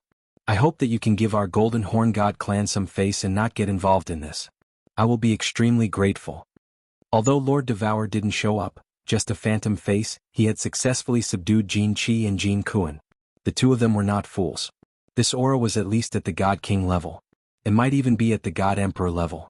Jin Kuan didn't say anything, but Jin Chi cupped his hands and said politely, If I didn't know that you're Jin Kan's disciple, do you think you'd still be alive? The ethereal voice continued to float over, without a trace of emotion. Thank you for giving my uncle face. Can you not get involved in this matter? When I return, I will definitely report this to eldest uncle and remember your kindness. My father has spent a lot of effort and money on this trip to the Flame Dragon Plain. My uncle also values it a lot. This matter is of great importance. We can't just let it go like this. Jin Chi saw that this woman seemed to be a little afraid of his uncle, so he decided to persuade her with reason and emotion. After all, his father had spent too much on this matter. If he went back with his tail between his legs, his father would definitely behead him. Young master, why are you talking so much to her? I don't believe that she would dare to kill us. Isn't she afraid of the remaining enemies and our billion golden-horned warriors? If this matter gets out of hand and the enemy attacks her, she won't be able to escape death no matter what. After Jin Chi finished speaking, Jin Kuan saw that the huge face in the sky didn't reply for a long time. It seemed like it was very afraid of the crippled emperor and the golden horn god race. Thus, Jin Kuan decided to add more fuel to the fire, to make this woman completely afraid and retreat. However, as soon as the words left his mouth, he discovered that Jin Chi's expression had suddenly become incomparably gloomy. Jin Chi's eyes were somewhat pitiful as he looked at him. The tattoo on his forehead trembled as if forming 2 big words, idiot. Sure enough, for the first time, the expression of the giant face in the sky changed, and its tone suddenly became cold. Because of this cold snort, the sky of the Divine City suddenly became cold. It was as if heavy snow had suddenly fallen from the sky in June. In an instant, the entire sky was enveloped in a boundless chill. Even your crippled emperor wouldn't dare to speak to me in such a tone. If you want to die, I'll fulfill your wish. As the cold words were spoken, the giant face suddenly changed shape in the sky, forming a giant white palm. This palm looked very beautiful, as if it was carved out of jade. As soon as the palm was formed, it slowly moved towards Jin Kuen's head. The speed was extremely slow, and everyone in the Divine City could see it clearly. However, what was strange was that when this beautiful palm flew over, Jin Chi quickly dodged it. Jin Kuen looked at the giant palm with a face full of fear. He couldn't move at all and could only watch as it slammed towards him. Bang! There wasn't the expected shaking of the heavens and the earth, nor the expected loud sound. This giant palm lightly patted the ground, then retracted at lightning speed. After a series of transformations, it turned back into the blurry beautiful woman's face. The God Lord too, the 4 guards of the Divine City and Jin Chi who were flying in the air, looked at the ground and took in a breath of cold air. On the flat ground, there was a massive handprint that was more than 10 miles wide, and it had sunk dozens of meters into the ground. Jin Kuen, who was inside the handprint, didn't even have any bones left, leaving only a puddle of blood. This Lord Devour was so intimidating? So powerful? Jin Kuen, a peak divine general, had been slapped to death by her? How strong was her god power to create such a terrifying handprint on the ground? The God Lord Two's face became very excited. That year in the dark forest, he had always thought that Lord Devour had used the power of a divine beast to defeat him. But now it seemed like it was just a joke. The 4 guards of the Divine City were frightened. This power, this technique, was so intimidating. Just now, when that beautiful big palm gently waved down, they felt as if their hearts had stopped beating, and time had stopped flowing. Everything in front of them had disappeared, and there was only that beautiful big palm gently patting down. Jin Chi was also shocked. It wasn't like he hadn't seen such methods before. He had seen it once.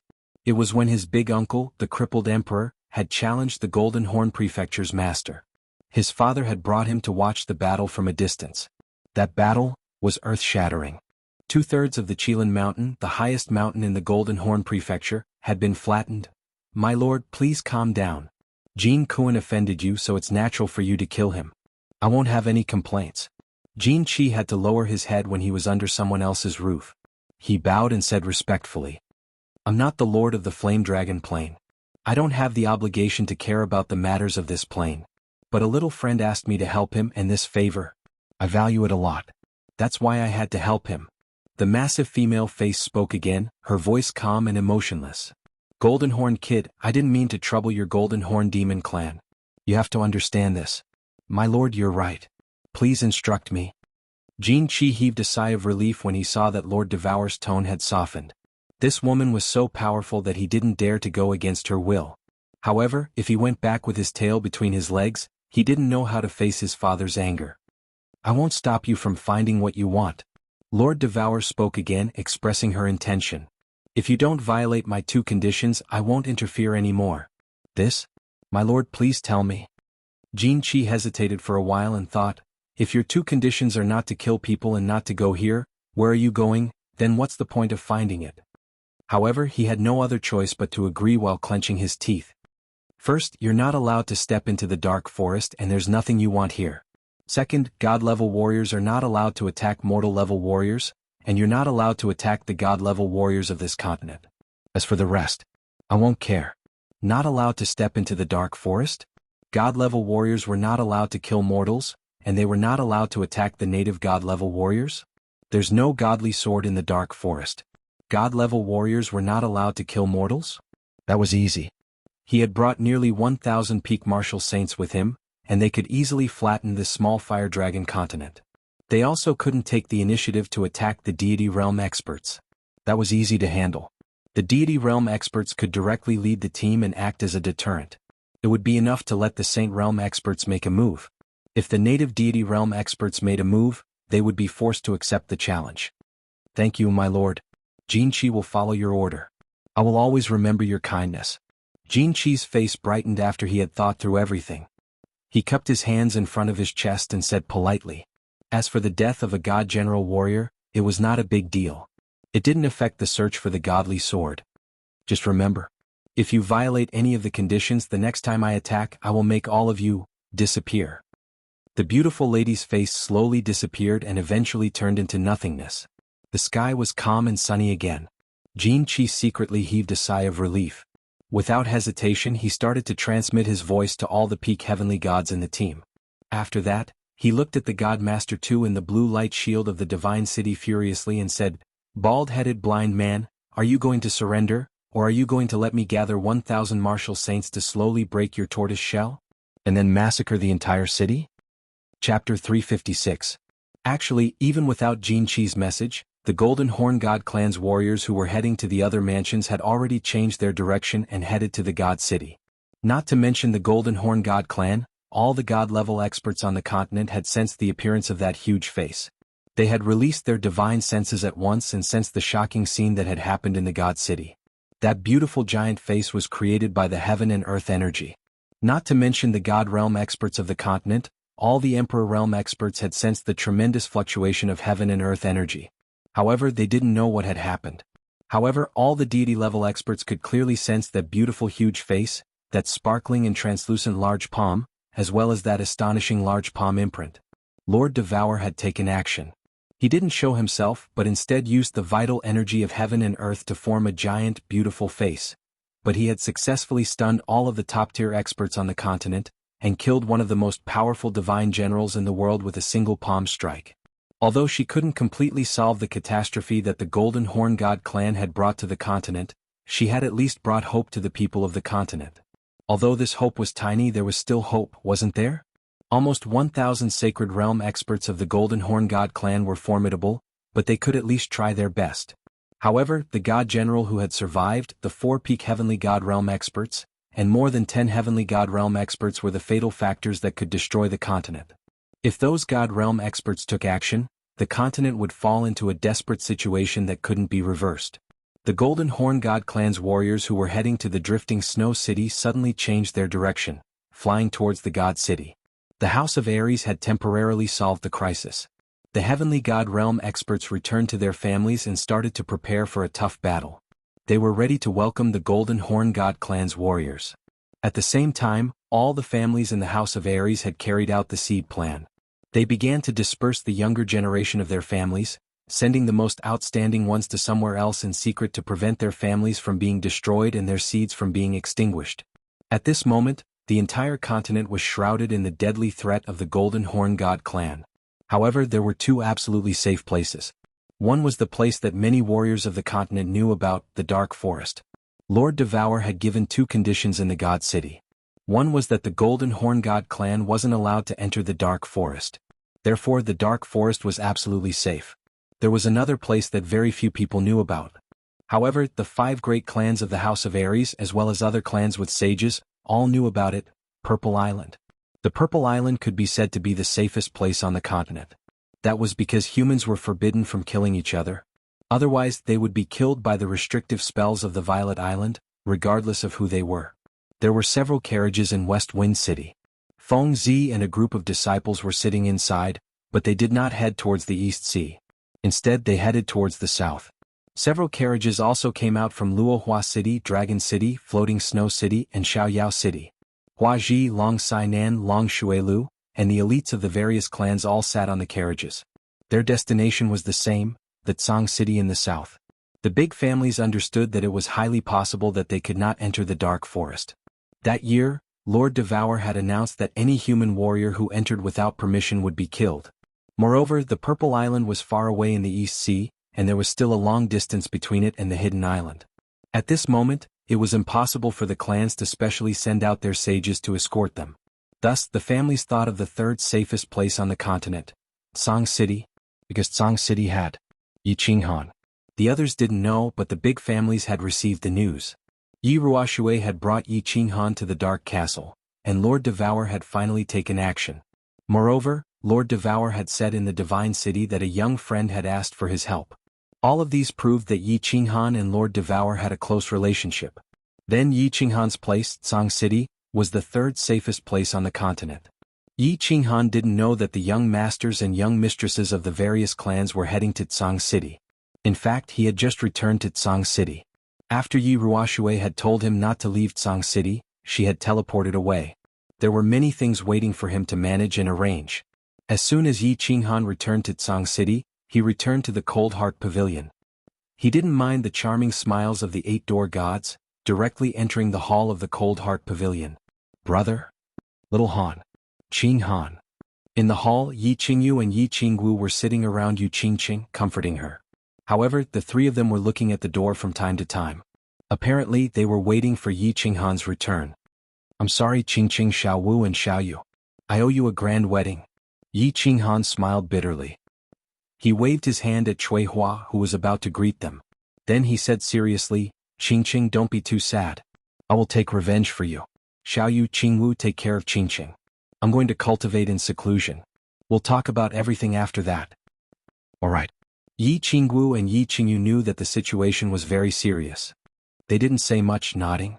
Yu Qingqing forced a smile at Yi Qinghan with her red eyes, not saying anything. Qingqing, I'm going. Remember, as long as I'm here, no one can hurt you. Yi Qinghan leaned over and hugged Yu Qingqing. He caressed her hair and comforted her. Then he went to the second floor. Yi Qingyu looked at Yi Qinghan's back.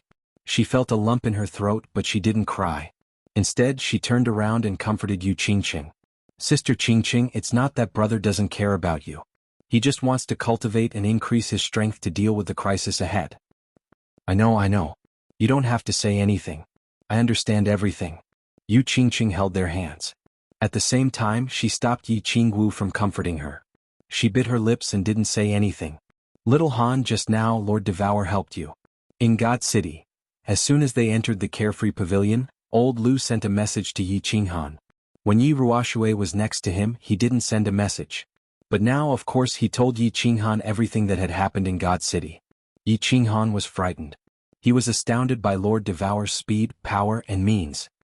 He regretted that he couldn't see such a grand scene with his own eyes. Big brother, why didn't Andy help you kill all those devils? What kind of condition did she give you? No, I have to beg her again.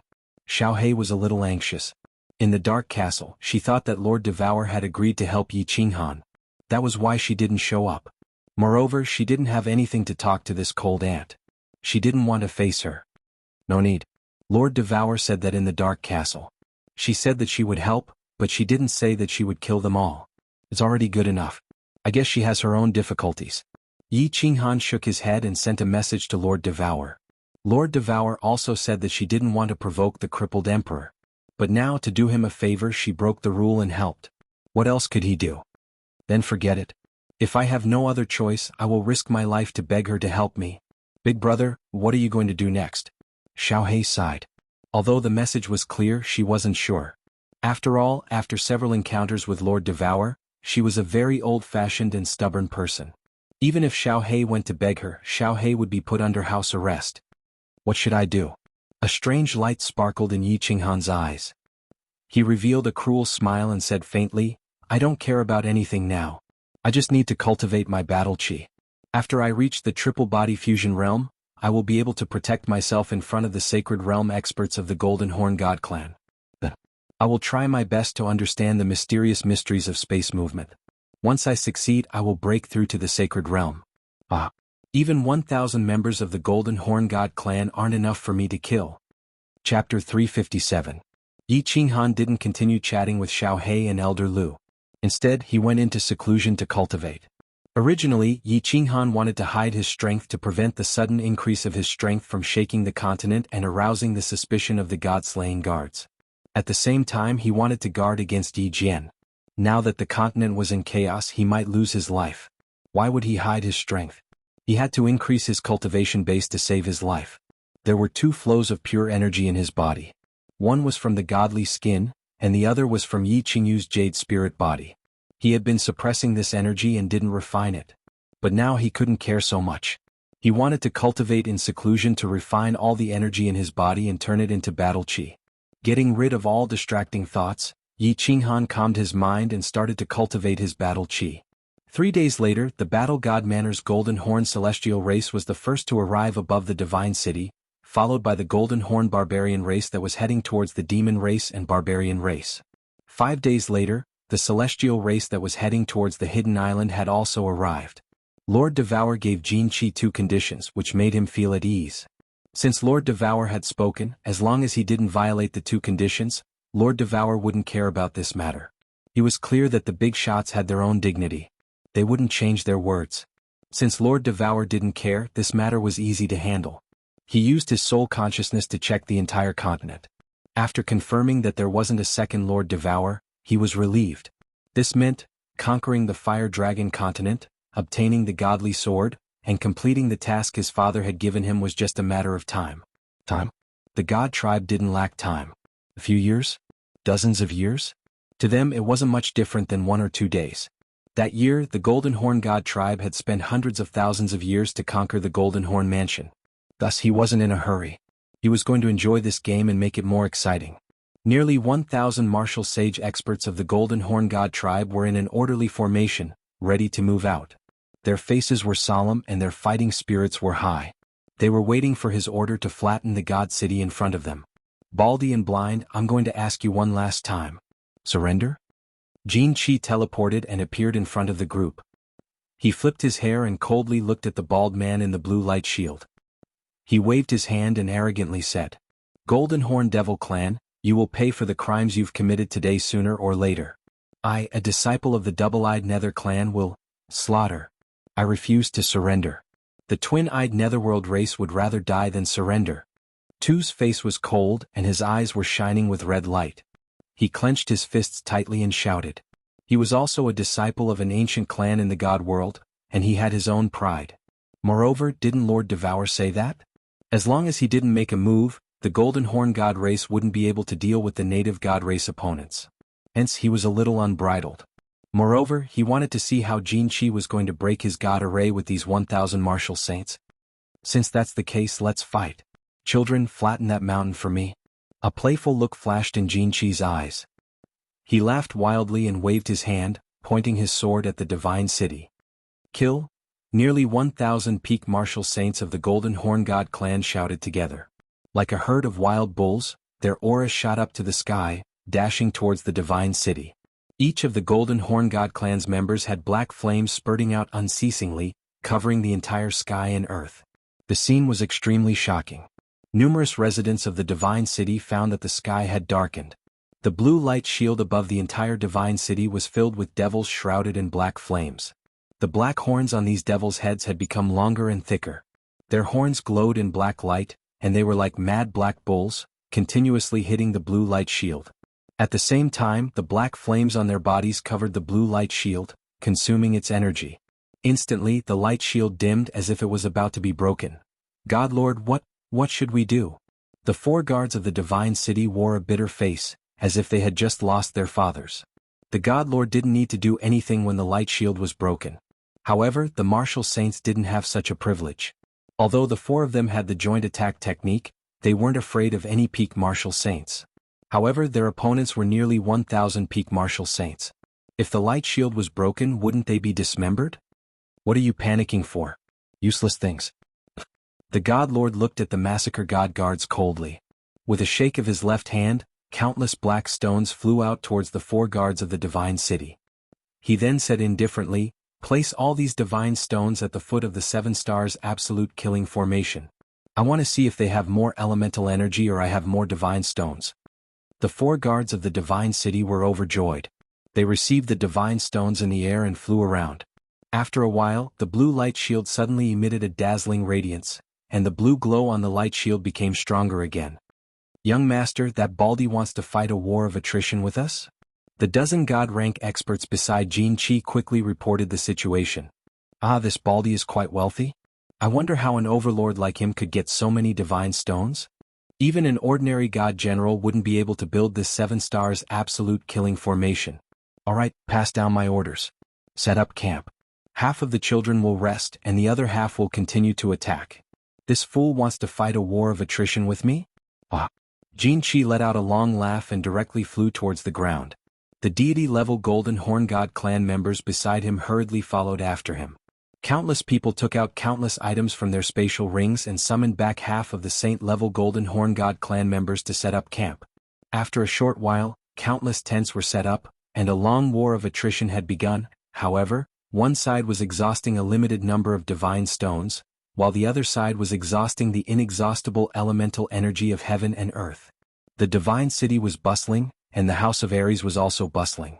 As there wasn't any danger temporarily, All the god rank and saint rank experts of the House of Ares were gathered in the Dragon City. They held a meeting of the highest level in the House of Ares to discuss the upcoming war of extermination. I suggest that all the experts of the House of Ares gather in one place to deal with the invasion of the strange races. The eldest of the three war gods, Jian Huang, was the strongest. He was the first to speak. I agree. The House of Ares has more than 100 saint rank experts. They are a force to be reckoned with. After the strange races take over the divine city, they will definitely be exhausted. The House of Ares should be able to hold them off. We can discuss other matters at length. Yi Ruoxue nodded. Her two white eyebrows twitched. She thought for a while and felt that this was the best plan. I feel that we can send a messenger? Can we go and negotiate with the Golden Horn God race? Don't they want the divine sword? If we hand over all our god generals, they won't kill indiscriminately, right? Old ancestor Shui furrowed his brows and suggested. Why don't we send you to negotiate with them? Yu Shishue snorted coldly and said unhappily, that Baldy from the divine city said so many good things and lowered his stance. What happened in the end? These strange races are simply ruthless and unreasonable. I feel that we should start a war. Beat them up, then we can negotiate. Everything will be fine then. The Feng family agrees to start a war. The ancestors of our 5 great families are the Wind Lord, Flower Empress, Snow General, Moon Queen, and Night Emperor. In the first world-destroying war, did they ever submit to the pressure of a divine master? You want me to negotiate? Surrender? I would rather die in battle. The Feng family patriarch carried a huge purple sword on his back. His eyebrows were raised and he looked very righteous. Start a war. The Hua family patriarch didn't waste any time. He immediately said these 2 words, expressing his determination. Seconded. Let's start a war. Why is the House of Ares called the House of Ares? Because we only die standing, not dogs that kneel and die. Seconded. After a round of voting, the final decision was to start a war. After a fight to the death, whether they would fight or negotiate would depend on the attitude of the Golden Horn God race. Jian Huang made the final decision. All right, this issue has been decided. Let's start a war. Let's talk after we fight. Then, where should we start the war? Dragon City? Floating Snow City? Song City? There was no longer any debate on this issue. Several sages spoke at the same time. Almost all the experts looked at the representative of the Yi family, Yi Ruoxue. All right, let's start at Song City. Yi Ruoxue suddenly stood up. Her 2 white eyebrows were raised, like 2 sharp swords being unsheathed. Chapter 358. Why did everyone choose to fight in Song City? It was still the same reason. They hoped that at the last moment, if they really couldn't win, Lord Devour would think of Yi Qinghan and his miraculous battle beast and lend them a hand, even if it was just to stop the outsiders from slaughtering them. After the 2 most important issues were decided, the remaining issues were simple. They were just small issues like logistics, materials, and scheduling. By the time the last round of the meeting was over, it was already late at night. That night, countless carriages drove out of Dragon City, carrying the decree from the House of Ares and the 3rd War God Blood decree that had just been issued. They all headed towards different parts of the continent. Yi Ruoxue, Yu Shishue, and the 3rd War God Spear Emperor directly teleported to Tsang City. Yi Ruoxue went back to make arrangements, while Yu Shishue and the War God Spear Emperor went outside Tsang City to set up a large array. The moment Yi Ruoxue returned, the entire Yi family castle held a meeting of the Elders' Hall. Other than Yi Qinghan, who was in seclusion, all the other elders and grand elders came. The meeting didn't last long before the Yi family castle's gates opened. Countless elders rushed out, and the entire Tsang City became lively. The elders gave the highest order to the House of Ares. All the residents of Tsang City were to leave the city and head towards Dragon City. Tsang City became a wartime zone. All non-emperor level martial artists had to leave Tsang City overnight, or else they would be thrown into Tsang City's prison.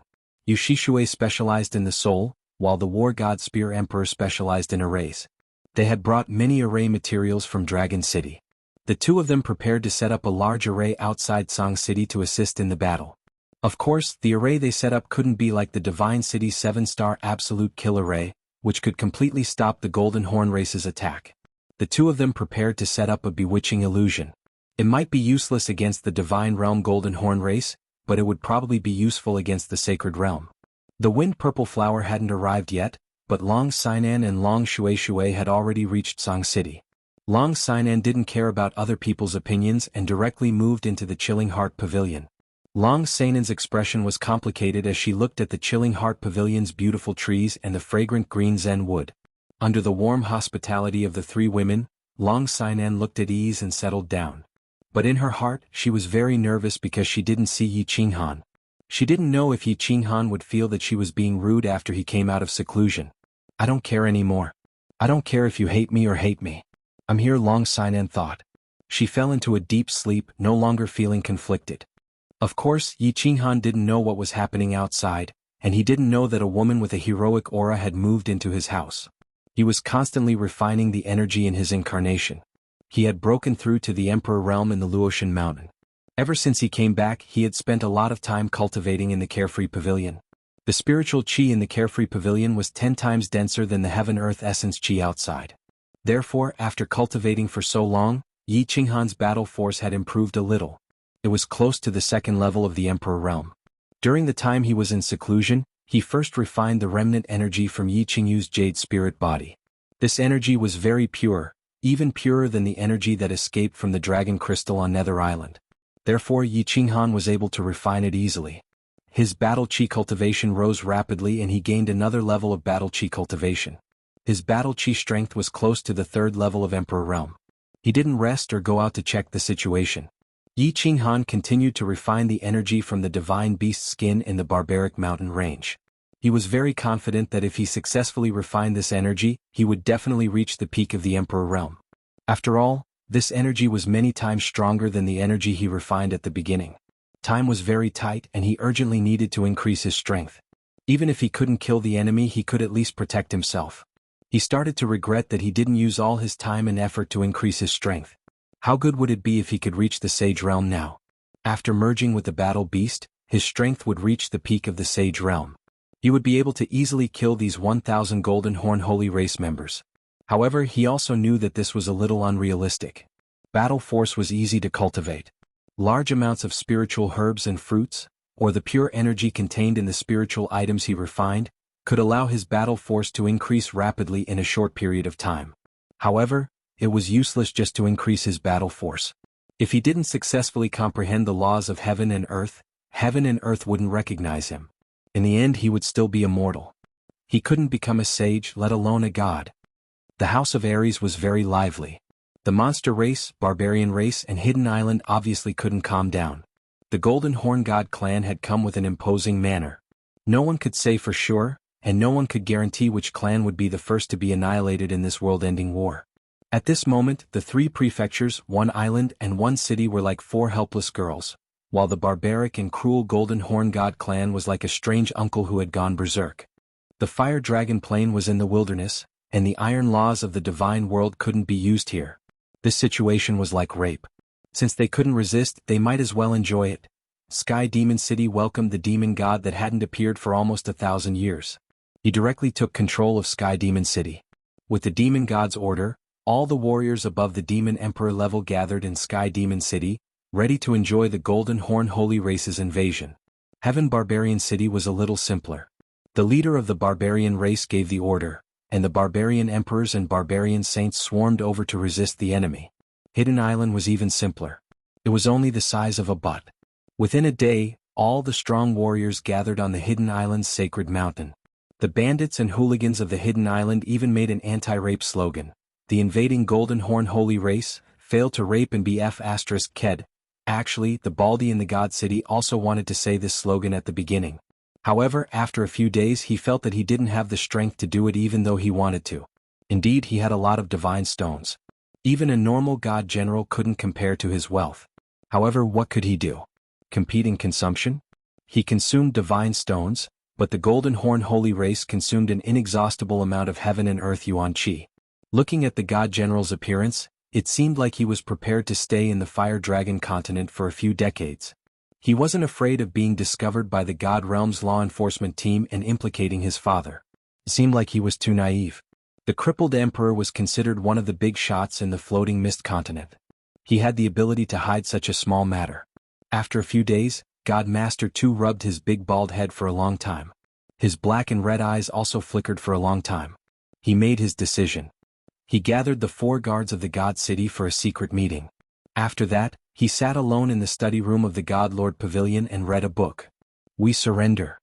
The 4 guards of the God City raised the white flag high and directly flew into the sky. They shouted loudly through the dim blue light barrier. This shout was indeed effective. All the Golden Horn Holy Race members stopped their attacks. Jin Chi, who was taking a nap in the tent, was invited up. Jin Chi laughed loudly. He was very satisfied with the respectful gazes of the 4 guards of the God City. He flicked his long hair and touched the 2 golden curved horns on his head. He smiled and said, "We can surrender. Open the barrier and I will spare the 4 of you." After several days of fighting, Jin Chi saw that his clansmen were exhausted. Since someone had surrendered, it was easy to deal with them. "Lord, can you spare our clansmen and not kill them?" The God Massacre Guard looked at Jin Chi's gloomy eyes and shrunk his head. "Sure. Children, listen up. After entering the city, you are not allowed to kill wantonly. The 4 of you, why aren't you opening the barrier?" Jin Chi was actually very easy to talk to this time. He actually gave the order in front of everyone. The 4 guards of the God City were overjoyed. They quickly flew away and pulled out all the divine stones in the formation. The 7-star absolute killing formation that had protected millions of citizens of the God City was finally broken from the inside. "Kaka, children, let's enter the city." Jin Chi took the lead and directly teleported to the top of the God Lord Pavilion. The Golden Horn Holy Race members behind him all shouted loudly and rushed into the God City. They collectively flew to the plaza in front of the God Lord Pavilion and waited for Jin Chi's orders. "Kaka, children, you have worked hard. Now I order you to disperse and search for the divine swords. Search for all the rare items that can be exchanged for divine stones in the God world. Kill anyone who obstructs you. Kill anyone you don't like. Pretty girls, play with me. I hope that you will enjoy your trip to the Flame Dragon City." Ah. Jin Chi laughed crazily. The Qilin tattoo on his face kept moving. He was as excited as his master. After giving his orders, he led the 4-peak stage heavenly gods and slowly flew into the God Lord Pavilion. Looking at the situation, he seemed to want to have a good chat with that stubborn bald blind man. Chapter 359. Divine Master 2 had a shiny bald head as he sat quietly in front of the window, reading a book with a serene expression. Outside the Divine Master Pavilion, the lustful laughter of the Golden Horn Holy Tribe members, the screams of the girls, and the screams of the citizens didn't affect him at all. At this moment, he was like an enlightened monk who had a transcendent feeling of watching the flowers bloom and wither. Jin Chi swayed his black hair and stroked his golden horn as he walked in casually. He looked at the bald man sitting alone in front of the window and his lips curled into a smile.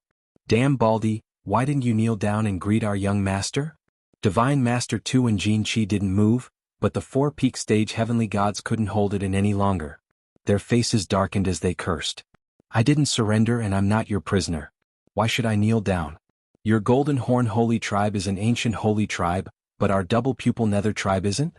Hee, if you don't like me you can kill me."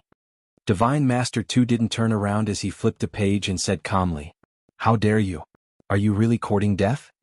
Divine Master 2's casual tone revealed a tinge of disdain and recklessness. The peak stage heavenly god was so angry that his lungs were about to explode. He raised his hand and was about to slap down. F***CKU. You idiot. Divine Master 2 didn't say anything, but Jin Chi knocked the peak heavenly god's head hard and started swearing. After knocking, he revealed a faint smile as he pulled a chair beside him and sat down leisurely. He tilted his head and stroked the golden horn on his head. He smiled and said, calm down, understand? Look at you guys. You're all peak stage heavenly gods like this damn Baldy, but why are your auras so different? Is the law of heaven and earth that you guys have comprehended fake? I've always told you that an expert must have the aura of an expert and have poise. Understand? You're right, young master. We can't catch up to young master's temperament.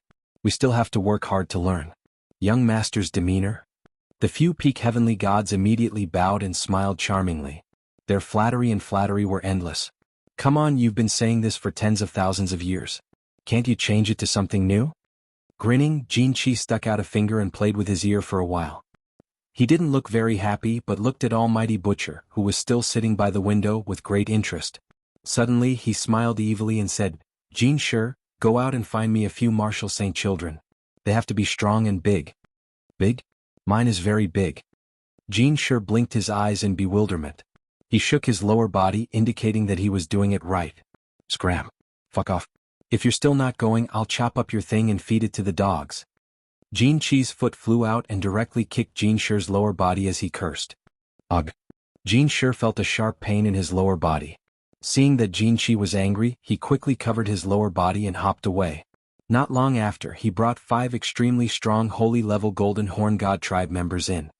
Greetings, young master. The 5 members of the Golden Horn God race looked excited. Their clothes were messy.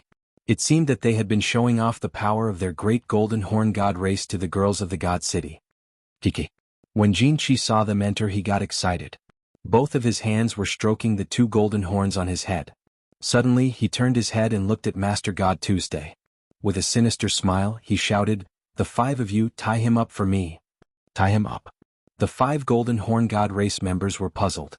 You have so many God rank experts. Why do I need to tie him up? That's a peak heavenly god. If I'm not careful, I might kill them instantly. Idiot, we can't make the first move. You are martial saints, so you can do it. He won't dare to make a move. If he dares to retaliate, I will have a reason to make a move. Do you understand? Jin Chi scolded angrily. He instructed the few martial saints to press Master God 2 down. He stood up and walked over. Looking at Master God 2's furious expression, he laughed sinisterly. Big Baldy, don't resist. Otherwise, I will have a reason to make a move. I will kill you instantly. Ah. What are you trying to do? Just kill me directly. Master God 2 had a bad premonition. His back felt so chilly as if the winter wind had just blown over. I'm not going to do anything. If you don't resist, I won't kill you. But if you dare to attack me, I will kill you instantly. I didn't violate that woman's 2 rules. Ah. Jin Chi's smile suddenly turned ferocious. With a wave of his hand, he pointed at Master God 2 and yelled, "Take off his spatial ring and clothes. 5 of you take turns to burst his chrysanthemum." Wow, this is so exciting. Apparently Jin Chi was stimulated by Lord Devour. Perhaps he had molested a lot of young men in the divine world. The Golden Horn God clan was famous for their perversion. At this moment, it was obvious that he wanted to do something to the great fire dragon overlord, which wasn't suitable for children. Be ****. Beast. Let go of me. Don't. I'm begging you. I can't do that. Lord God 2's face was flushed. He was embarrassed, sorrowful, and indignant. He was twisting his body with all his might to resist. However, it was strange that he didn't use his god power. How could he resist 5 strong warriors of the Golden Horn God clan? It was unknown if he was afraid of death or if he just wanted to endure the humiliation. Or, since he couldn't resist, he wanted to enjoy it? Ah, come here and see this Baldy's face. TSK. So exciting. Ah, damn it. Why does it look like he's enjoying it more? Jin Chi continued to sit on the chair as he used his divine power to erase the presence of his soul in Master God 2's spatial ring. He searched through all the items in the ring while admiring the hand-to-hand combat in the study with satisfaction. However, after watching for a while, he felt bored. ***CK. Damn it. None of the dozens of divine swords are real. You guys treat him well. Don't kill him. Jin, sure you stay here to watch. If that damn Baldy does anything strange, send me a message. The others follow me. We're gonna have a good talk with the girls of the Fire Dragon Plane. Jin Chi smashed all the fake divine swords in the spatial ring. Of course, he still left the divine stones and treasures inside. This time his father, the Blood King, had expended a lot. He had decided to conquer the Fire Dragon Plane and collect all the treasures and rare items to make up for his losses. Of course, the first task was to find the divine swords. 10 days later, the Golden Horn God clan turned the God City upside down. They killed tens of thousands of rebels and took away all the treasures and rare items in the God City. They only left behind a city's bodily fluids and seeds. Amidst the cries, curses of the tens of thousands of girls, and the murderous gazes of the 4 God-slaying guards, they flew away with a satisfied smile. They went to their next stop, the Demon God residence. All of you are beasts and demons. I curse all of you to die a horrible death. You won't be able to have orgasms for the rest of your lives. The God-slaying guard's eyes were filled with tears and he was very agitated. Of course he wasn't violated. Jin Chi's words were true. The 4 of them were safe and sound. However, their clansmen were. Oh no. How's the Master God? The God-slaying guard wanted to roar a few more times, but he suddenly thought of Master God 2 in the God Lord Pavilion. He shouted with a shocked expression. When the other 3 guards heard this, they panicked. That was their master. The 4 of them flew into the God Lord Pavilion hurriedly. After searching the entire Godlord Pavilion, they didn't find Master God Tuesday. Finally, they found him in a corner of the study room. However, the scene in front of them made their eyes moisten again. The study room was in a mess. There were dark red bloodstains on the floor. Master God too was curled up in a corner. He was wearing a tattered robe and he looked like he had lost his soul. His red and black eyes had lost their usual spirit. He kept muttering crazily, "Your chrysanthemum is broken, the floor is full of wounds, your smile has turned yellow." Chapter 360. The tragic state of the divine city did not make the people of the Fire Dragon continent feel fear or fear. Instead, it stimulated the people of the Fire Dragon continent. All the citizens of the Fire Dragon continent were filled with grief and indignation. Thousands of years of war had forged their unyielding fighting spirit and strengthened their determination to fight to the end. Although the citizens of the Divine City were shrouded in the halo of the Divine Master, they had always placed their hopes on the great Divine Master. However, when they found out that their wives and children were killed and their daughters were raped, their great God Lord did not stand up to save them. A small number of people finally woke up and started to use their lives to protect their dignity. Almost 100,000 people died in the Divine City. Half of them were brave fighters.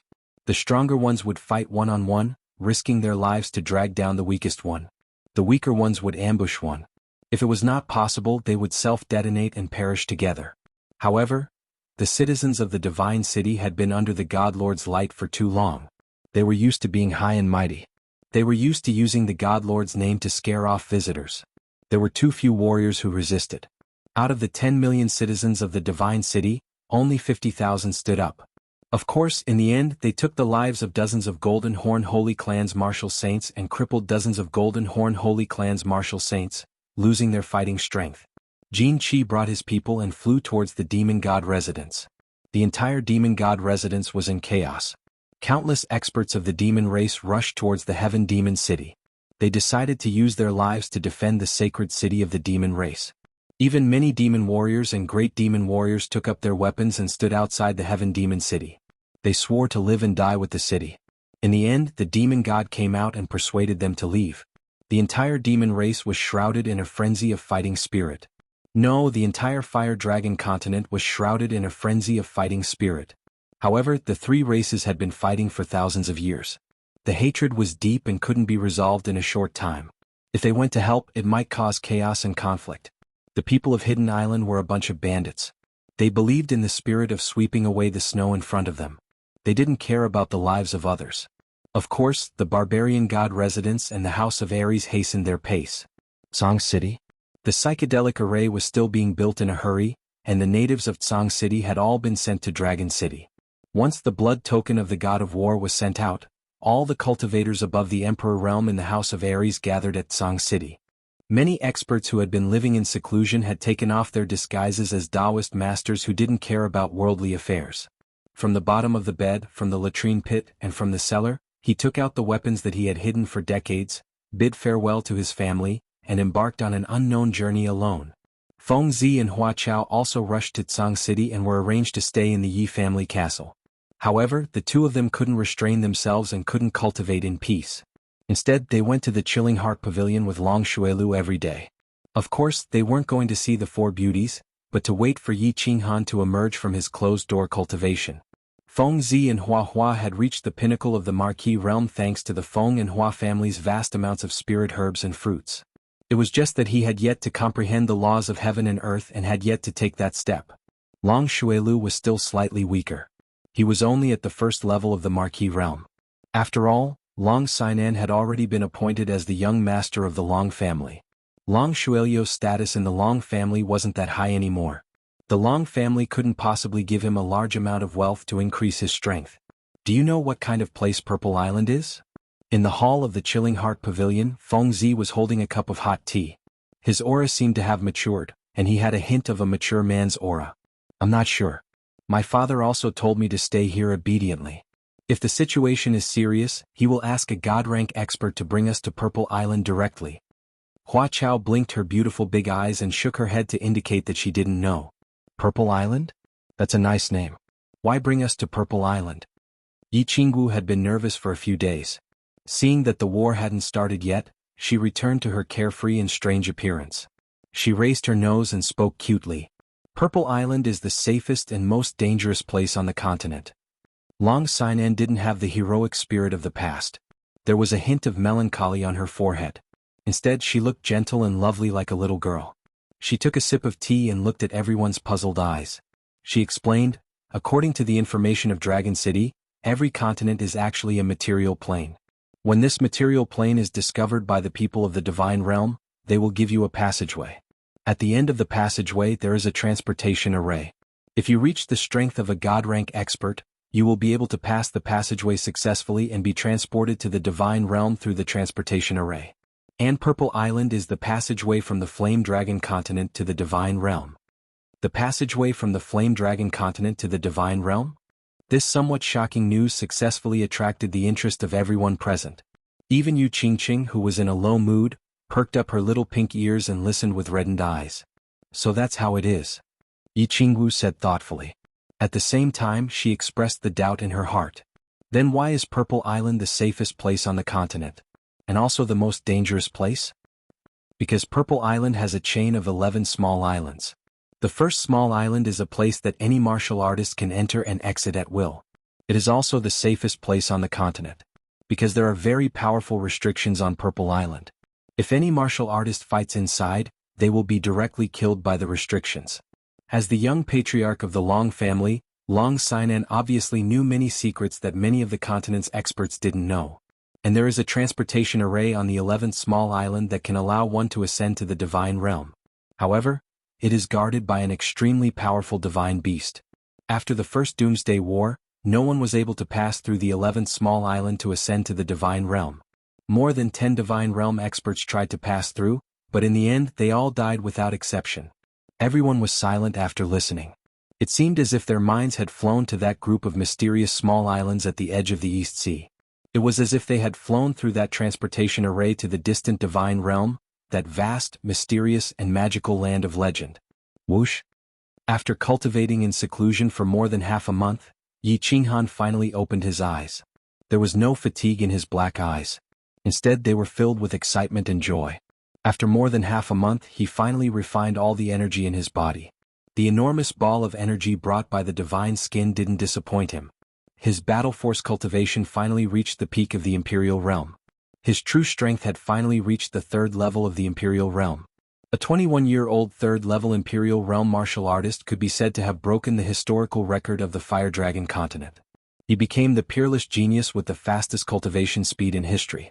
His father Yi Dao was extremely talented. When he reached the 3rd level of the Imperial Realm, he was already 33 years old. There was a gap of 12 years. However, he wasn't too excited about becoming the #1 genius in history. He always believed that a person needed 99% diligence and 1% luck to succeed. Of course, his luck value might be as high as 50%. However, he had endured the pain of his meridians exploding again and again. He had cultivated alone in the Fallen God Mountain for 5 years and endured hundreds of thousands of beatings from Elder Lu. Who would be able to understand the pain and suffering he had gone through? Who could endure it and endure it? After a long stretch, he decided to go out and check out the situation. He wanted to see his 3 women and especially comfort Yu Qingqing's hurt heart. However, just as he was about to go out, he saw the smooth wall on his left. He stopped in his tracks. All right. Why don't I take a look now and see if I can comprehend the beach raindrops painting? Yi Qinghan stopped in his tracks. He realized that he had reached the 3rd level of the Imperial Realm. After he and Yi Qingyu consummated their marriage, his eyes also changed a little. He didn't know if he would gain anything special if he looked at the beach raindrops painting now. Thus, he sat cross-legged again and cleared his mind of distracting thoughts. He circulated his battle force in the meridians in his eyes and concentrated on the wall. It was just that, when he saw it, he nearly lost his composure and jumped up violently. At this moment, the scene of rain hitting the beach in front of his eyes was completely different from what he had imagined it to be. It seemed to have become another picture, a perfect illustration of the laws of heaven and earth. Chapter 361. The beach was still the same beach. The sea was still calm and turbulent at times. The raindrops fell from time to time and stopped from time to time. The large raindrops on the beach were recovering from one moment to the next. However, Yi Qinghan felt that the sea was no longer the sea, the rain was no longer the rain, and the beach was no longer the beach.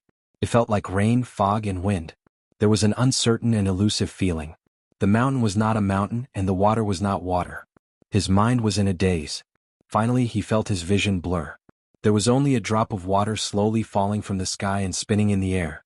Because of the raindrop, there was a slight spatial fluctuation. Just as Yi Qinghan wanted to take a closer look at that drop of water, his mind suddenly felt dizzy. Following that, the scenery in front of him changed and he saw a smooth wall. Yi Qinghan closed his eyes and gained some insight. He sat cross-legged and began to digest what he had just seen, thought, and realized. The seclusion. He went into seclusion for 3 days and 3 nights. Just a little more. When Yi Qinghan opened his eyes, the corners of his mouth revealed a bitter smile. The spatial fluctuation caused by the raindrop gave him some insight. However, he was just a little bit short. If he could see it a little more clearly and for a little longer, Yi Qinghan felt that his insight would definitely improve greatly. He might even reach small success in spatial fluctuations. With a slight sigh, Yi Qinghan did not dwell on it too much. This kind of opportunity could only be chanced upon. He was already very lucky. Some things could not be forced. A melon that was forcefully twisted would not be sweet. He smiled faintly and wiped away the regret and greed in his heart. Yi Qinghan directly returned to the Chilling Heart Pavilion. It was daytime outside. Yi Qinghan took a shower in his room and groomed himself. He walked down the first floor in high spirits and walked into the main hall. From afar he heard Feng Zi's loud voice speaking. You don't know how intense the battle in Heaven Fei City was. TSK. All the experts of the Fei race gathered in Heaven Fei City. The battle 2 days ago was so intense that the sky turned dark and the earth turned upside down. Haha, madman, where are you telling a story? Yi Qinghan walked into the hall and laughed loudly. At the same time he looked around and found that other than the 3 women, Feng Zilong, Sainan Huaji and Long Xuelu were all present. He was slightly surprised. Little Han. Brother? Master Han? As soon as Yi Qinghan walked in, everyone in the hall looked at him in surprise. At the same time they stood up to greet him. Yi Qinghan nodded at the crowd and smiled. He directly hugged Yi Qingyu and pulled Yu Qingqing to sit side by side with Yi Qingyu. At the same time he gestured for everyone to sit down. He picked up the tea on the square table and took a sip. Then he smiled and said, "What kind of wind blew several esteemed guests to my humble abode?" Feng Zi pursed his lips, sat down and said casually, "Sigh, it's all because of that evil wind from the Golden Horn God clan. Not only us but all the elites from the entire Divine Battle residence have gathered in Song City. Everyone is prepared to bask in your glory, young Master Han." Hehe, Master Han is so lucky with women. Everyone is envious of you. If you can be like Master Han, you can die without regrets. Seeing that Feng Zi had already explained, Huaji didn't say anything else. Instead he turned to flatter Yi Qinghan. Long Sainan didn't pay attention to this. Instead she kept staring at the aura that Yi Qinghan exuded. The more she looked, the more shocked she became. Finally she couldn't help but stand up and asked uncertainly, "Master Han, you have reached the 3rd level of the Emperor realm? Why can't I, a 2nd level Emperor, see through your cultivation?" Feng Zi's mouth stopped twitching, and her beautiful big eyes stopped blinking. Long Xuelio's hand that was flipping his hair stopped in midair. Yu Qingqing also blinked her limpid eyes and looked at Yi Qinghan doubtfully. How long has it been? He was only at the 1st level of the Emperor realm when they parted at the Luotian Mountain. In the blink of an eye he had a huge breakthrough? Long Sainan was at the 2nd level of the Emperor realm. Could it be that Yi Qinghan had reached the 3rd level? This cultivation speed was even faster than the teleportation of a god-tier expert. Hehe, a slight breakthrough. It's not worth mentioning. It's not worth mentioning. Yi Qinghan rubbed his nose and smiled awkwardly. He decisively changed the topic. "Oh right, young Master Feng, what did you say just now? The battle between the Golden Horn God clan and the Celestial Demon City? Tell me what's going on." This? Feng Zi was still wondering why Yi Qinghan cultivated so quickly. Did he eat some Herculean strength pill or smear some hidden island divine oil? Feng Zi couldn't react to Yi Qinghan's sudden change of topic. He rubbed his forehead, a little dumbfounded. "Let me explain." Long Sainan glared at Yi Qinghan.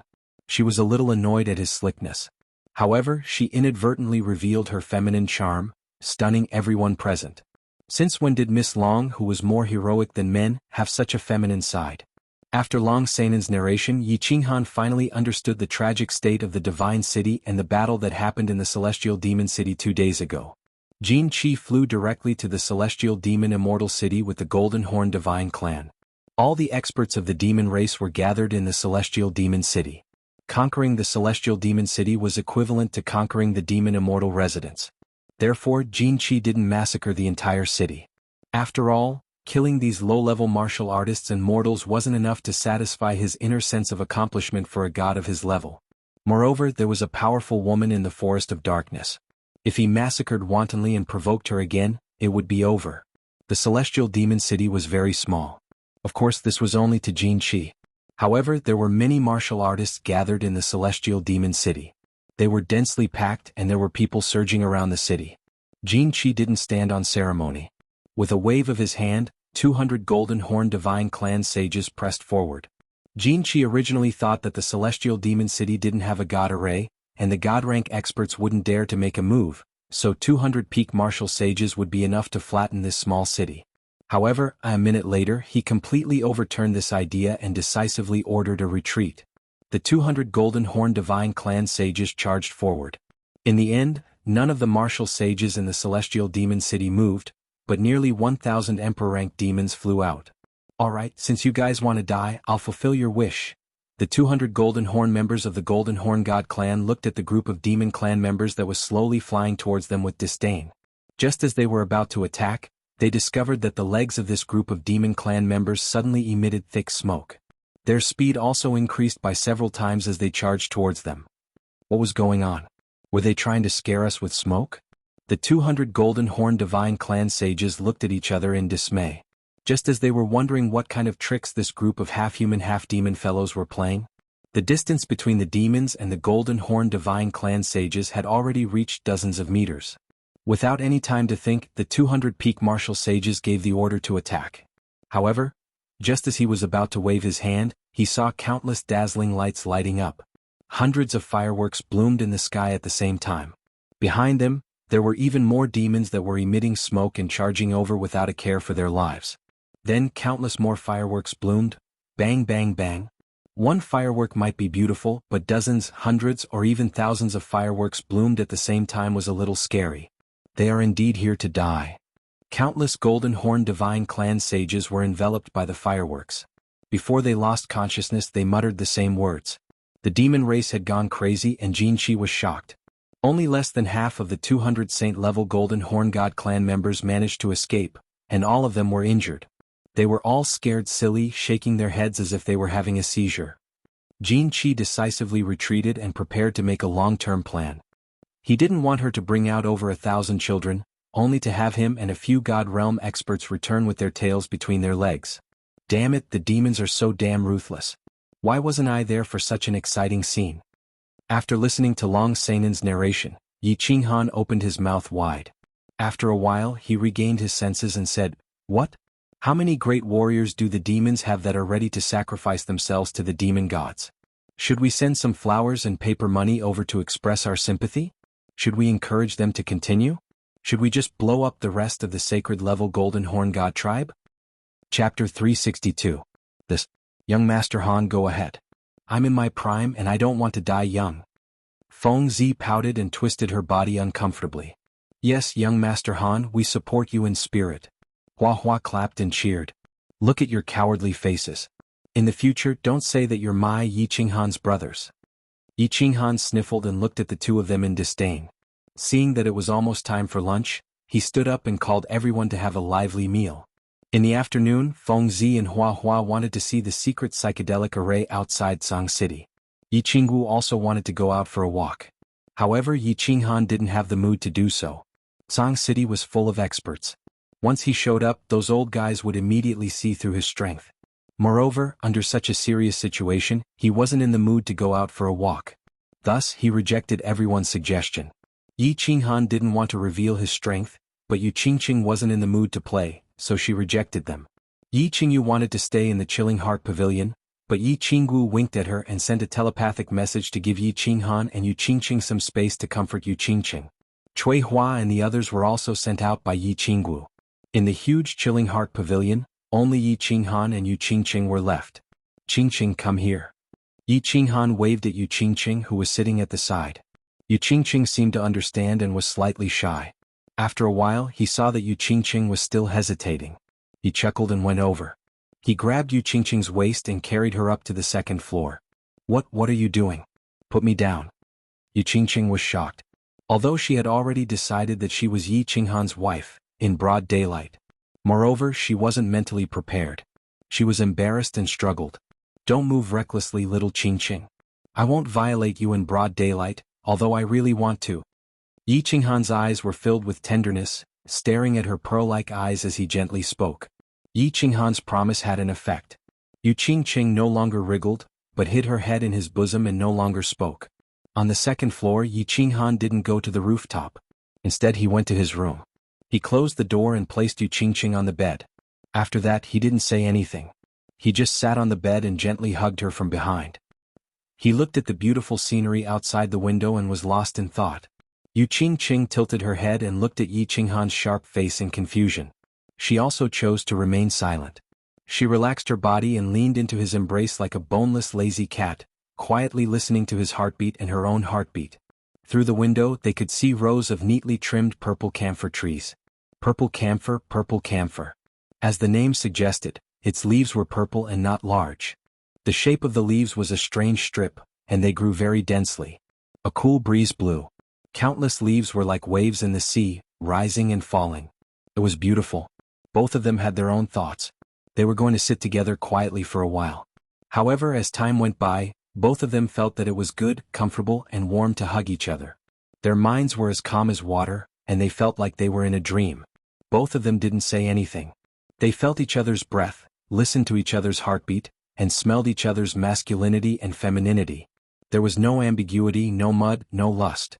There was only a kind of indulgence, a kind of intoxication. The sky gradually darkened, and the bright sunlight was gradually replaced by the gentle moonlight. The Chilling Heart Pavilion was still very peaceful. It seemed like Yi Qingwu and Yi Qingyu were going to the Manwu Pavilion to sleep for the night. They were going to leave the entire Chilling Heart Pavilion to the two of them. Qingqing, are you hungry?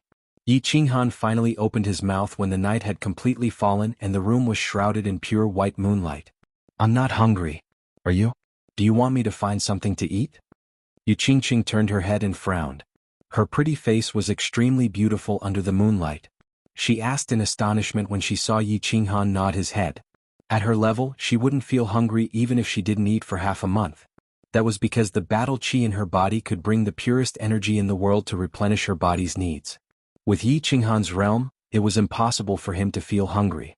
I am indeed hungry, but I don't want to eat the food in the Chilling Heart Pavilion. What do you think I should do? Yi Qinghan blinked and tilted his head. There was a trace of playfulness in his eyes as he smiled mischievously. What should I do? I don't know how to cook. What do you want to eat? I'll tell the servants not to come, you scoundrel. Yu Qingqing frowned and tilted her head in a cute manner as she pondered. However, when she saw Yi Qinghan suddenly move his head closer and gently bite her earlobe, she shyly shrunk back and said angrily, Little Qingqing, I want to eat you. You are the most delicious delicacy in the world. I think you can't bear to see me suffer from hunger and cold, right? Take pity on me and let me eat you. Yi Qinghan moved closer and continued to lick Yu Qingqing's slightly pink earlobe. Then he moved downwards and kissed her white neck. A pair of hands went around her back and attached to the two towering peaks in front of her chest and gently kneaded them. Don't, Qinghan. We haven't married yet. You can't do that. Yu Qingqing was whispered in her ear and kissed on her neck. Especially her chest, which was being kneaded by two large hands. In an instant she felt her entire body heat up and a strange feeling welled up in her heart. She was a little shy, a little scared, but of course there was also a little expectation and a little excitement. Qingqing, listen to me. It's not that I don't want to have you after the wedding. I have always respected your wishes. You know this. However, in the current situation I can only have you in advance.